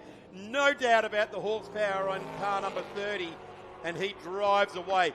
Nick staying with him. He gives away about 4 litres of capacity, but certainly energy. Nick charging. As I mentioned, Gary Roberts, an absolute stalwart engineering legend of this game, in his corner this weekend. And a big shout out to all of the crews that keep these cars going around the outside. Wow. Nick Smith of Ramsey Surveyors goes on through an AGI Sport. And let me tell you, an XD is naturally wide, but I tell you what, he's gone around the outside of Ryan Humphrey. Oh, Alex Williams there off the road there, and that is the battle for the final podium spot. So just the lock of the rear brakes, and that allows the Mustang of Lacey through into P3. But that was an incredible move there from Smith in the bright yellow car to go around the outside at a heavily committed turn number 1, especially in these conditions. Brad Shields at the moment, fastest car on track, and leader by 5.5 seconds. Can you believe he's got such a gain in 4 laps? 5.29 seconds, a 1:31.14. We're some way off the lap record, which was set by Jack Perkins in John Gourlay's Audi at a 1:27.27. But they are absolutely charging. Have a look at Nick Smith now. He's made his way up to 6th on the road. And this car absolutely glowing in the beautiful sunshine here today. And here comes Michael Robinson. He's jumped onto the back of Ryan Humphreys now. As I said, Robbo knows Phillip Island in November. 5 times 50k plate winner. And here comes the number 32. He has done every national championship round for about the last decade. Keeps fronting up with the 32. He's got another car off in the wings, getting finished off at the moment. In fact, it's Darren Hossack that's doing some of the finishing off on that car. No Hossack here this weekend. The Audi parked up after some troubles in the development of that car at Tailem Bend. And, of course, young Cadell Ambrose, who was very, very fast in it on debut. But they're just starting to iron out some of those niggly bits and pieces. But Michael Robinson all over the back now of the Western Australian. And this Monaro comes to Phillip Island.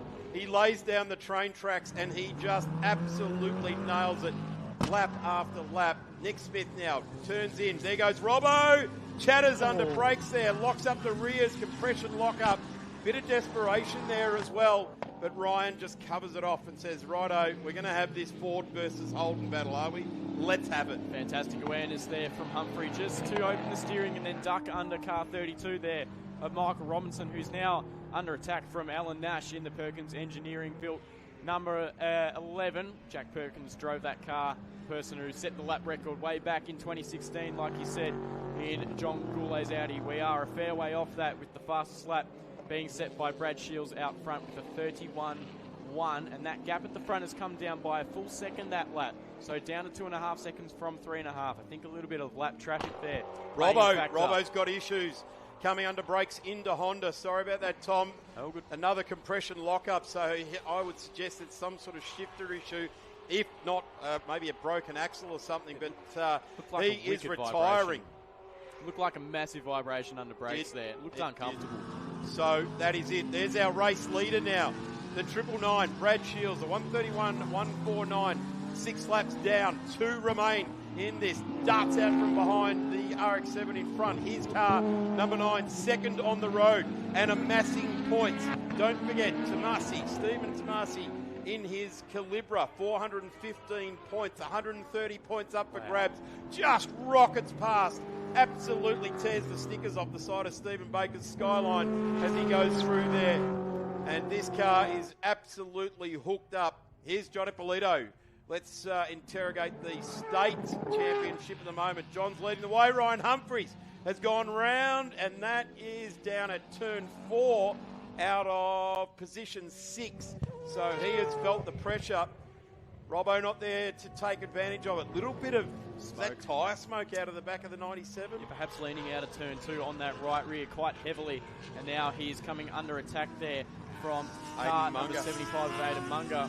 He's got newly added yellow signage to the front of that car, so it makes it even more vibrant there. And these guys running in the battle for the final spot in the top 10, 10th and 11th. Going around underneath now, the 169 dives in. And Stephen Tomasi is absolutely hunting rotaries at the moment.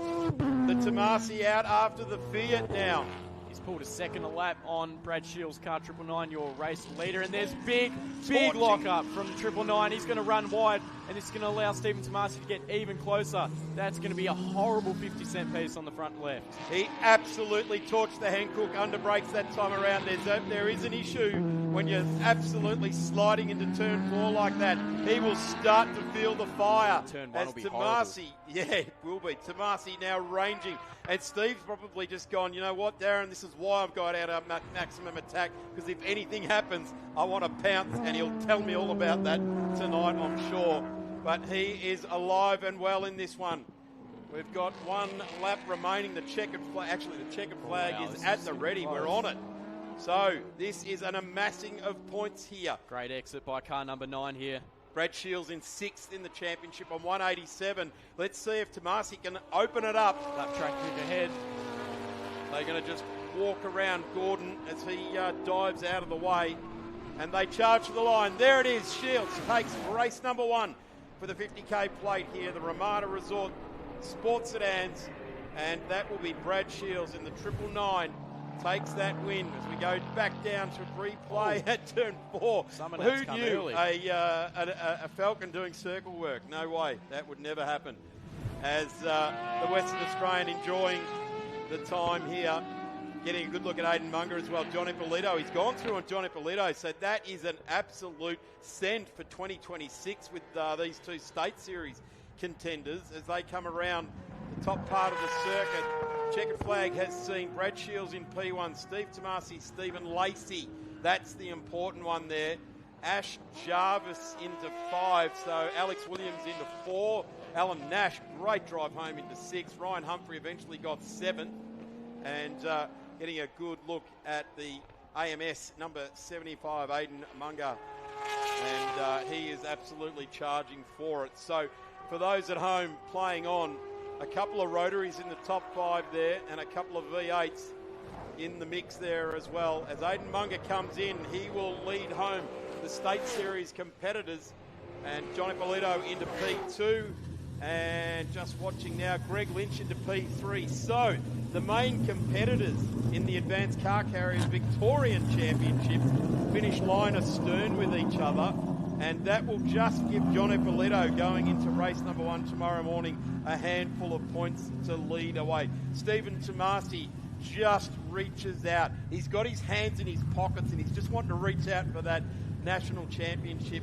He clinched his first national title here at Island Magic a number of years ago. He's won the 50k plate numerous times, so let's see how that plays out. As always, the gods of thunder, the big bangers of Australian motorsport, absolutely turn it on. Congratulations to Brad bringing the Fiat home And I think, and I'll be corrected, it's the first time he's driven that car here. Stephen Lacey knows how to win here. He has done it before. He did it last year in this car, and he's home into P2. So that is going to look very, very interesting indeed. In fact, I'm just looking at some confirmation of results, and it's put Brad Shield back into P5.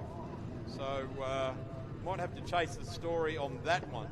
That will be very interesting indeed. Thanks for joining us for the Hollinger National Sports Sedans and Advanced Car Carriers Victorian Sports Sedans. So much more action to come right across this weekend, and starting with the very next race on track, and that will be the improved production over 2 litres, Groups A and C for their race. We'll be back in a couple of moments for more.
Welcome back, ladies and gentlemen.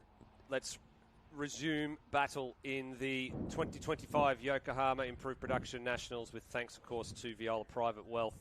We're getting ready for another one of the over 2 litre heat races. This is race number 2 for each of these competitors in Groups A and C. So for the luxury of Group A, they've actually had a chance to sit down, catch their breath, actually double-check their cars and do a whole bunch of things to it and improve for this one.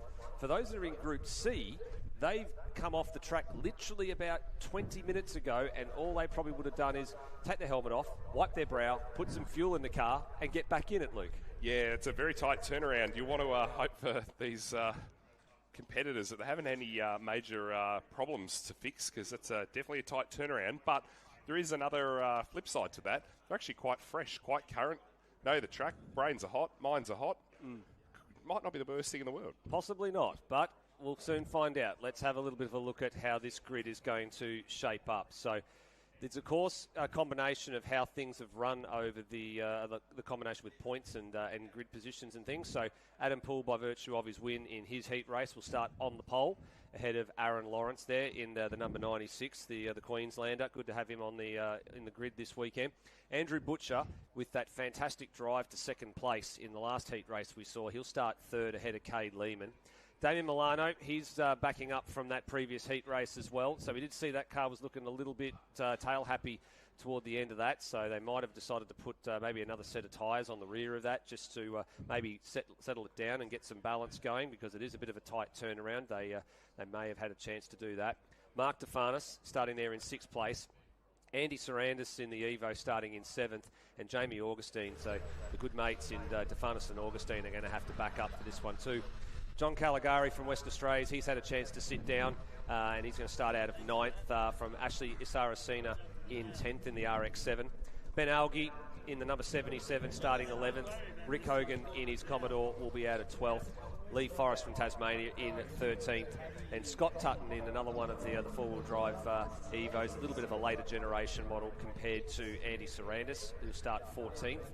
Nigel Williams in 15th, and Scott McLean in 16th, who we saw having a bit of a late battle there at the end of his heat race. In fact, he was actually partially off the road at one stage. Ed Richardson from Tasmania alongside Steve Johnston from the Northern Territory. And 19th and 20th will be Andrew Tickner and Peter Dixon. And while we wait for the rest of the grid to get themselves sorted, we're going to have a little bit of a throwdown to Callum in pit lane. He's standing in the Yokohama and Traction Tyres garage in the improved production land. Callum? Back down here in the paddock here at Island Magic, the 35th edition of this time-honoured event.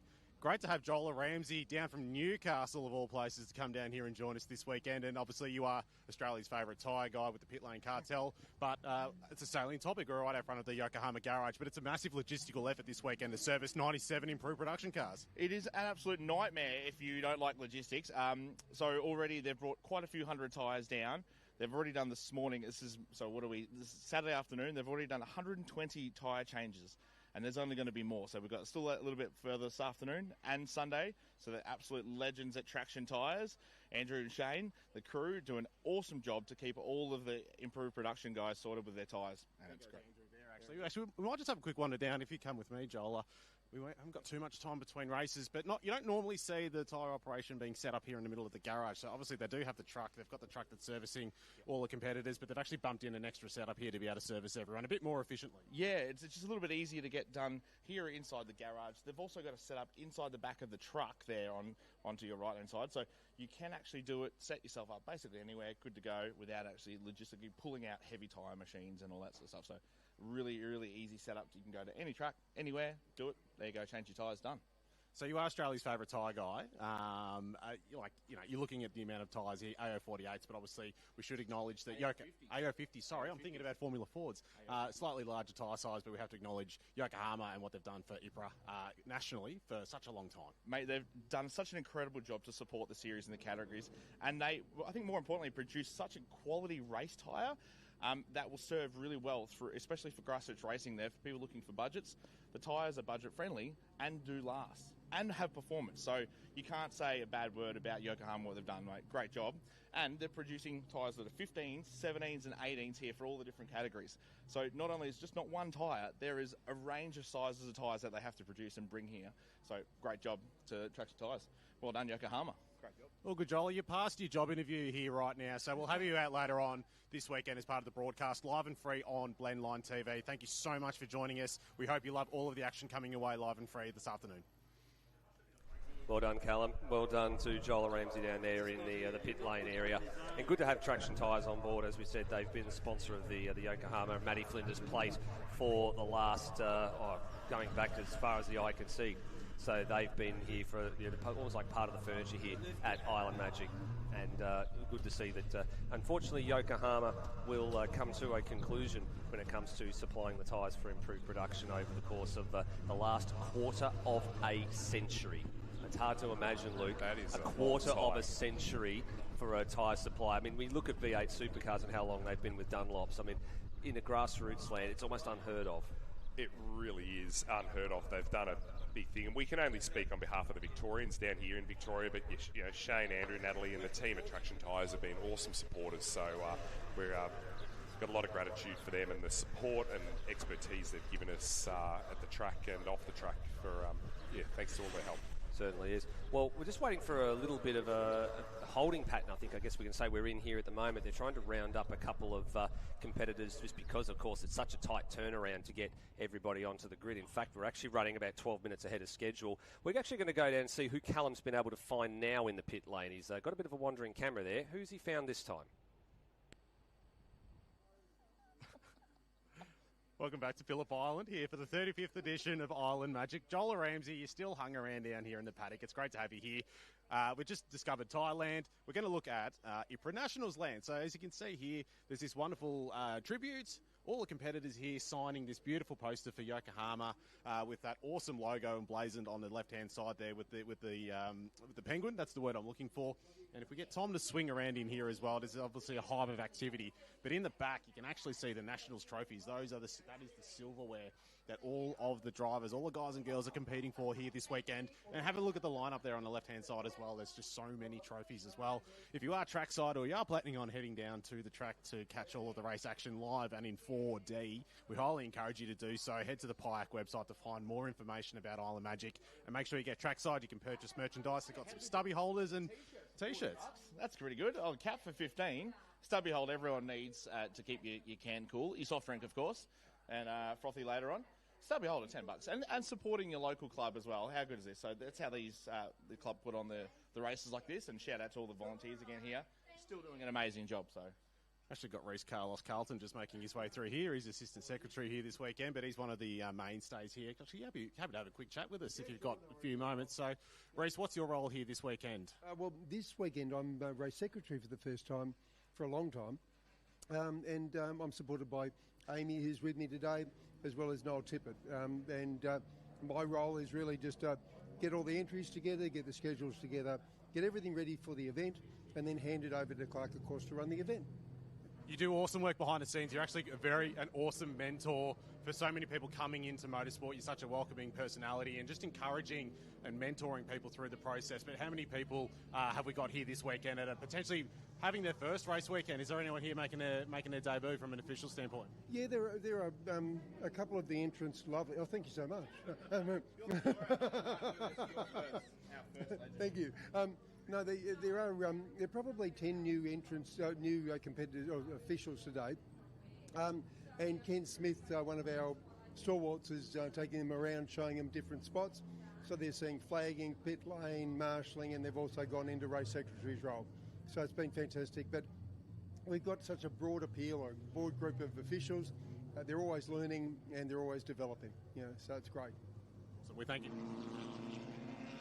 Thanks very much to Callum and to Reece Carlton Carlos there, and somebody go and get Joel Ramsey before he puts that first place trophy that Adam Poole's going for in a bag and runs away with it. That's I wasn't expecting to see him go and ask to borrow the trophy. I thought he was actually buying a stubby holder, to be honest with you. Yeah, never put it past these boys. A big trophy, that'll end up in someone's backseat. Oh, it certainly will. It might end up in his. Actually, probably end up in the passenger seat on the flight home to Newcastle. It'll have its own aeroplane ticket to the rate Joel Ramsey's going. All right, so we've got some on-track action here. I think there was a couple of drivers that were a little bit of just struggling a little bit to back up from that previous heat race, and I did see a message come across my smartwatch that said there's a few drivers that were missing from the grid, and to hurry them up if they had seen them anywhere. So there might have been a few nervous toilet breaks and a few people just spending a bit too much time just drying themselves off before they get back into these very hot race cars again. So we're on the formation lap now. And I think we spoke about everybody up until about 20th place then, up until we had those crosses to Callum and to Joel in the pit lane. So from 21st on down, when we have a look at them there, you've still got Anthony Dahana in the BMW starting out 21st alongside Rob Baird in the RX-7. And you've got Mark Tutton in the Commodore from New South Wales with Andrew Barstow's little VW Golf in 24th. Mark Kempster from South Australia in the Magna in 25th. Bruce Henley's RX-8 in 26th. Andrew McMaster starting out of 27th alongside Mark Ersman, so the two New South Welshmen there on the 18th row, the 19th row of the grid. And Rob Neal and David Haynes will be starting out of 29th and 30th. And the last four cars on the grid, Luke Valentich, Anthony Martin, Stuart Dearden and David Perry. Now we did see Anthony Martin in the previous heat race. He was actually off the road on the left-hand side. I think he was actually in that same heat that Adam Poole went on to win. So he pulled over very, very early in the piece, and we did have an extra formation lap so they could pull that car to safety. So hopefully they'll be able to get that beautifully prepared and presented VH Commodore out and running again. In actual fact, it's had quite an extensive front-end rebuild since the round at Sandown in August at the state round, when it had a bit of a collision with the wall at turn 4. So they've had a bit of time to get that repaired. Now I think we've seen, we're just keeping an eye on things here as everybody comes around to the grid. I think, Luke, you've pointed out, I think it might be David Perry, who we saw didn't last too long in the previous heat race, and it looks like he's not going to start this one either. No, that's unfortunate. There's a few gremlins. I just happened to catch up with Stuart Dearden on the way past, back up to commentary before. They have electrical gremlins with that car, so a few reliability issues starting to creep in here. So hopefully get a good run here and not too many DNFs. Yeah, well, I'll tell you what, the reliability side of things is definitely starting to creep in with a lot of these cars. Some drivers are pushing these cars well and truly to the limit here in the early going, rather than trying to ease their way into the weekend. And there's a few tales of woe already starting to emerge from not only over 2 litre land, but under 2 litre land, which we'll talk about when we get to the under 2 litre race, which comes up right after this one. And a little note, just as everyone's starting to find their competitive edge, I noticed the guys in the front row are just up a little further than all they were in the last heat, so no one's wanting to give away anymore, but there's still some room there. I'm surprised the boys haven't got the front wheels right on the line yet. Certainly. I agree with you there. Green flag at the back. So let's get ready for another 7 laps here, or 8 laps in fact I should say, and we are away. Bit of a sluggish start from Poole that time.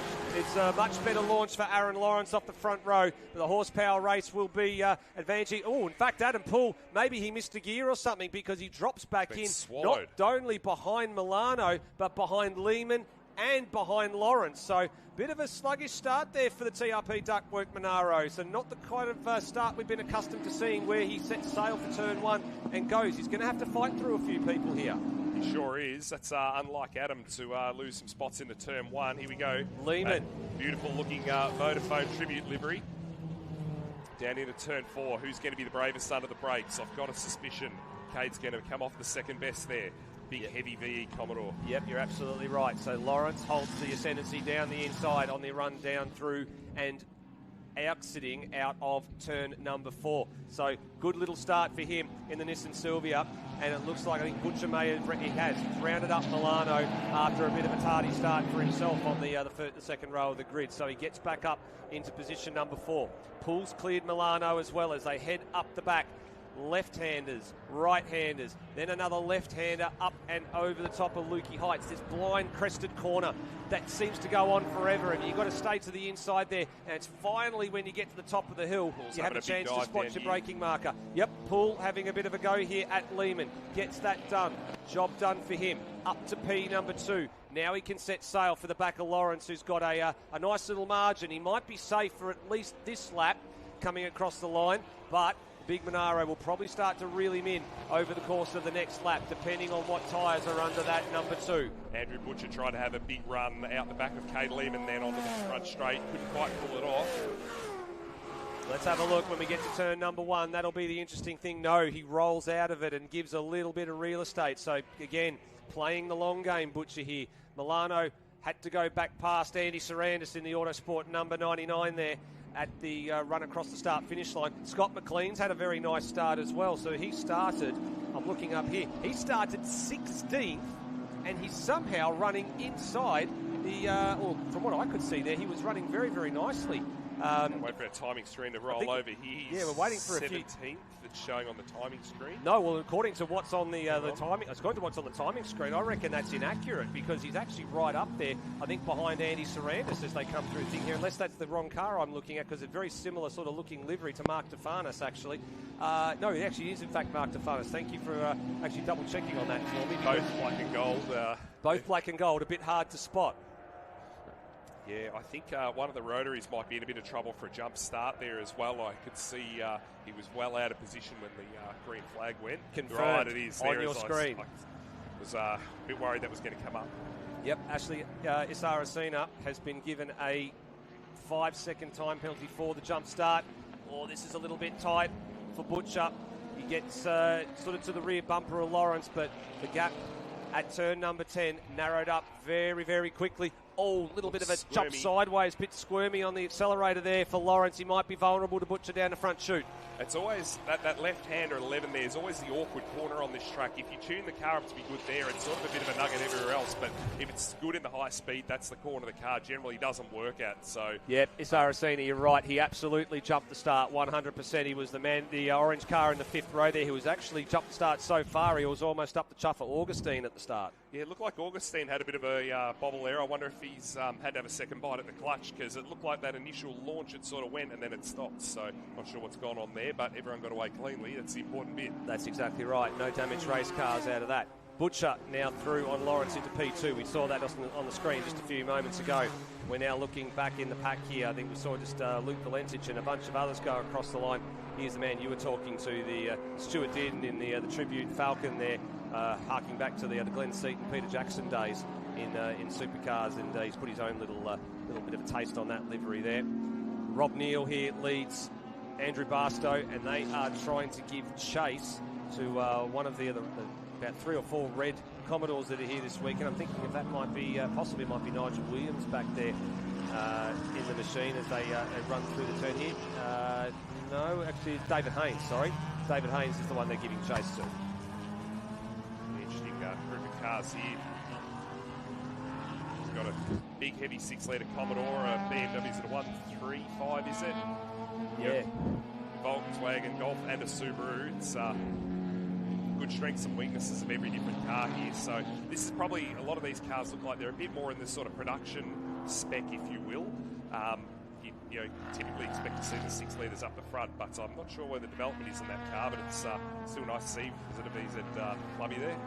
Yep, up and over Lukey Heights here. As you can see, Volkswagen Golf is having a go here. Oh, that is the number 11 there. That's Andrew McMaster. Now, he actually changed cars before coming into the weekend because his other car wasn't ready, and there's some damage there. Front right tyre maybe has let go, and maybe it's actually impacted the side skirt there, so he's just trying to stay off the line. He was a bit of a straggler off the back there. He's safely now in at turn number 4 before the leader Adam Poole gets to him, so he was about 10 seconds away from being lapped. There's the evidence of that on the outside of turn 2. Typically the front right is the tyre that works the hardest around you. If you're going to have a failure, it is usually the front right. Not sure where the geometry in that car is. You can hurt them pretty quickly if you're running aggressive camber in them or too much caster. You can really hurt them, as Jamie Augustine has a big brake lunge down here. Good move. Yeah, nicely done on Ben Alge in the number 77. So a couple of different generations of Sylvia exchanging places there. Slightly older model and a slightly newer model. Looked like it had a lot of, was that brake dust? Like it was something coming out of the front rim almost. Yeah, there's a little bit of a couple of puffs of smoke there, I think, on the Augustine machine, just pushing it a bit hard into turn number 6 there at Siberia. I was actually talking to him quite a little while ago. He had contact with something. Yeah, the front left on that car's looking a bit sad. Yeah, he definitely has made a little bit of contact there. In fact, I think it actually might be rubbing on the guard. It looks like giving it an imaginary wheel alignment there. It looked like the wheels are pointing in different directions there. Yeah, that's the headlight, part of the front headlight. I think maybe the indicator side might have been impacted there, but it definitely looks like the guard has pushed back onto the front left-hand tyre there, so that'll be rubbing quite profusely through some of these corners. Let's get a bit more of a look at it on the angle here. See the steering wheel. He's actually got some race tape on there as well, so I think there must have been some contact in the previous race that he was in, and maybe they've tried to patch that car up, and maybe it's come slightly ajar. So maybe the contact's not from this race, but it might be from the previous race, and they've tried to patch it up and get going. Doesn't seem to be bothering him too much. He should pass the pit entry there, so hopefully it makes it around for another couple of laps, and hopefully that tyre is not in too much peril. He's going to be rounded up here. He's going to be rounded up here by Mark Tutton. So through goes Tutton in the Commodore, and Anthony Darnell's a little bit too far behind. Have a look at Lee Forrest here. He's being harassed here by Nigel Williams in the VX. And, well, we talk about strengths and weaknesses, Luke. We could. Well, we sure could. We sure could. And when we come to strengths and weaknesses, look, as Mark Tefanis goes looks like on. The front tyre's deflated on that too. I know it looks like he's going around for another joke lap, but it actually looks like the tyre's deflated.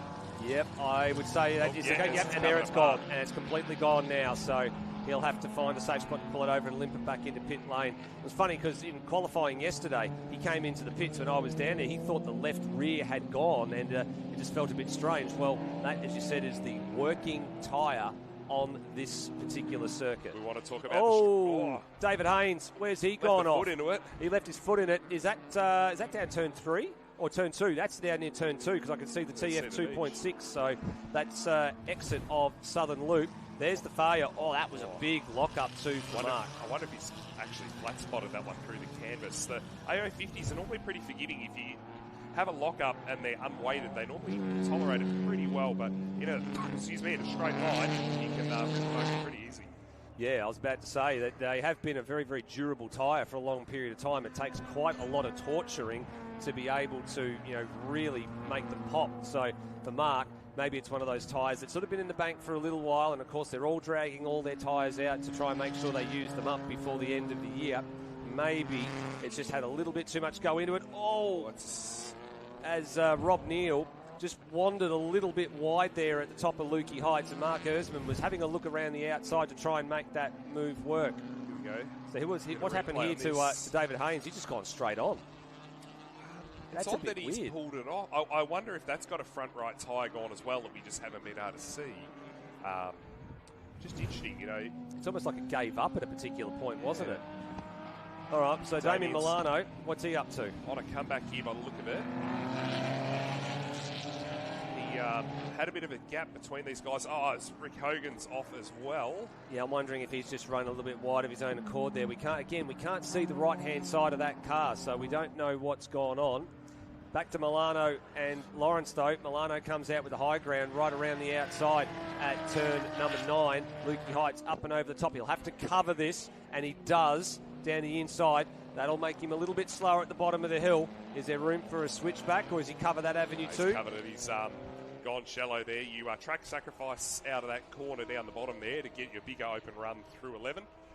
And good driving by Damien. He's done a lot of laps around here. He'll know where all the little tricks are, where all the places you can whip the car.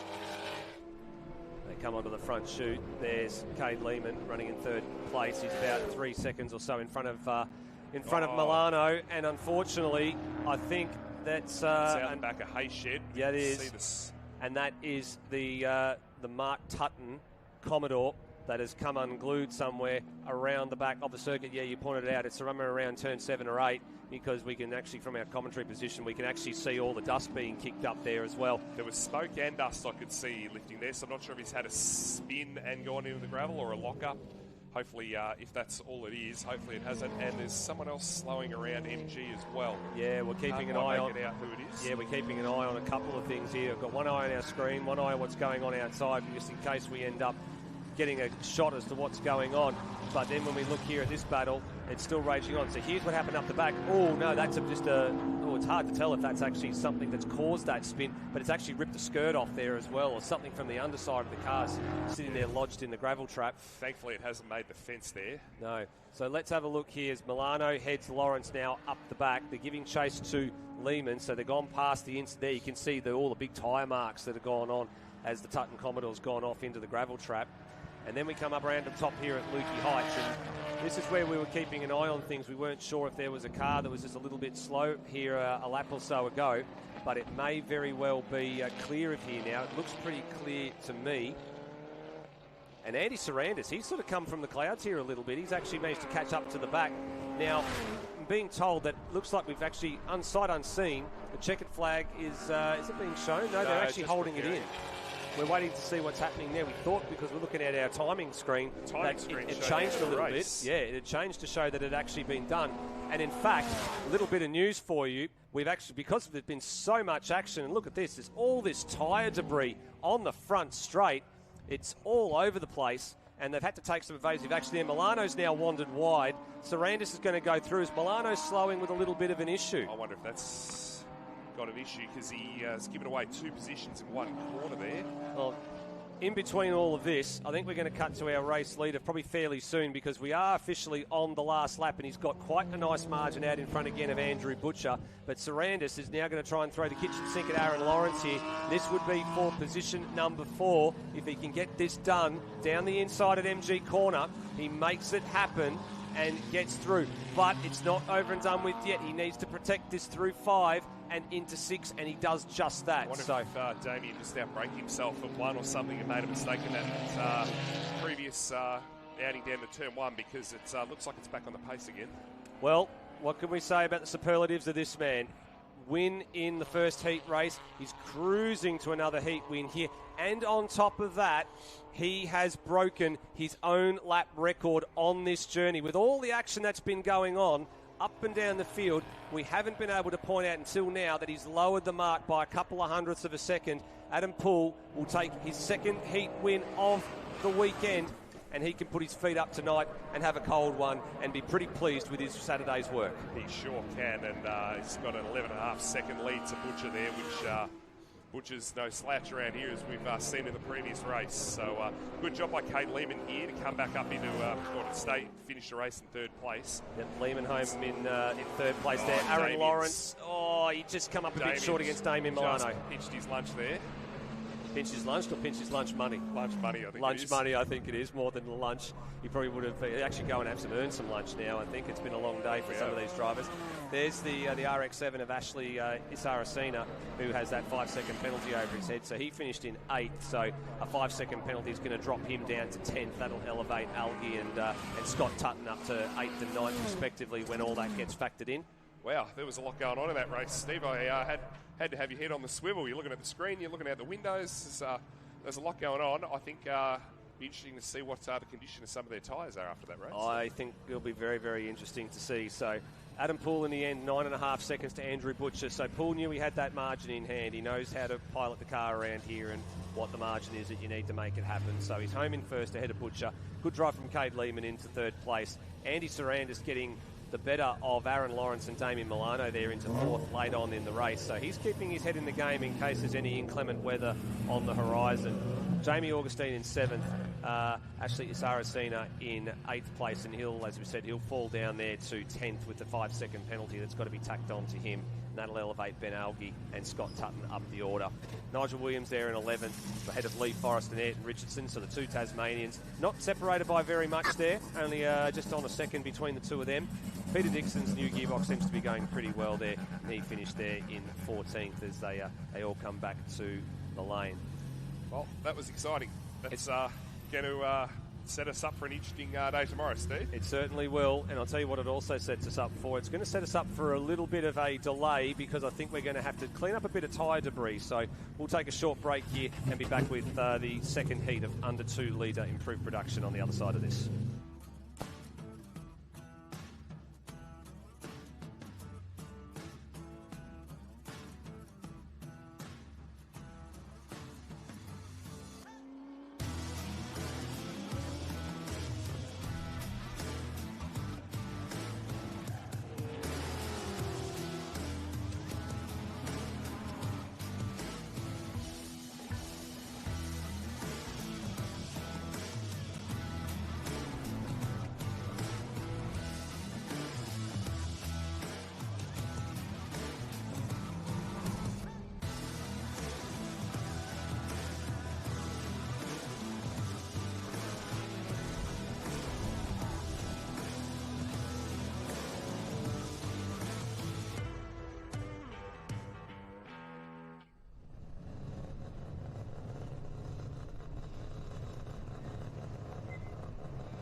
I'm Andrew Butcher. I'm racing in improved production in my E46 M3 in support of the Epilepsy Foundation. That's the signage on the side of my car, and they mean a great deal to me. My daughter has epilepsy herself. It's my excuse. It makes me feel a bit better about wasting all of the time and money that I put into racing. It was already a race car when I got it, but then, of course, being a race guy, I changed everything on it once I got it. So it's a pretty fully developed, bored and stroked S54. It's got the big AP racing brakes and a Hollinger sequential and all the money wasted that my kids could have had an education on.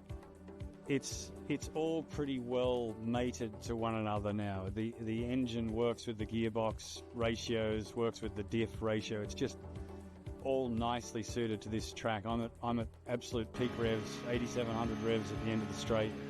It's got no more. That's 258 k's an hour for me, so I'm 30 k's down on what the big V8s are doing. But I come onto the straight probably 15, 20 k's an hour quicker. So this is just preparation for the Nationals, and so I've cross-entered to get as many laps in as I can and change the wing and settings all over.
Welcome back trackside here for the 35th running of Island Magic.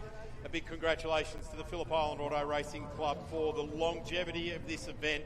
An amazing event over many, many years that's launched many, many careers and encouraged those that have had big careers continue on with it. And that is what motorsport is about, getting the new blood in and keeping the old blood racing right throughout the fences. And when I say right throughout the fences, I mean our officials from fence to fence, our competitors from fence to fence, and Steve DeVries border to border, from eastern seaboard to western seaboard and everything in between. And that leads us into the Improved Production Nationals, which we're celebrating here this weekend. Lots to celebrate, lots to talk about, lots of drama as always. We're going through the grid sheet for this one and sadly ticking off a couple of cars that aren't going to make it out for this one, but it just keeps on growing, and the momentum, and I've got to say, the vibe, to quote a great Australian movie, The Castle, it's about the vibe. Certainly is. Well, there's one car that's from the last heat that they're just bringing back in there. That's the David Haynes Commodore, so that's why we've had a slight delay here in things. And not only that, but to pick up a whole bunch of tyre debris from a few tyres that went flat or deflated or delaminated in that case. Let's have a look at the grid, because this has taken a little bit of an unusual turn for things at the moment. So with all the attrition that happened in the first race a little bit earlier this afternoon, your pole sitter would be Callum Jensen. Unfortunately for us, we can see he's still in pit lane, and that car's got some clutch and some starter dramas, so they're trying frantically to get that sorted, but they have unfortunately missed the boat. So grid spot number 1 will be vacant. That will leave Brad Verica in the Datsun all on his own on the front row of the grid. Anthony McKenzie will start then out of position number 3 alongside Charlie Viola. Thanks to Charlie and Viola Private Wealth, of course, for their sponsorship of the Nationals. Kevin Coulson there in 5th alongside fellow Civic runner in Paul Javots. Kyle Smith out of Tasmania, we saw him with a bit of rallycross action at the start of that first race there in 7th. And Josh Perkins, as we said, the sole RX7 with the under 2 litres running there in 8th. Cameron Burns out of WA, we talked about, as you said just then, Darren, the eastern seaboard to western seaboard and north to south. You know, Cam's come all the way from Western Australia. There he is in the green and black Civic on your shot there. He's going to start alongside Tim Maynard in the Pulsar from New South Wales. Leon Duggan and Brett Waters in 11th and 12th. Blair Cool and Michael Hopp, so that's a Pulsar and a Suzuki Swift there, 13th and 14th. And then Travis Mitchie and Carly Fleming, 2 XLs out of 15th and 16th. Over the page we go. Lee Sellenmeyer out of 18th alongside Peter Fleming in 17th. And then we start to get to all the interesting things. So Bryson Lloyd there in 20th. He came off the road. I'm not sure what's happened to him, but I haven't had a chance to see him. Tim Molesworth is one of several drivers that have walked back into pit lane and found holes in the sides of their blocks. So Tim Molesworth, Brett Porter, they both are done for the weekend. So too Matt Dwyer. We talked about him not taking the start, having done the same thing in qualifying.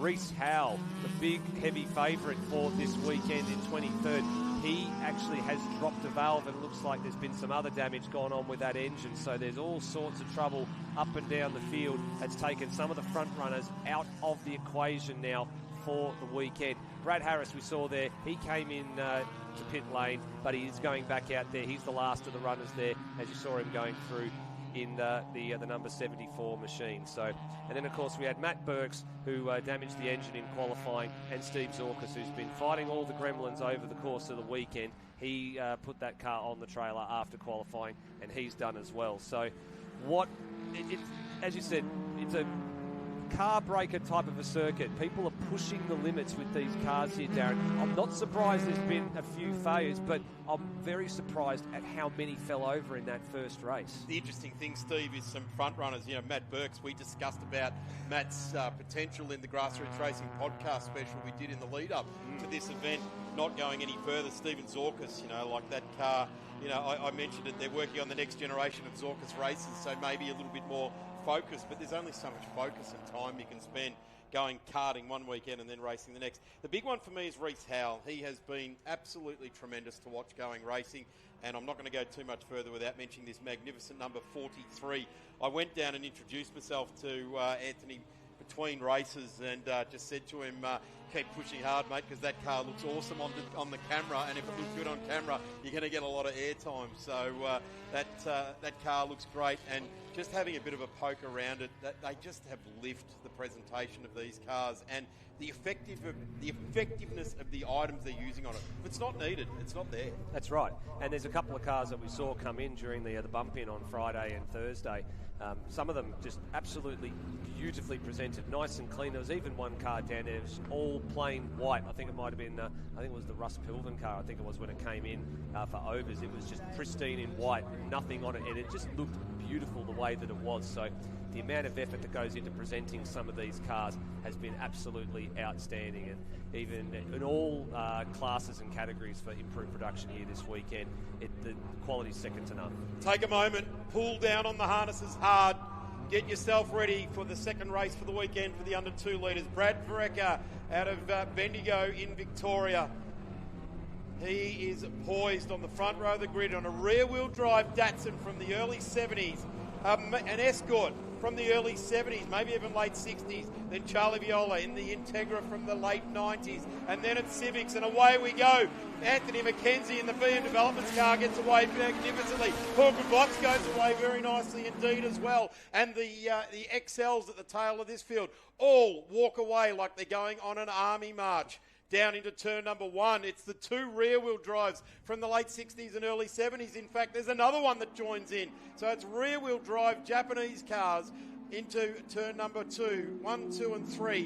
And then it's the 87 there of Kevin Coulson, Paul Griswatts, and just going backwards a little bit, the number 7, Charlie Viola. Yeah, it was Kyle Smith was the third car you were talking about there. So you saw Brad Vereca and Anthony McKenzie managed to scoot through. Kyle Smith with a great start from P7. He's picked up 4 spots at the start alone, and he's now in the shot here, that beautiful black number 77. Oh, as Charlie Viola just loses it under brakes a little bit, he holds the brake pedal down, and he just comes to a stop right in the middle of turn number 4. Great evasive action from everybody to avoid T-boning the Viola Private Wealth number 7 as they rounded turn number 4. In fact, I think the fuel filler cap actually came open at there as well, but that wouldn't have been from a result of the spin. That would have been from something else. I was just about to say he even grabbed the fuel filler cap to try and stop the sideways slide then, and that would probably be arms and hands and everything going around all over the place there. But have a look at this charge in the Cameron Burns in the green Civic. He's gone backwards. He has. Right back from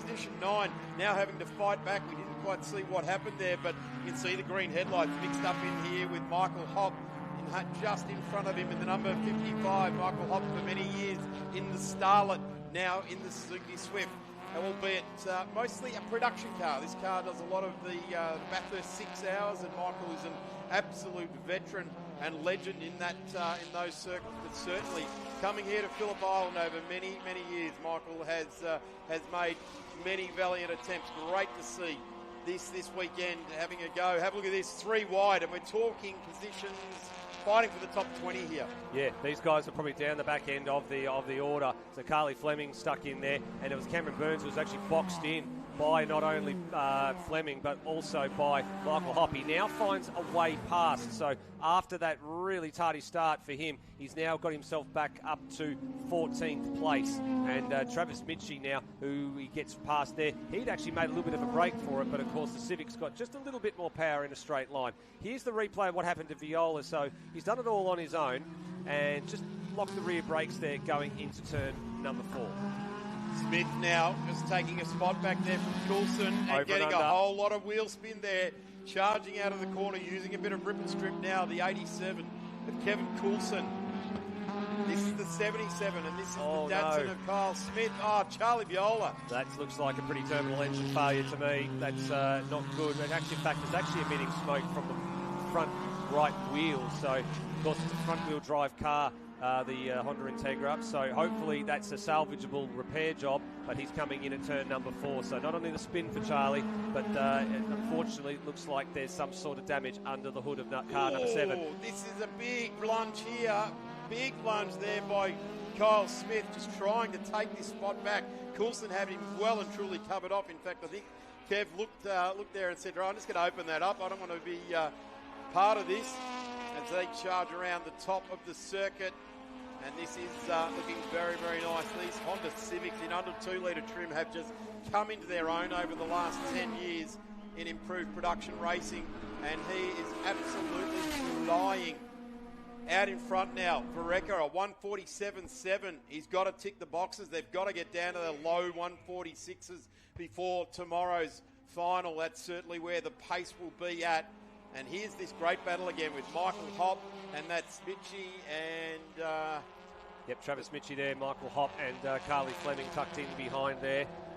So these 3 or 4 cars back here are actually quite well matched. I'm actually quite surprised that... Quite well matched. Yeah, evenly matched. Well, it's 3 wide across the front chute there. Peter Fleming's the XL that's a bit behind them, just keeping an eye on what's going on as they run down the chute here. Who's going to concede? It's Fleming. Carly Fleming pulls out of that 3-wide battle heading into turn number 1.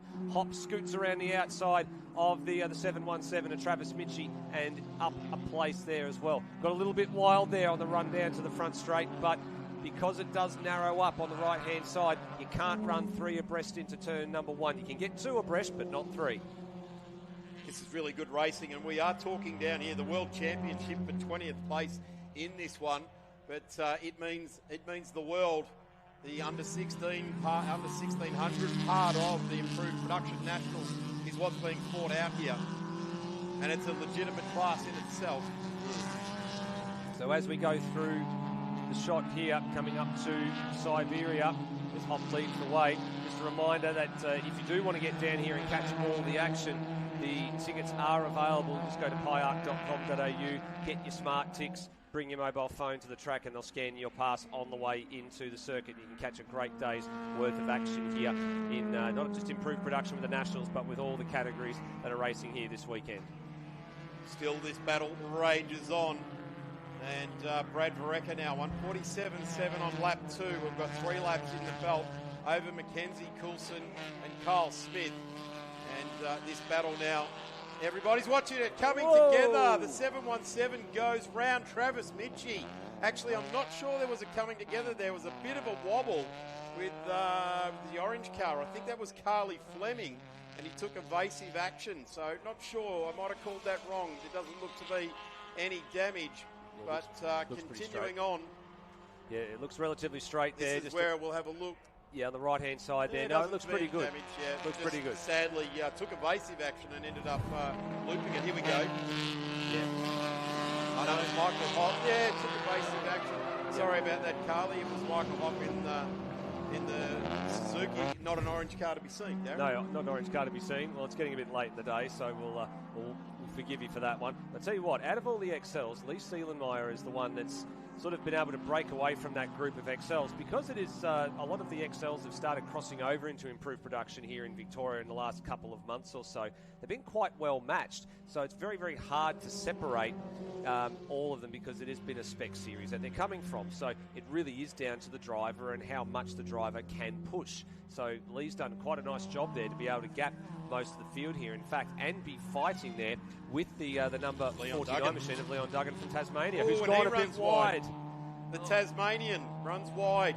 Great to see such an awesome contingent of Tasmanians. Of course, Lee Forrest here ticking off his 690-12th improved production assault this weekend. I actually haven't seen Lee, but always great. You know you're at a really good racetrack when you see Lee Salika fronting up in the over 2 litres.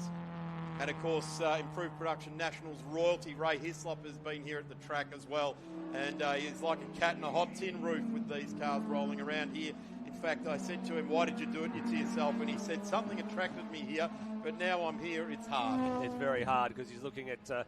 he would have loved to have been out there. He would have been loved to be looking at some of these battles here too, because he was synonymous with some of them in the day, with a couple of great drives in some of the Nationals to be able to win the number that he did. Paul Javot's here giving some chase to Kyle Smith. So this is front-wheel drive Civic pursuing rear-wheel drive machinery as they head out of turn number 4 and up towards Siberia. So Smith is just starting to lose a little bit of touch. He's also managed to get past him and managed to move a bit further forward. I think he's just probably managing the rear tyre just a little bit, trying to make sure they can get through today, and then they've got probably some nice rubber, I'd imagine, sitting in the garage to put on the car, not only for the final heat tomorrow, but also for the final. Yeah, we've been touching on the tyre thing. You can run as many tyres as you wish, but you dare not run a brand new sticker set here at this event ever. And Matthew Flinders played over the years has established a long list of disappointed races that have put on new tyres for this weekend in thought that they might get some pace slowing. What's going on with the 87? Out of P3. Yeah, they've rounded him up pretty quickly. So this now becomes a fight for 3rd and 4th rather than 4th and 5th. Kevin Coulson in the 87, he's actually had to, I can't even see if he's made it back to pit lane yet. We'll see if we can find out. No, stopped on the inside of 11, so we'll take no further part, pulling off the track. Another one bites the dust, as to quote one famous Queen song there. And they're all starting to just push the envelope a little bit too far. And sometimes you just step over that edge one too many times and you get bitten. So hopefully for Kevin's sake it's something that he can repair and get going again. Back to this little battle here between Michael Hopp in the little Suzuki and Carly Fleming in the XL. They've managed to also to get past Leon Duggan there, so he's had maybe a little bit of an off somewhere, and they've left Travis Mitchie and Peter Fleming far behind, trying to catch up to Lee Seelenmeyer, who I think is just over the hill and down the road, and indeed he is, but he's got the better part of about 150 metres on this pair. Interesting fact, this weekend the Phillip Island Auto Racing Club, not only are they running the 35th running of this event, there's many, many years of trophies that they've been awarding here at this particular circuit, right back to the era when the club actually owned the track. these guys are racing for the Matthew Flinders plate for the first time. It will be awarded to an under 2 litre car. But please just sit down while I read through the luminaries. In 1971, the Matthew Flinders plate was won by Bob Jane. John Harvey in 1973, John Harvey in 75, Murray Carter, John Pollard. Andy Brown was the first in the era of club cars in his RX3. Phil Morris, Ken Douglas, Warwick Massey, Ken Douglas, Mario Caligari, Dennis Gallagher. Dearly departed great mate Dennis won it in 1998. Andy Brown again. Rowan Ambrose. Lap records all around the country that year in 2000. Ken Douglas again. Wayne Wakefield, Warwick Massey, Leanne Tander, Mario Caligari, Anthony Wallace, Ben Schutz, Lee Forrest. Well, here we go. That is a very long list, and he wasn't finished yet, but we have been given a checkered flag, and I think that might be, actually, that's after 6 laps, so a little bit short of what the original distance was going to be. So we did miss out, unfortunately, on seeing Brad Varecka take the win there by 2.6 seconds over Anthony McKenzie, and Kyle Smith managing to hang on to third, just ahead of Paul Javots. We saw them go through the shot there. Josh Perkins home in 5th place, but this is the battle down the order. This is down around position number 12 and 11 between Fleming and Hopp. We're still going on side by side. I think I actually referred on the podcast that we did with this that it might be a case of these cars were so well matched that they could find themselves running pretty much as they are on screen right now, all the way around the circuit multiple times to decide that class trophy, because of course in the XLs it's an under 1600 litre car. So, and Michael Hopp fits into that one as well in the Suzuki Swift. So this could actually be quite a close run thing for the class trophies come tomorrow afternoon. Wow, this has been a terrific affair between these two. 6 laps, basically unseparated. Great little escort in the background there as well of Leon Duggan coming from Tassie. A terrific run. And I just actually mentioned there as well that throughout the field there, Lee Forrest won it in 2008. And I think that was the first Tasmanian to win the Matthew Flinders plate, but then Ray Hislop won it about 6 times after that as well. So there is a bit of heritage with Tasmanians in the Matthew Flinders plate, and for the first time ever in under 2 litre. Well, here we go. This is the finishing margin at the end of the day. Brad Varecka, who finished second in the first of the under 2 litre heats this afternoon, has won the second one, and of course that will elevate him to the top of the points standings. By virtue of the fact that the Callum Jensen Peugeot didn't take part in this one, so couldn't really fight back, but perhaps he can fight back tomorrow. So we have a look at the top 10 here. So Varecka home by about 2.5 seconds over Anthony McKenzie, ahead of Kyle Smith, who really really got chased hard by Paul Javots at the end of the day there, so only a half a second between the two of them. Paul throwing the kitchen sink there. Josh Perkins in 5th, Tim Maynard, Cam Burns, Blair Cool, Brett Waters, and Lee Seelemeyer was the first of the XLs home in 10th. Steve, I bet you've learnt the thirst, mate.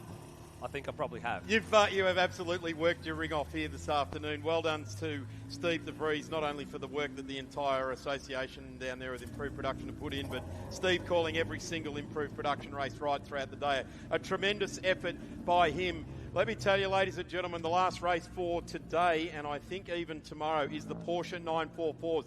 This is championship-defining territory for the most hardest, fiercest fought-out championship in Victoria. The Porsche 944s, one-make series.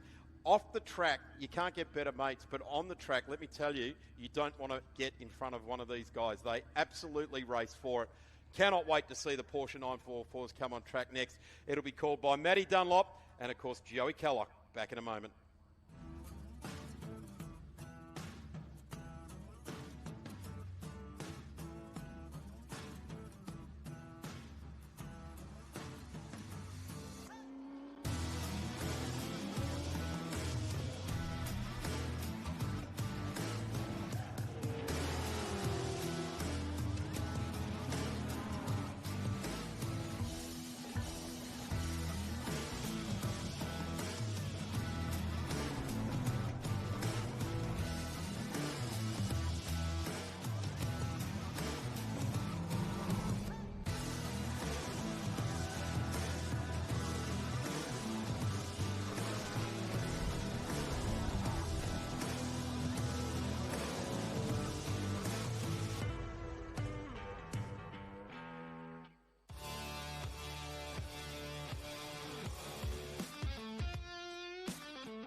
Welcome back to Blendline TV's broadcast of Island Magic 2025 here at stunning Phillip Island Grand Prix circuit.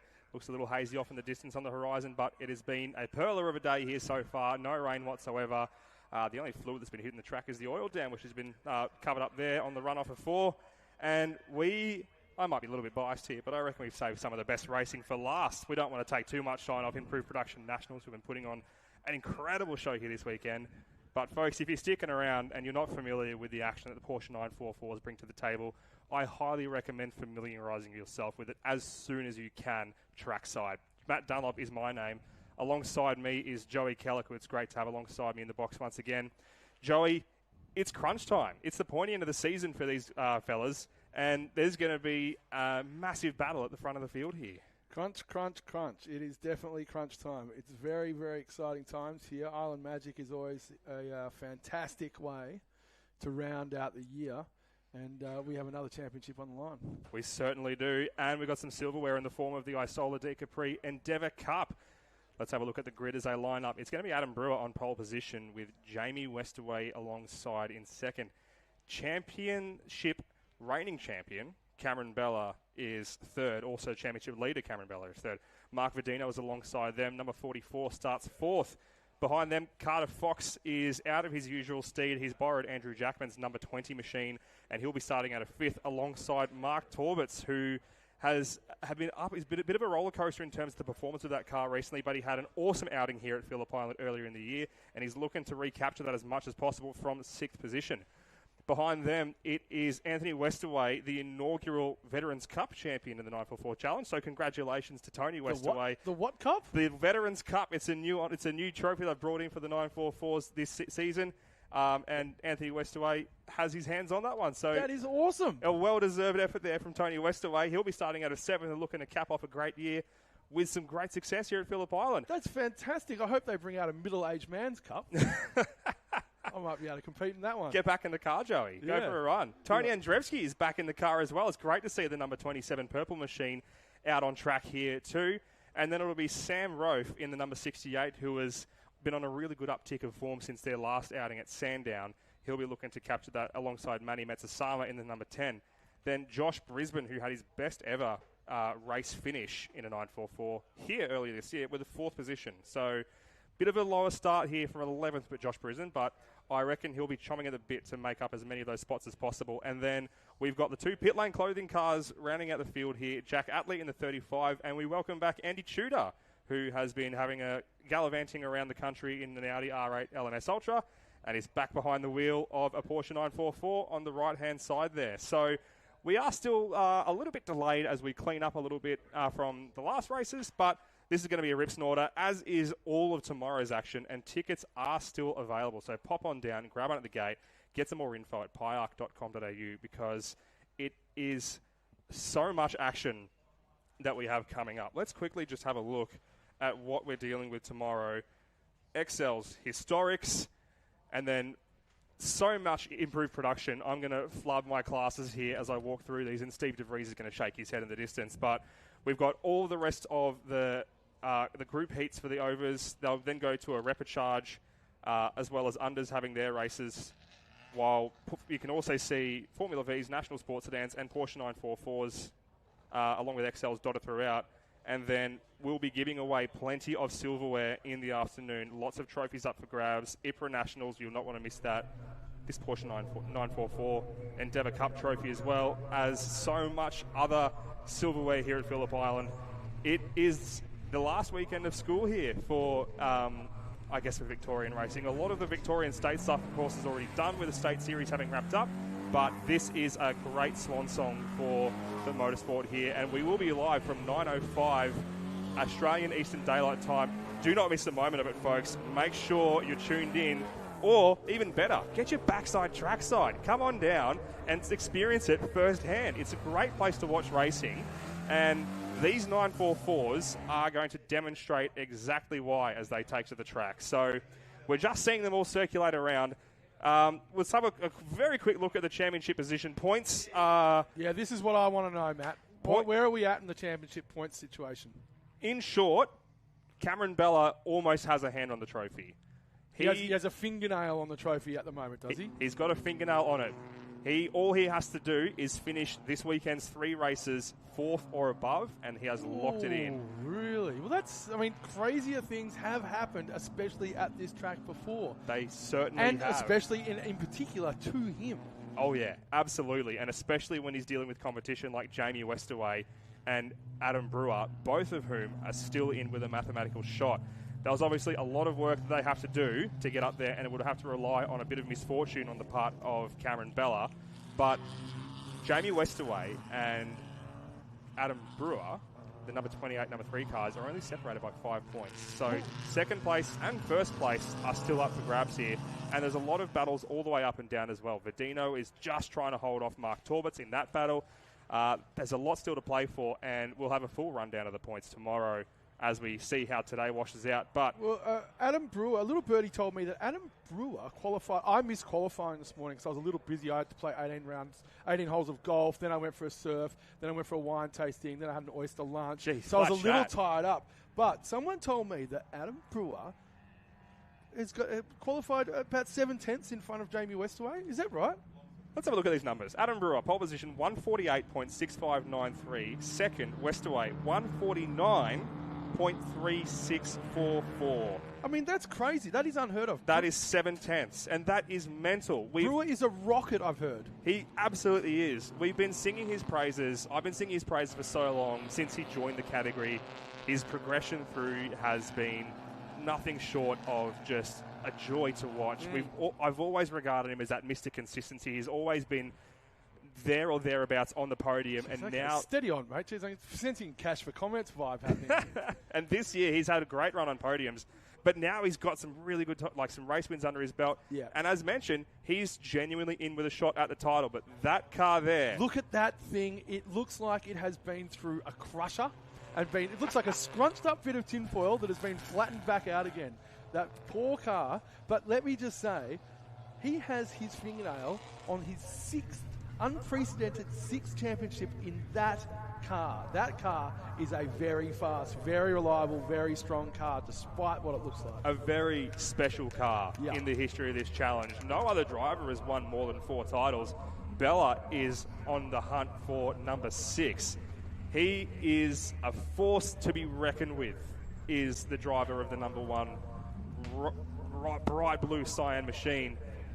It's I love seeing the context, the comparison of Bella's car, which has been through the wars, next to Verdino's number 44, which is beautifully presented, as are a lot of the cars in the field this weekend. He's had a paint job, that car, and it looks fantastic. I think it goes for best looking car on the track right now. Will it be the fastest? We will start finding out in just under 5 seconds because the red lights have gone out.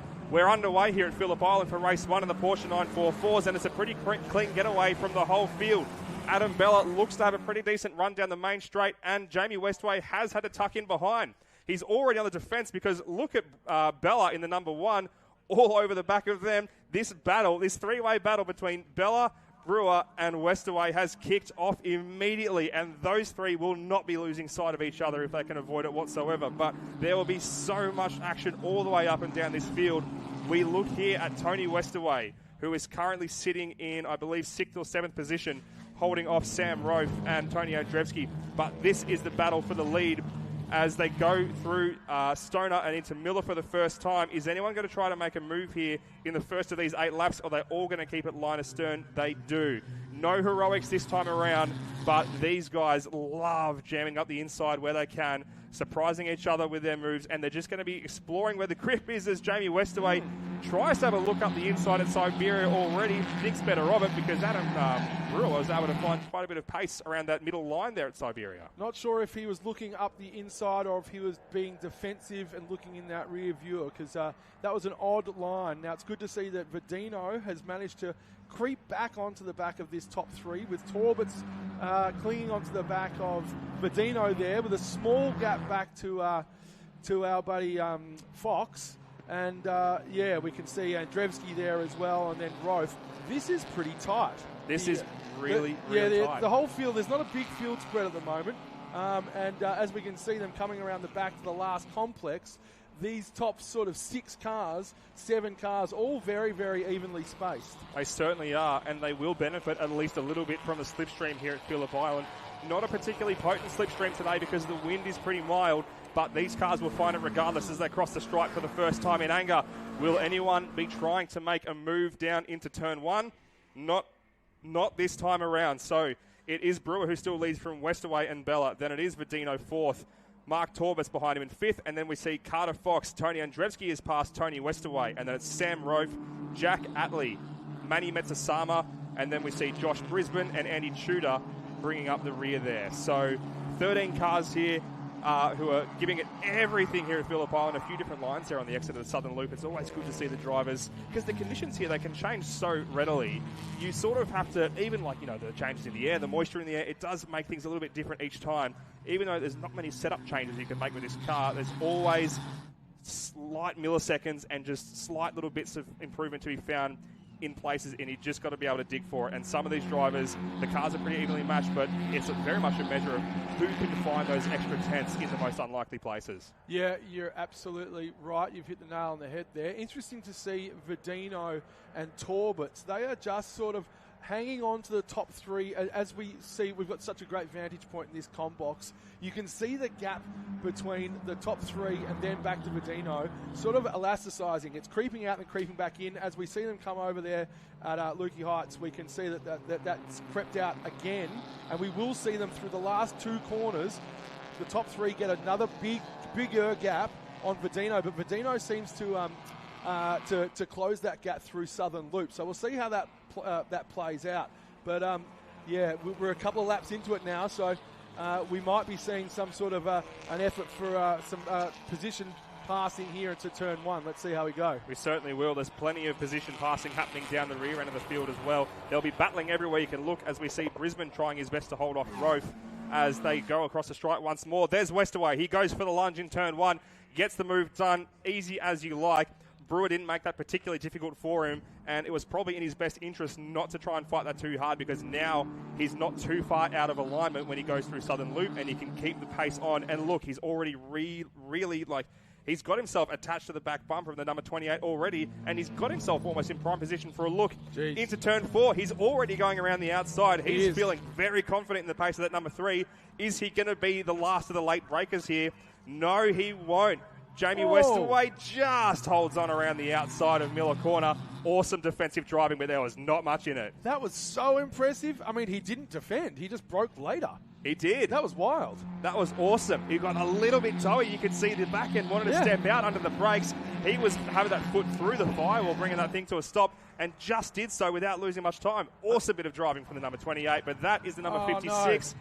Josh Brisbane has looped it on the way out of Miller Corner, but he's back up and running, so we're not going to lose any laps at this stage to safety car, but geez, these guys are close to each other. We've seen Brewer and Westaway tangle in the past before. We really don't want that to see that happen again because these drivers, we know, it feels odd saying this when you look at all the bumps and dints on the side of Cameron Bella's car, but these are this is hard racing in 944s, but it's fair racing and it's very respectful and it's so good to watch. Yep.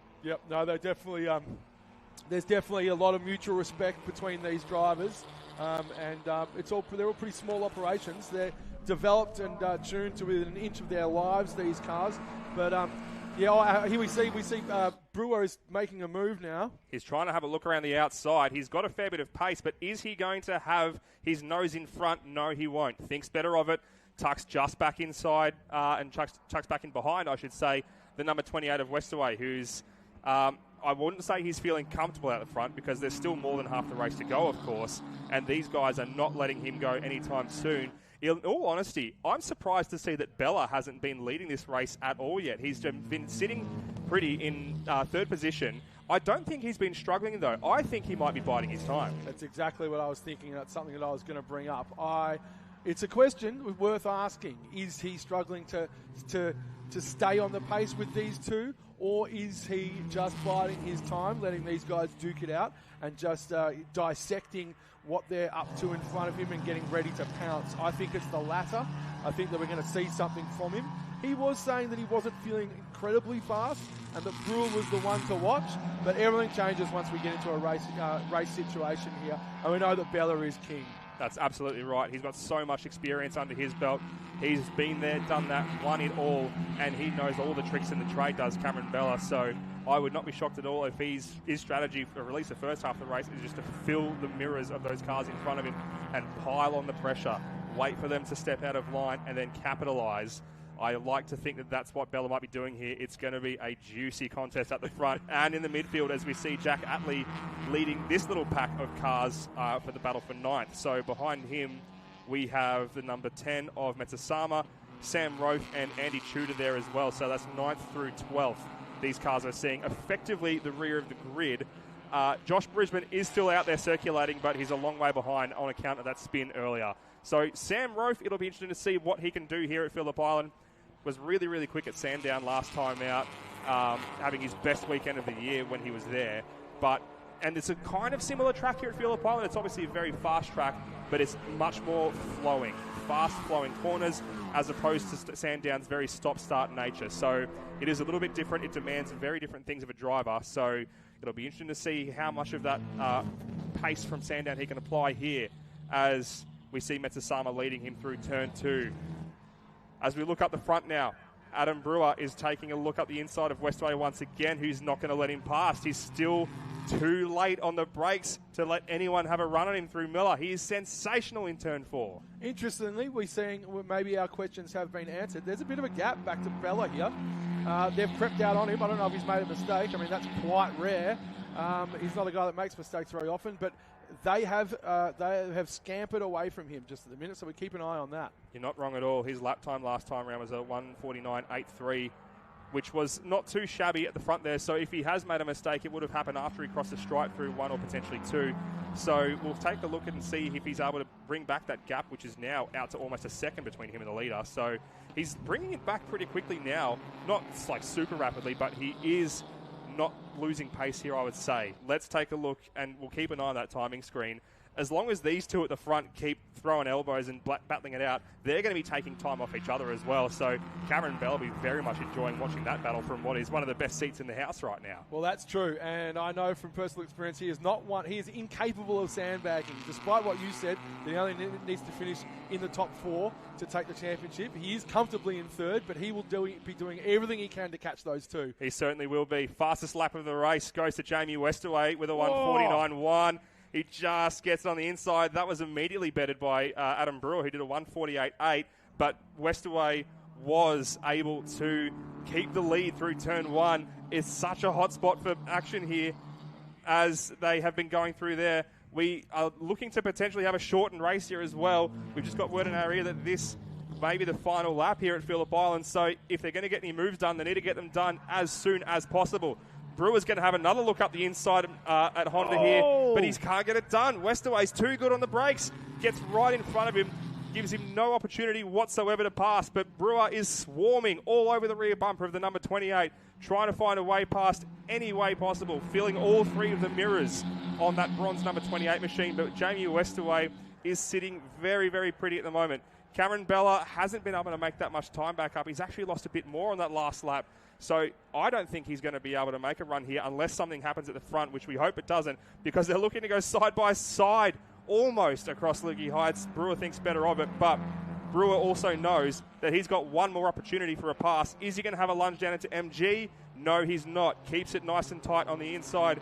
Jamie Westerway, all he has to do is keep it nice and neat and tidy through these last 2 corners as the checkered flag awaits him here in race 1 of the 944 Challenge races here at Island Magic 2025. Loads up the right-hand side of that car, stands on the throttle, nothing but open straightaway and bass straight in front of him, plus a waving checkered flag, which will greet Jamie Westerway just as he crosses the line to take the win in race 1 here at Phillip Island. Adam Brewer makes it a very, very close finish to .186, and then it's Bella Verdino. 5th place just goes to Carter Fox by 0.028 seconds. There was nothing in that whatsoever for 5th place. Fox then Torvitz.